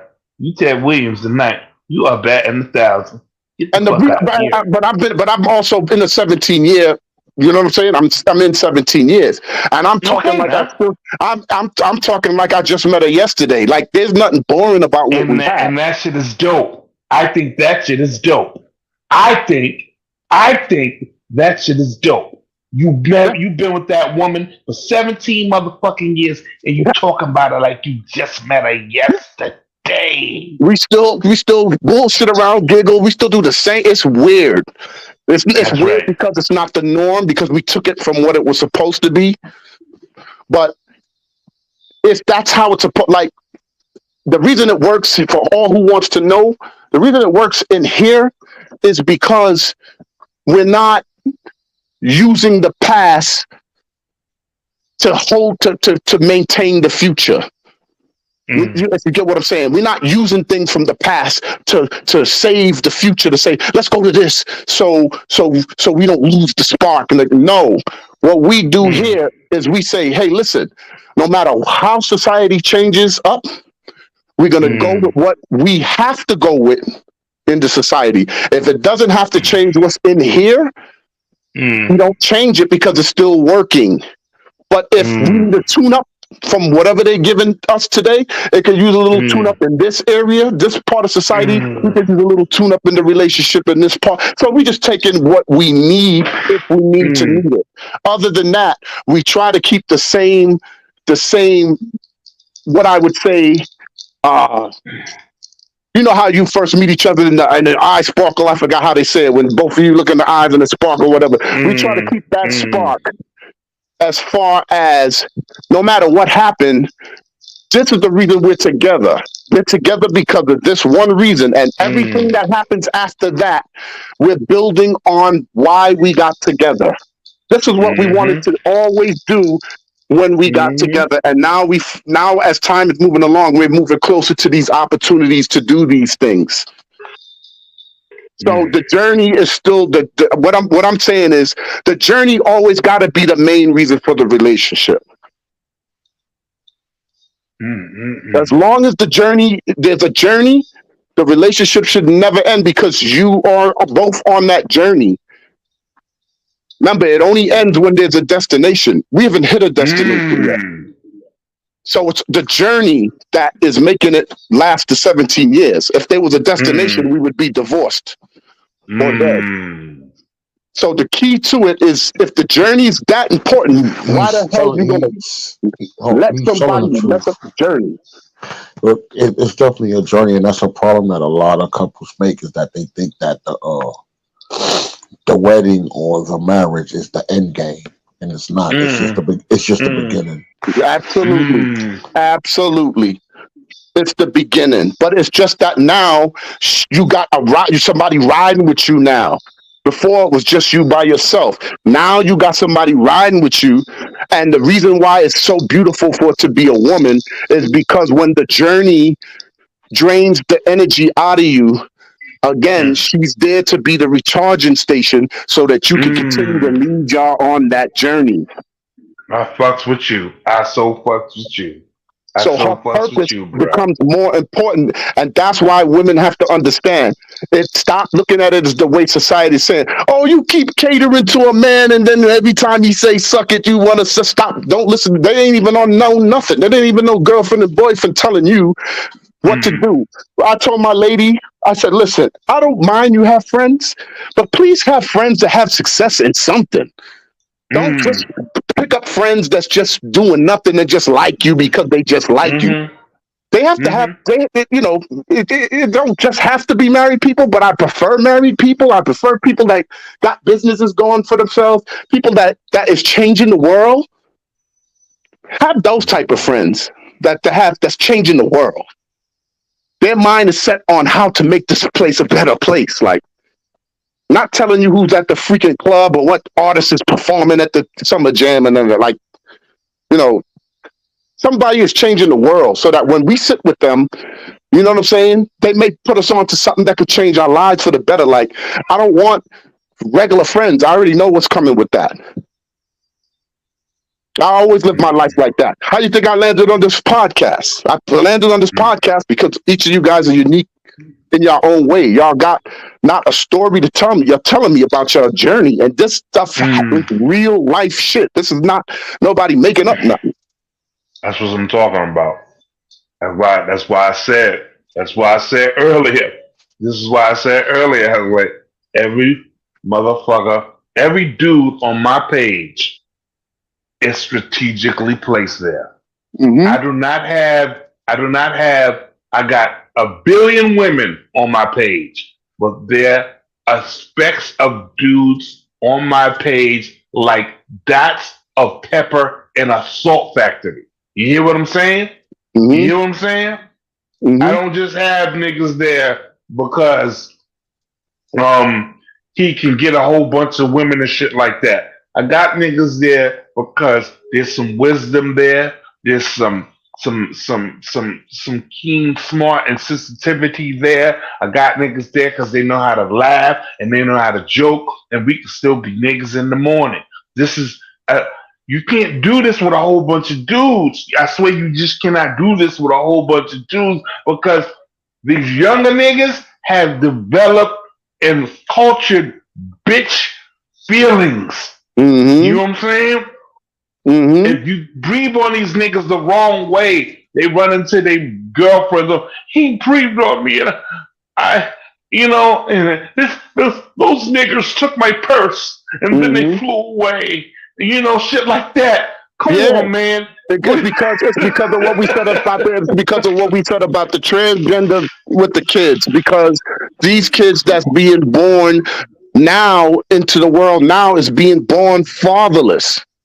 Mm-hmm. So they don't know the role of a father. They don't understand that everything they're gonna need to survive in life before they even partner up with anyone is where they're going to need it from their father or a stepfather. So when they grow into the world, the first teachers is going to be their moms.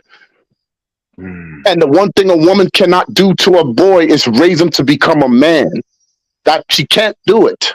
It's just like us trying to raise a daughter to become a woman. We could raise them to become a respectable female, but we can't raise them to become the woman they're going to become. They're going to end up choosing it without a moms.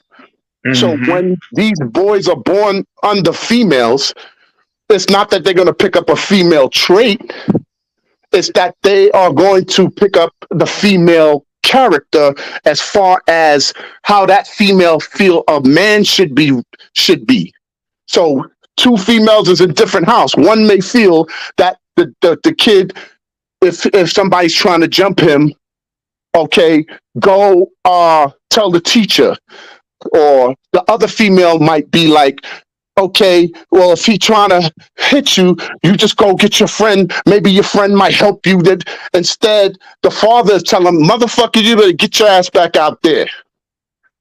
They doing that shit to you, you gonna put a stop to this shit right now. Get your ass right back out there and you go confront that person. Because if you don't do it, tomorrow he's gonna mess with you, the day after tomorrow, the day after that, the day after that. The females is about peace, men is about war. That boy dropped the bar. You know what I'm saying? And that's how we are born that way, for war. So we don't know how to be nice. When we fall and we get busted face and we get cut on the arm, we get sliced on the neck, and we come running and all this blood is flying all over the place, the girl's like, oh my God, we gotta stop it. We gotta get to emergency and go crazy and do all this crazy stuff. The father's like, man, get it in there, get the gauze pad and wipe it up and get your ass back out there. Because that's the only way we're going to know how to be fearless. He's not teaching us to fight right there. He's teaching us to be fearless. The fight is going to come out of you. Because you're going to get tired of motherfuckers punching you in the face. You're going to start hitting back. So you're going to teach yourself how to fight. But the fear, that's what your father don't want in you. Okay? So that's why they send you back out there. But females got to understand that. 10, 15 years later, somebody mess with baby sis. Guess who's running out there to protect baby sis? Not dad. Her motherfucking older brother's coming out. See that? Who touched my little sister? Now he coming out to show his sister that your bro got this. We don't need dad and all that. You put your hands on my sister, I'ma beat dad to you and beat your ass. Then he's gonna beat your ass. And that's how you want it to be. That's how the chain of command works. And so when you doing all the fighting with your husband and you demasculating them and calling them all types of names and stuff, and this man has to leave the house, you're not understanding. That machinist just walked out the house. That man that's killing snakes, that man that just killed snakes and killed rats and bears and all that shit, and fixing brakes and all that shit, that man just walked out the house. That motherfucker that's getting a side job throwing 15 or 20 motherfuckers out of a club that's getting out of control just walked out of the house. For what, an argument? And then the kids lose their father, the daughter lose their father, friends are walking on eggshells. Look at the calamity that it causes when all you have to do is say, my job is to make sure that his job is running smooth. Because when his job runs smooth, I don't have shit to worry about. I don't have to worry about my money. I don't have to worry about my kids. Don't have to worry about no car breaking down. Don't have to worry about no house. Don't have to worry about no money. Don't have to worry about no nothing. I don't need nobody for nothing. I got my man. I got my shit right here. But then the friends come in and they start saying, oh, she broke up with him. And then instead of these females sitting them down and be like, okay, sweetheart, what happened? And then start doing what we're doing now on these podcasts on Thursday and Saturday to either bring them to the clubhouse or the filter stream yards in them and get her straight. They feed her empathy instead of holding her accountable. I'm telling you. So she doesn't ever make it to the stream yard. She don't make it to the clubhouses in them. And then she runs back out there and be like, oh, he wasn't shit. Fuck him. You know, the next time he do that, I'm gonna do that. And then now you're getting all up in the man's face and acting all crazy when you could have came to us and then we could have just be like, listen, sweetheart, slow it down a minute. You out of alignment a little bit. And then reset your thinking so that you could be a better person, so that you might not go back to the guy, but you might get a better guy. You might know the type of guy you might want. That's why they looking for their friend with the ears. They'll listen to what they tell them, and their friend are respond in the way and tell them what they want to hear, and like telling them what's real. Yeah, girl. Yeah, this weekend we gonna go out and do the damn thing. We gonna do this. Forget that nigga. That's what they go looking for the friend that's gonna tell them that instead of sitting them down like my man just talking about.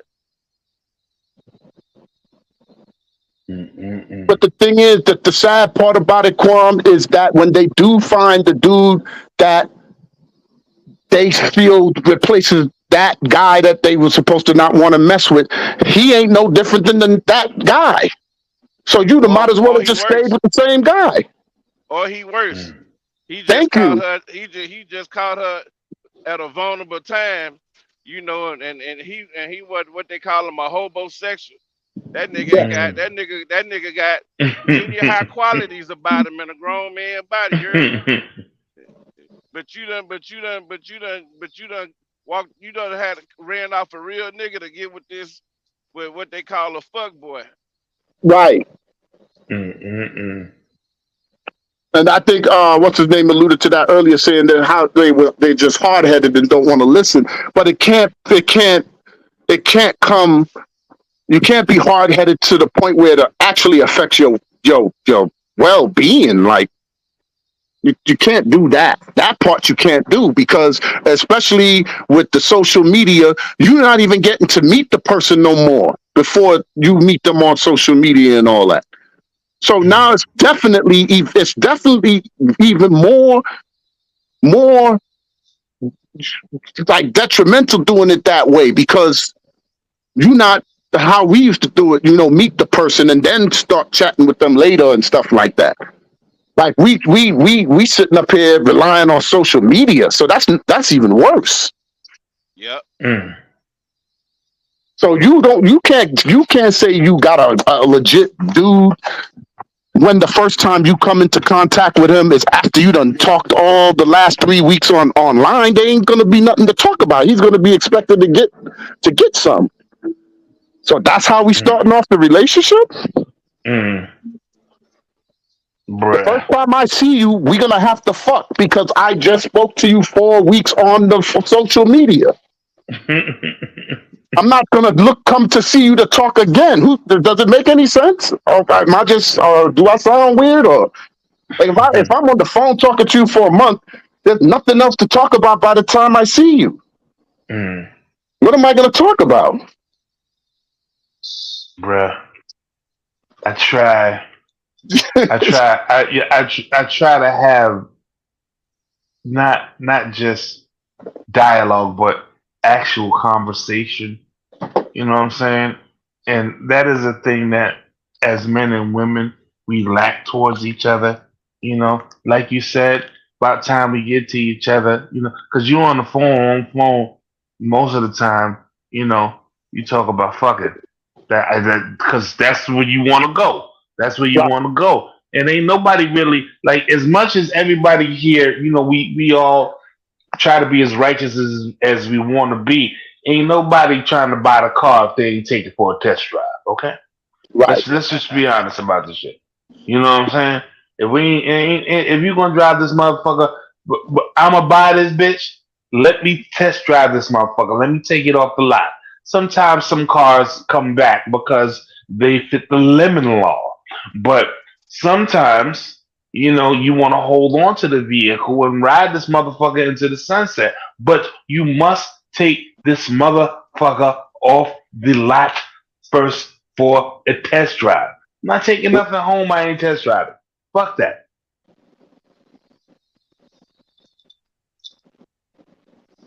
Shit crazy, man. Shit is crazy. So you saying? I said that. Saying, hold on. So you got to take it for a test drive. Meaning a woman, you got to take it for a test drive for what reason? I'm just asking. Because I want to see if there's knocking under the hood. I want to see if the transmission skips. I want to see if the gears are stripped. I want to see how much mileage is in this motherfucker. You know what I'm saying? Let me ask you a question, Charles. Go ahead, brother. If you were a woman and everything is knocking on all cylinders, non-sexual, and then you have sex with her and it's like average to trash, are you gonna dump her? I don't know. It depends on her personality. It depends on her personality. That's what I'm saying. If it's average to trash, we shouldn't be basing relationships based on sex. That's just a cherry on top, dude. It's not the whole cake. Let me answer that for you, Rod. Let me answer that for you. Or how good the coochie is. Yeah, that's the worst way to keep somebody thinking that the coochie's good. But go ahead, Aries. Here, let me answer that. It's going to go back to what I said a few minutes ago. If she's giving good conversation and she's giving all that goods and everything is clicking, I'm not even supposed to know that the sex is not good. I'm not supposed to know that, because now when I sleep with her, I'm sleeping with her to say, is this some place that is having sex with her gonna put me in a space that I don't want to be with no other female? Because I've already met with her mind. We've already met with that. So if I'm having sex with her and say we going through the regular positions in the, I'm not even sure I'm looking for her to be, I don't even know if I'm going to know if she's even garbage or not. I think I'm going to be looking more, having sex with her, how does her submissiveness works? That's what I'm looking for at that point in time. I'm not looking for her to be wet over the 2 hours and all that, or if I'm gonna go 45 minutes plus of round 2 and 3. I'm not. Those are the things that cost people their relationships. Competing and putting a standard and a cap on something. When I sleep with a girl that I connect with mentally, and I in my head, and I'm connecting with her before the sex, and I'm like, you know what? Damn, I think I'm gonna make that my focus, because she's saying some good shit. And she ain't really haven't let me down yet. It's been a whole month. She's been talking pretty. I think this is who she really is. It's gonna start giving you the impression this is who this person really is. So when you meet up with them, you're not gonna just come in the house and be like, okay, let's fuck. I want to see if that's gonna give this. You're not going in for that. You're going in to say, okay, I want you to be comfortable around me in the flesh. I'm gonna be comfortable around you. I want you to be relaxed around me when we talk. And then when it leads into the sex, we're gonna have sex. I'm checking for your submissiveness. I'm not checking to see if it's gonna be wet for 47 minutes over to 45, and I'm not doing all of that. I'm doing when I'm gonna go Bro, in. bro, bro, I'm bro, hold going on, in to say how is her hold, submissiveness to me now that we know each other to this level, just to bro, see if I could go further. bro, just answer the question, bro. We don't need all that extra stuff. What I'm saying is, it's plenty of people that I connected with mentally, and the sex was trash. All I want to know is, are you gonna justify leaving her or not? Because I believe that everybody can be worked with, and sex should never be a final say if you're gonna establish a relationship with a person or not. So I'm asking the question to the men in the room right now. If you're connecting on all levels and you finally get a chance to have sex with her and it's average to trash, are you staying or are you leaving? Because it can happen. Let me answer Again, first. Let me answer first. I'm gonna say I'm staying for the reason being is because we put too much emphasis on sex. Like, like, and I'm gonna give you another question to what you just asked. What is trash sex? What is garbage coochie? You know what I'm saying? Like we emphasize on this. Like what is bad sex? What is whack coochie? You know what I'm Bro, there's saying? whack coochie out there. Don't act like you ain't never touched it before, bro. Come I on. no, I'm just saying like you can have a really good woman. She might not move or do things in the bedroom, but she might have your back. She might be submissive. She Yeah, might that's not what I'm be hard saying. headed. She If she, probably if don't she, talk back. that's the question that I'm asking, Kwame. If she Right. does all those things and she hits all those, but the sex is trash, I'm asking the question in the room: do you stay or do you go? That's And all I want to know. and that's why I said I'm staying. I'm the staying. thing, the thing is Hey, bro, nah, bro. Nah, bro. Stop. We need to stop lying, bro. Not all coochie is good. Just like females say, not all dick is good. all right, but Stop it. Rod, listen Still to Rod. slave, Let me and say I'm something for being a second, honest. Rod. If the girl, it's the same as if the girl, if you went in there and the girl was blowing your back out. That's still not a reason for you to pick her. Is what I'm saying. Exactly. Well, I'm asking you guys if she's hitting on all cylinders besides sex. Are you staying or are you leaving? Because me personally, I'm staying. I'm staying too. I'm staying. I'm staying. I'm staying. Listen, old niggas. That shit sound good because niggas has got a little bit of age on you. Let's talk about this shit when you niggas is like 20 and 21. Let's talk about it now. Let's down the age now. But now Fuck the you age can't where do we that. at now.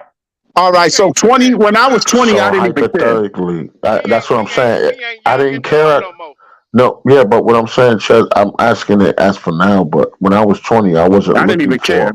I wasn't looking for a wife. So there's a different dynamic. Right. Right. I didn't care. Right. I didn't care.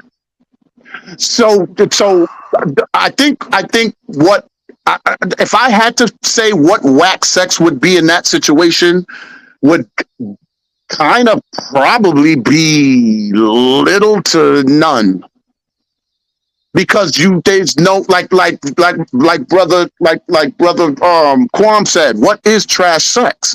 You Like want me at to that answer at that that question, bro? Yeah. Because I think y'all acting real funny right now, bro. And I thought we being real. Stop acting like every coochie you put your dick in, you was like, ah. No, it's not happening, bro. Okay, let me. Okay, I'll tell you what trash sex is. Uh, the ones that you got to spit start. The ones that women have dry problems. A lot of them do. No, I'm saying this is nothing new. They might not admit it, but let's just be real, bro. Some chicks are stay still girls. Some chicks don't know how to ride. Some chicks don't know how to give a blowjob. I can go on and on and on and on, bro. Stop acting like all but coochie is but fucking but but God's gift to man. but guess what? But If that's that's the not what I. case, I didn't if say all coochie was good coochie. I was just wanting you to break down what is bad coochie. You know what I'm Well, saying? And then, I but just feel like regardless of the fact, I feel I'm like staying we already anyway. know what that is, bro. We all men. I'm pretty sure every man in here got at least 10 bodies or more, and out of those 10 bodies, one or two was bad. That's all I'm saying. Here's what I'll say, Rod. Rod, here's what I'll say. I'll say that there was some that I had better sex than others with. But in a situation like what you saying with And some coochie smell. They pH balance is off. I could go on and well, on I and didn't on, touch anything. bro. I did come across one of them and I didn't even touch it. But my thing is, yeah, I didn't even touch it. But my thing is as far as your other point, when you're saying if she's having dry stuff and stuff, that is actually kind of a bonus, because if that's the case and she's willing and she's really sexually attracted to you, then you can actually mold that into what you want it to be. That's why I say yes, because no matter how many whole phases a woman has, you have to still shape and mold her for you. Yes. You know what I'm saying? Because that last nigga could be the nigga that he like to have his balls sucked and all that. You could be a nigga that say, don't touch my balls. Just give an example. Right. You gotta shape and mold them for you anyway. Anyway, yes. You know what I So that's mean? why I stay. But no, I noticed Chez ain't really answer the question, but I ain't going there. You know No, what I'm saying? I'm letting y'all get your shit off. Nah, nigga. Yes or no, nigga. Are you staying? Yes or no, nigga. Stop fronting. No. Yes or no, nigga. No.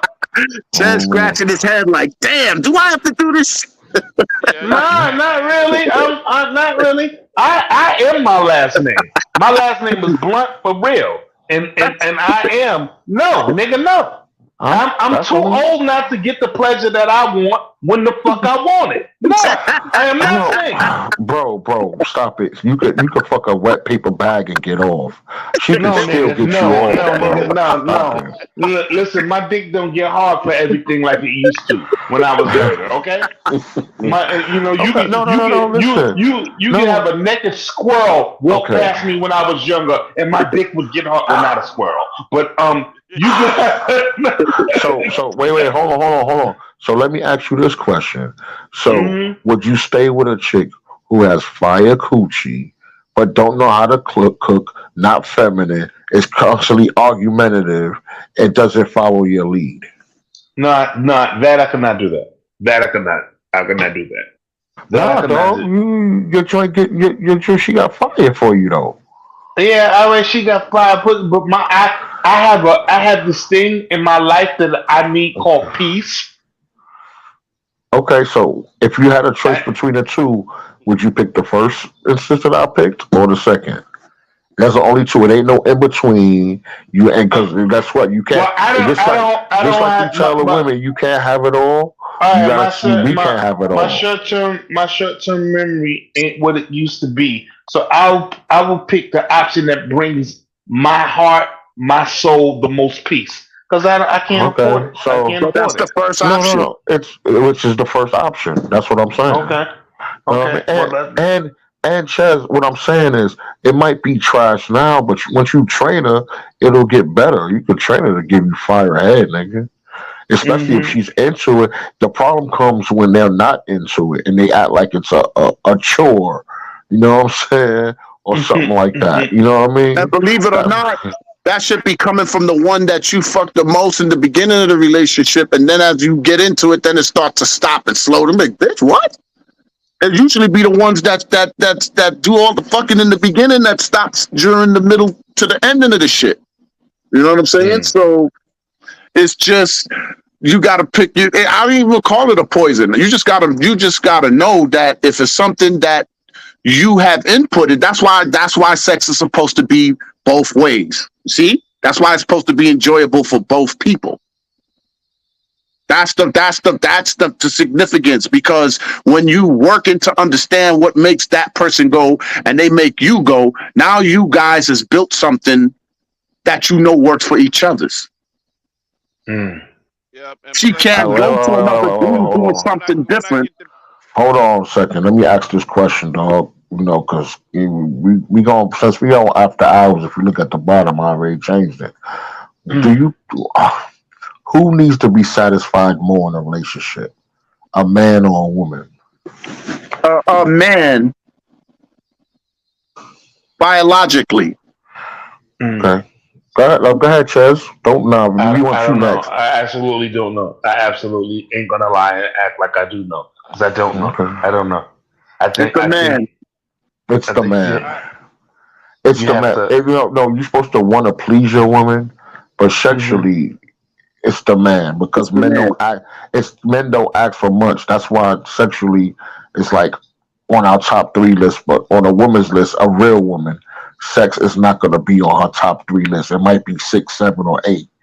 You know what I'm Yes. saying? It's the And man. even Sister Lene said the man because you know what I mean. It's a man for 2 reasons, two biological reasons. The first one is because, and this really is true. I do start to believe it more and more now that for females, sex is mental. It's not physical. For Yes, for Yeah. us, that's for one. guys, I know for a fact biologically it's us because, as I explained last week, between each nut, 120 billion sperm cells is recreated for the next nut. So we are the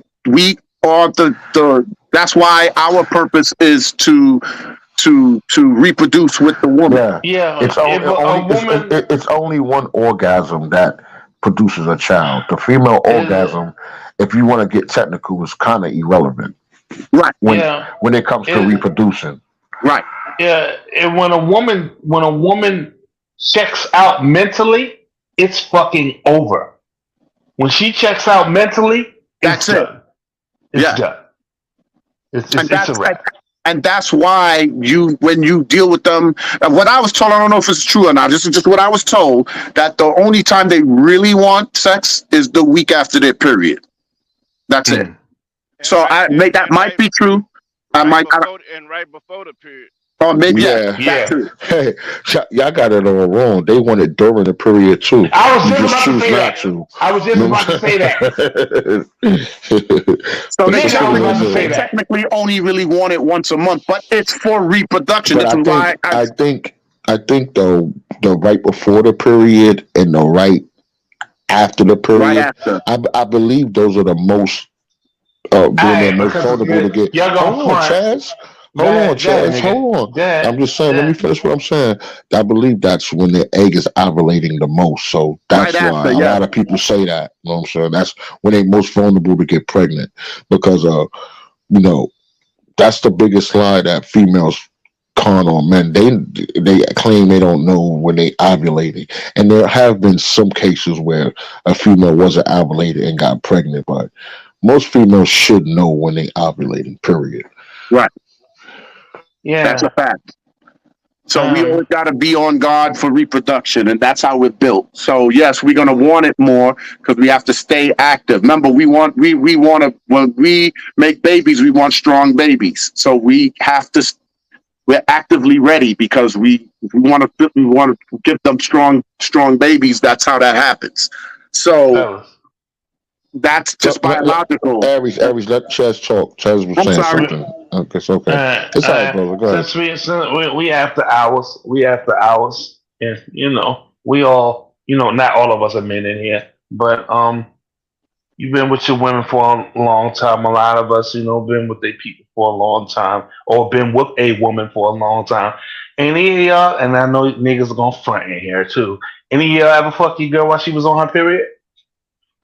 Nah, she don't like that Did shit. Did she want it so bad? I've done it. No, I ain't talking about your girl now. I'm talking about a female in your lifetime. Oh yeah, Did you yeah. ever hit it definitely. while she was on her period? Yeah. I'll say Okay. yeah. Okay. In the shower Very too. good. Very good. Very good. I thought we was gonna have some fronters up in here because I've done it. I thought niggas were gonna be lying. Nigga, that's I've done the it. nastiest thing I've ever heard in my life. Are you I've done crazy? it. I would never do that. Yeah, nigga, Yeah. whatever, nigga. That's human nature, and it's gonna happen. Yeah. But sometimes she want it, and sometimes you can fuck a woman so hard that it brings her period down. What Right. you knew it was coming down, so you're gonna stop? Give me a fucking break. Yeah, and niggas, yeah. I'm glad y'all admit I love y'all. That's what's up. That's Definitely. y'all human. Y'all human. I love y'all. Okay. That's what's up. Hey, But Chaz, can you hear me? like I said, a lot of the stuff you're not even Oh, supposed sorry. to. You're not supposed to know. You're not even supposed to really know or even look for anything like that, because whatever you building with that person, you always feel that every day is an accomplishment with them. So it's like you don't even catch it. Like you shouldn't really catch it until you think about it. You know what I'm saying? Hey, Chaz. Mm-mm. Hey, Chaz. I smashed a woman so hard that I make the period stop, nigga. No, I've done I that believe too. you. I've done I that believe too. you. I believe you. Yep, I've I done that believe too. you. I Yep, believe you. I've done that. Yep. You know, and besides that, I've dropped a couple of wounds, and you know, I've done that before. I Yep. dropped a couple of wounds. You know, I've done that before. That doctor, the old Orient Asian doctor, told you very bad man, you tiny woman, you big man, you can't do that. You can't do that to her. I'm sitting like, whatever. We finna fuck as soon as we leave here. So tell me what you got to fix her up so she can get back in the ring. Fix her up so she can get back in the ring. Go ahead. Nigga was about 21, 22. Fix her up so she can get back in the ring. We're gonna do it again. Yeah. Fuck you, doctor. I need what I need when I need it. And another reason why some dudes fail sexually with females is because when the female do something that turns them on, they broadcast it and make a big deal out of it instead of shutting the fuck up. Instead of shutting the fuck up and let her just keep controlling that aspect of your arousal.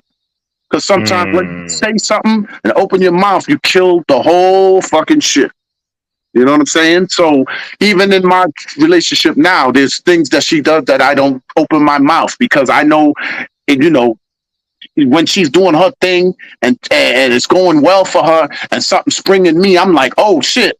So wouldn't even have known this would have sprung in me had she not did that. So let me shut up. Like, I don't want to say that that's what did it. And then now it's like we looking to do it and then fuck it up. You know what I'm saying? So I just shut up and just let it keep happening every time to keep it fresh every time. You know what I'm saying? So there's just certain things you can speak on that you know, and some things like dudes that just want to be the man might open their mouth and then if the girl see that that's the thing that turned them on, the next argument the girl might not want to do that part.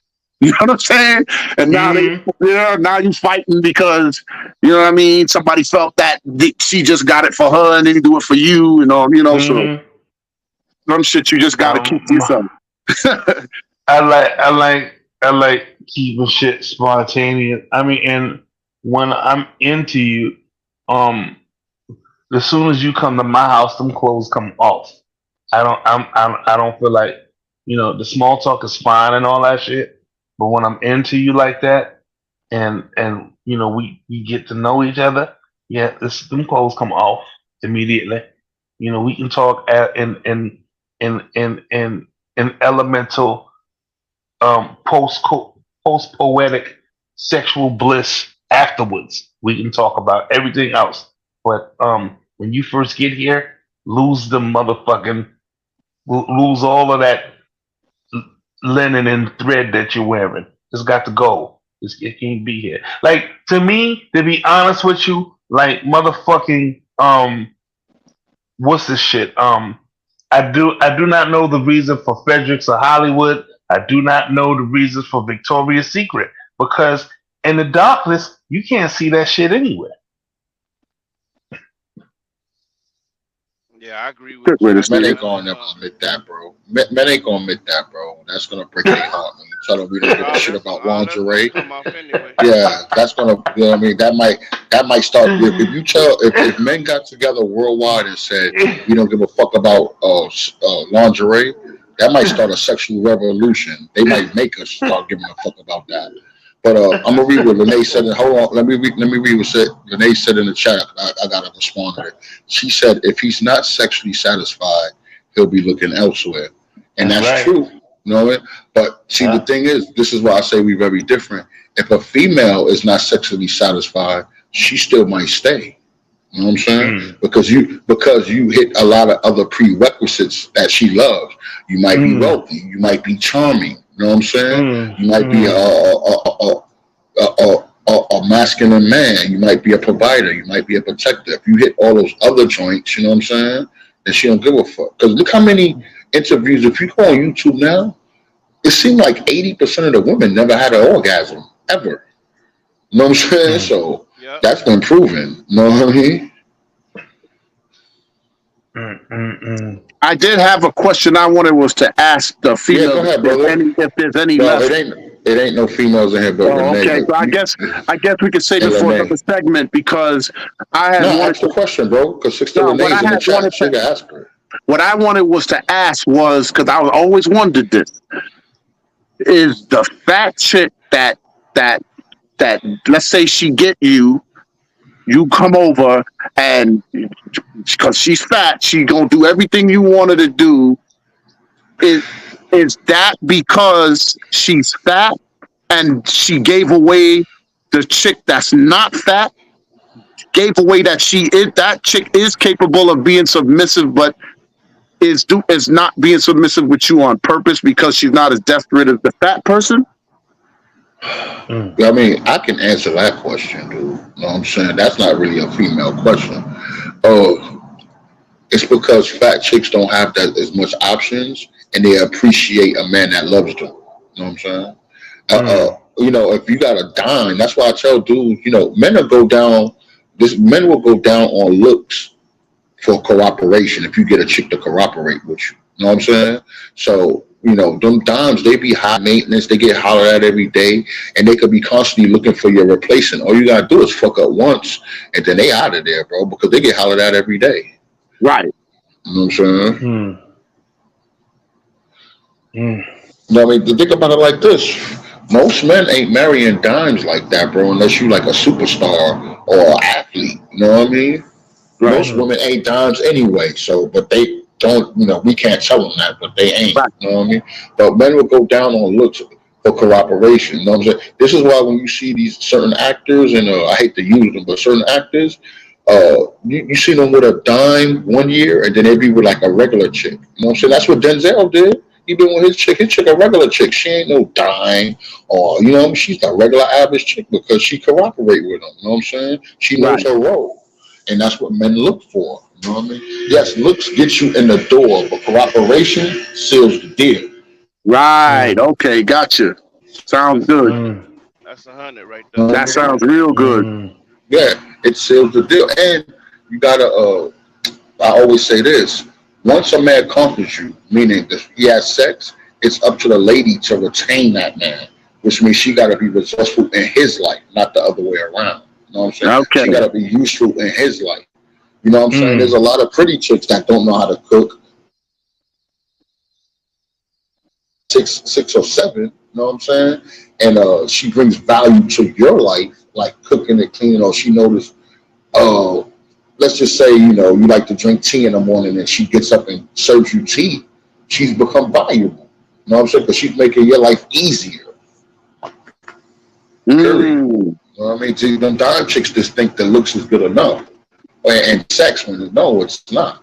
You know what I mean? That's why I say it all the time on almost every podcast. Sex, you don't get married. Man. Makes you a wife. Period. Because most men marry chicks that's not the best pussy they ever had. Hate to tell you ladies that, but you're not. They might tell you that. They might tell you that to boost your ego. Yeah, but that's a fact. the truth is, it's not. Right, that's a fact. You know what I'm saying? That's a fact. Women do the same thing. Talk about, oh, this is the best dick. Not me. No, it ain't. No. But the thing is, in order for a man to get in the door, you gotta reach way more prerequisites. Like I said before, you gotta qualify in a whole bunch of categories just to even have the ability to even talk to her. A female, all she gotta do is be pretty. Yeah, that's true. Yeah, you're right. Y'all are right. Plus, the one thing wifeys don't care about is who with the best dick. They know what they want and the man that they're after. And like Rodney said, they let it be known to the man they want. They do everything to retain you. They will do it. And you just got to know that that's the one. Yeah. It's not easy to know. I tell you that much. You have had to been around the block a couple of times to know that you are, that you that dude. You have to spin the block a couple of times because it's not readily and steadily known all the time. Sometimes, and you can start off as friends, which I think is the most beautiful type of relationship. Like the ones who start off as friends, like we was friends before this began, and then now we went from friends and then fell into love. That's dope. That's kind of what happened with me because my wife met me. I didn't meet my wife. Like I was working at UPS, and I was going through. I was going through my route, dropping off packages and shit through my route. Mm-hmm. And I came over to the area where her mom, she was visiting her mom's, and I was delivering through that whole community. Mm. And so I was going through in a certain pattern, and she's kind of got the OCD like me. So she was like, the reason I noticed you is because I was like, that's exactly how I would drop it off. I would go in through this way and come out through this way. And she was like, and so I told my mom when I was sitting out on the porch with her that if you run that route, that I'm going to come up and stop you and talk to you. And she said, that man is never going to talk to you. And so because I was like, I'm the type of dude that have a serious face that don't really know it. Like, I think my face is like calm, but a lot of people say I look kind of mean. So my mom was like, he ain't going to talk to you. And then I ran that route and came out and dropped off my last package. And she came right up on me, right behind me. And I was like, whoa, like, I didn't know she was right there. And then we kicked it right there, and then it went on from there. And she was like, I come every other week or a couple other weeks to see my mom's stuff. And I was like, all right. So I said, if we meet up again, that was the deal breaker. If we meet up again and you don't stand me up, then I'm gonna rock with you. And lo and behold, I ran the 2 weeks later. I ran the route. She came right out. It's like, here I am. Boom. And so we started kicking it from there, getting to know each other's, and that's how that started. But had she not came out, I'd probably been with somebody else. You know what I'm saying? Because I wasn't even looking. And my ex, I've been through so much with my ex. I actually did have some sort of a hatred for women for what my ex did to me because she involved my son in our breakups, and that really hurt me. So a lot of them do, bro. I was like, nah, you trying to play me with my son and all that? And I was like, nah, I can't. It's made me really not trust. That's my first good lesson of not trusting the female because she was my son. I don't care if she'd have left me or whatever she said I did or whatever she did. That's fine. I could live with that. But to put my son in the middle, that was where I lost respect for her. And so it made me not trust females. It definitely made me not want to have no more kids. You know what I'm saying? Mm-hmm.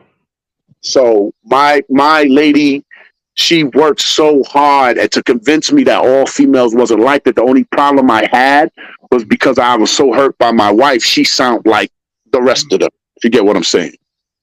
Yeah, because you had to keep your red flags up because a lot of them sell you that dream, and then when you commit, they change up on you. You know what I'm saying? Yeah. So I didn't know. I just was always felt like I was walking on eggshells to release too much of my business. You know what I'm saying? Too much of my business and shit like that. And so as things got better with my as far as communicating with my ex, I started to see my son more. And by that time, me and my wife was kicking it more to where she met my son. And then we formed a three-person collaboration where she got to know him and made him know that dad is okay with me and all that shit. And then that's how it started to build. We started to build from that. I started to trust her from that. You know, but Chad snoring, bro. I think legit, that's bro. Chad snoring, dude. That was crazy. So yeah, man. But I can't. Nowadays it's scary because you don't know who's telling the truth no more, man. Like That's why I say the vetting process has to be much longer nowadays. You know what I'm saying? You can't vet somebody and make that decision in a 3 or 6 month period. I think you might have to go along a year. You know what I'm saying? Then go live with each other for another year. Then decide marriage. yeah, you gotta have something. You gotta have something. That's weird. It's like you get with somebody like how when we started, we got with somebody and built. Now it's like for you to get someone, you gotta build first. You know what I'm saying? Well, it's always been like that. It's not because that's the way it is. It's because we're older now. So that potential shit don't work for 40-plus-year-olds. You know what I'm saying? You got to be more. You get what I'm saying? You got to be more established at this age. That's true. That's always been like that. You know what I mean? Like in our 20s, a female could date us on potential and say, "Yeah, I see him going in new heights and all that." But you can't say, "Oh, I don't have a job at 40 years old, but I will get one soon." Nah, the females ain't having that at this age. You know what I'm saying? No. Yeah, that's what's tacky. Like but then the only thing about that is now you got to make sure that that's not the only thing she wants you for. Well, that's part of the vetting process. You get to see all that if you date it. Like I said, you date each other for a year, 1 year, or whatever. Then you move in within a year, then stay with each other for another year. All that stuff, they can't hide for long. It's all gonna come out eventually. Right. Yeah, especially if you stick around long enough. Yeah.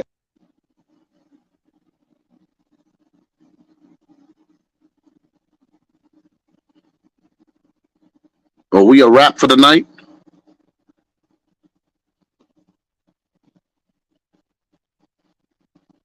What I was saying is it's easy to tell. Like I said, you just gotta vet them out for a year and go live with them for another year. And all that will come out eventually, dude. You could tell easily if she's always asking you for money, stuff like that. This is little symptoms, this little signs that you know what I'm saying? If she's complaining about money. You know what I noticed? In relationships, if the female is always complaining about money and the male isn't, 9 times out of 10, it's the female. She's always wanting more and she's always expecting more. You know what I'm saying? So she's the problem. It's not the male. You know what I'm saying? Right. But like you said, that'll reveal itself depending on how desperate she is. But for me, I would think that I would just be she's trying to get me before her prior. You know what I mean? Her prior investment run out for money or whatever. Well, right now we live in a day and age. You know what I'm saying? Unless you rich, that housewife shit is over. So you need 2 incomes to survive. You know what I'm saying? So right. You know what I mean? Like, and honestly, it's always been like that. Only the top 10 to 15% of Americans was able to have housewives back in the day. Don't let that shit fool you that people say this, that, and the third. You know what I mean? So, you know what I mean? But that's what most women want now for some reason. But, they all can't have it because it's not enough men. It's not enough of those men to go around. You know what I'm saying? Right. And like I said, I'm willing to bet a lot of those men was the friend zone cat. That's the friend zone cat that you didn't want. You know what I mean? And so now how we do, we gotta build our value. You know what I'm saying? We gotta build our value from the ground up. They just gotta retain theirs, which is their body. And we gotta build our value. So and I can make a case that as a man, you never stop building your value. Thank you. You know what I'm saying? Thank you. For real. You never Die, we go stop. right to the grave, going to as high as we have to go, because especially the way society is changing so fast and everything is rising, like there is no time to stop, to rest, or to stop making money. That's We what I have said. to keep making it.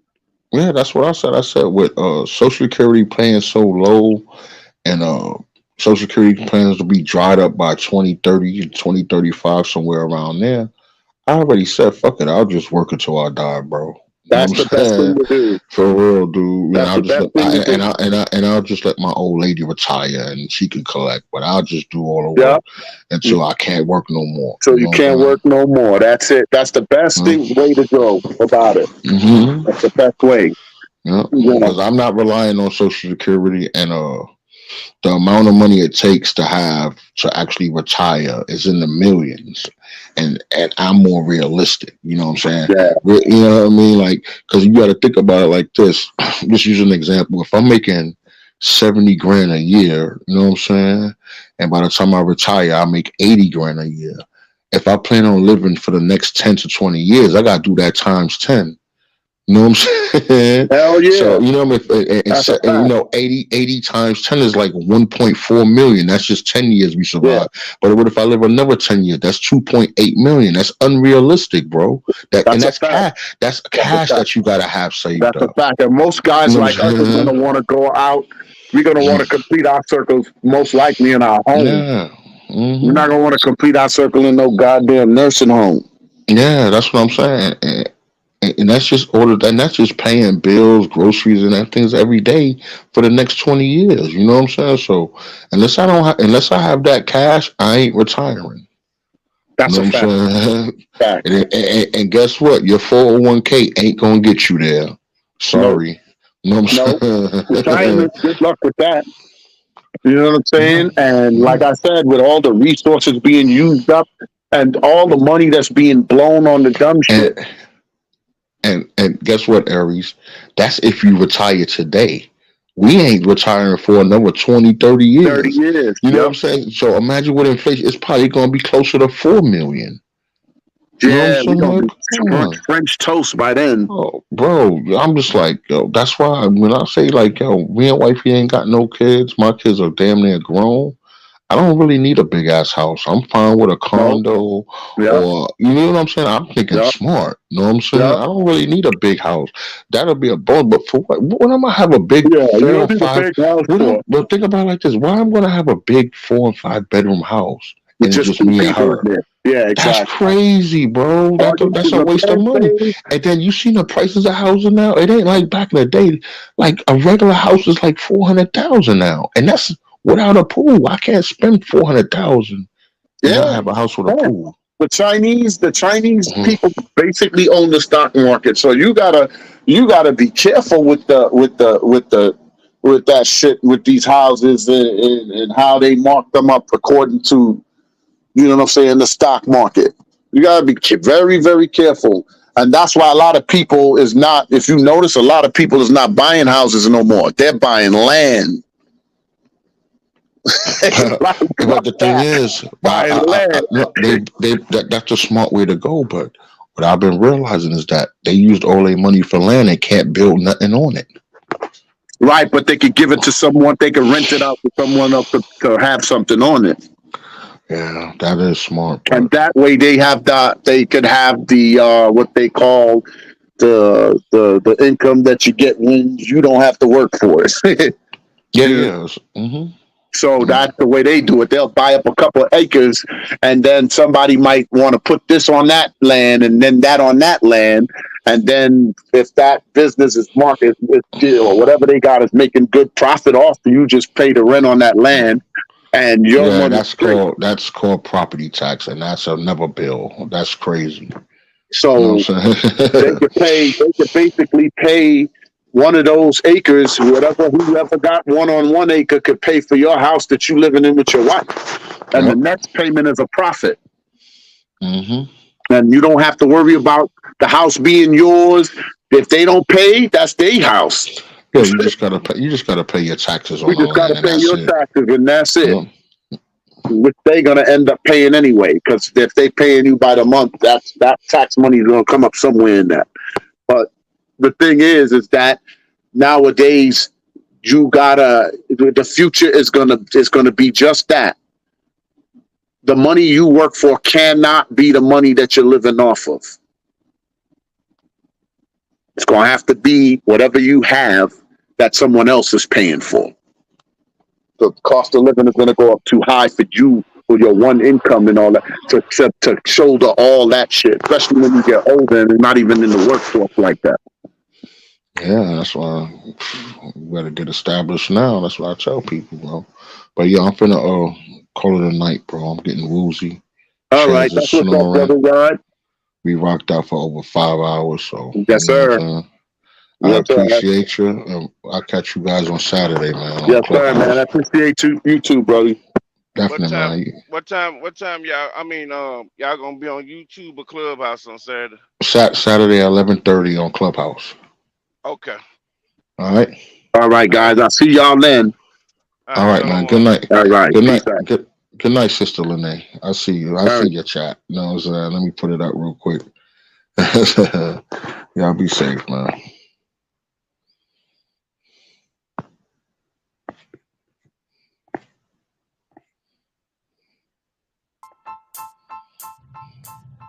Welcome to the No Filter Bros podcast, airing Thursday at 8 p.m. Eastern and Saturdays at 11:30 p.m. Eastern on Anchor, Spotify, and Clubhouse. And remember, the No Filters Bros motto is, in order to fix it, we must talk about it.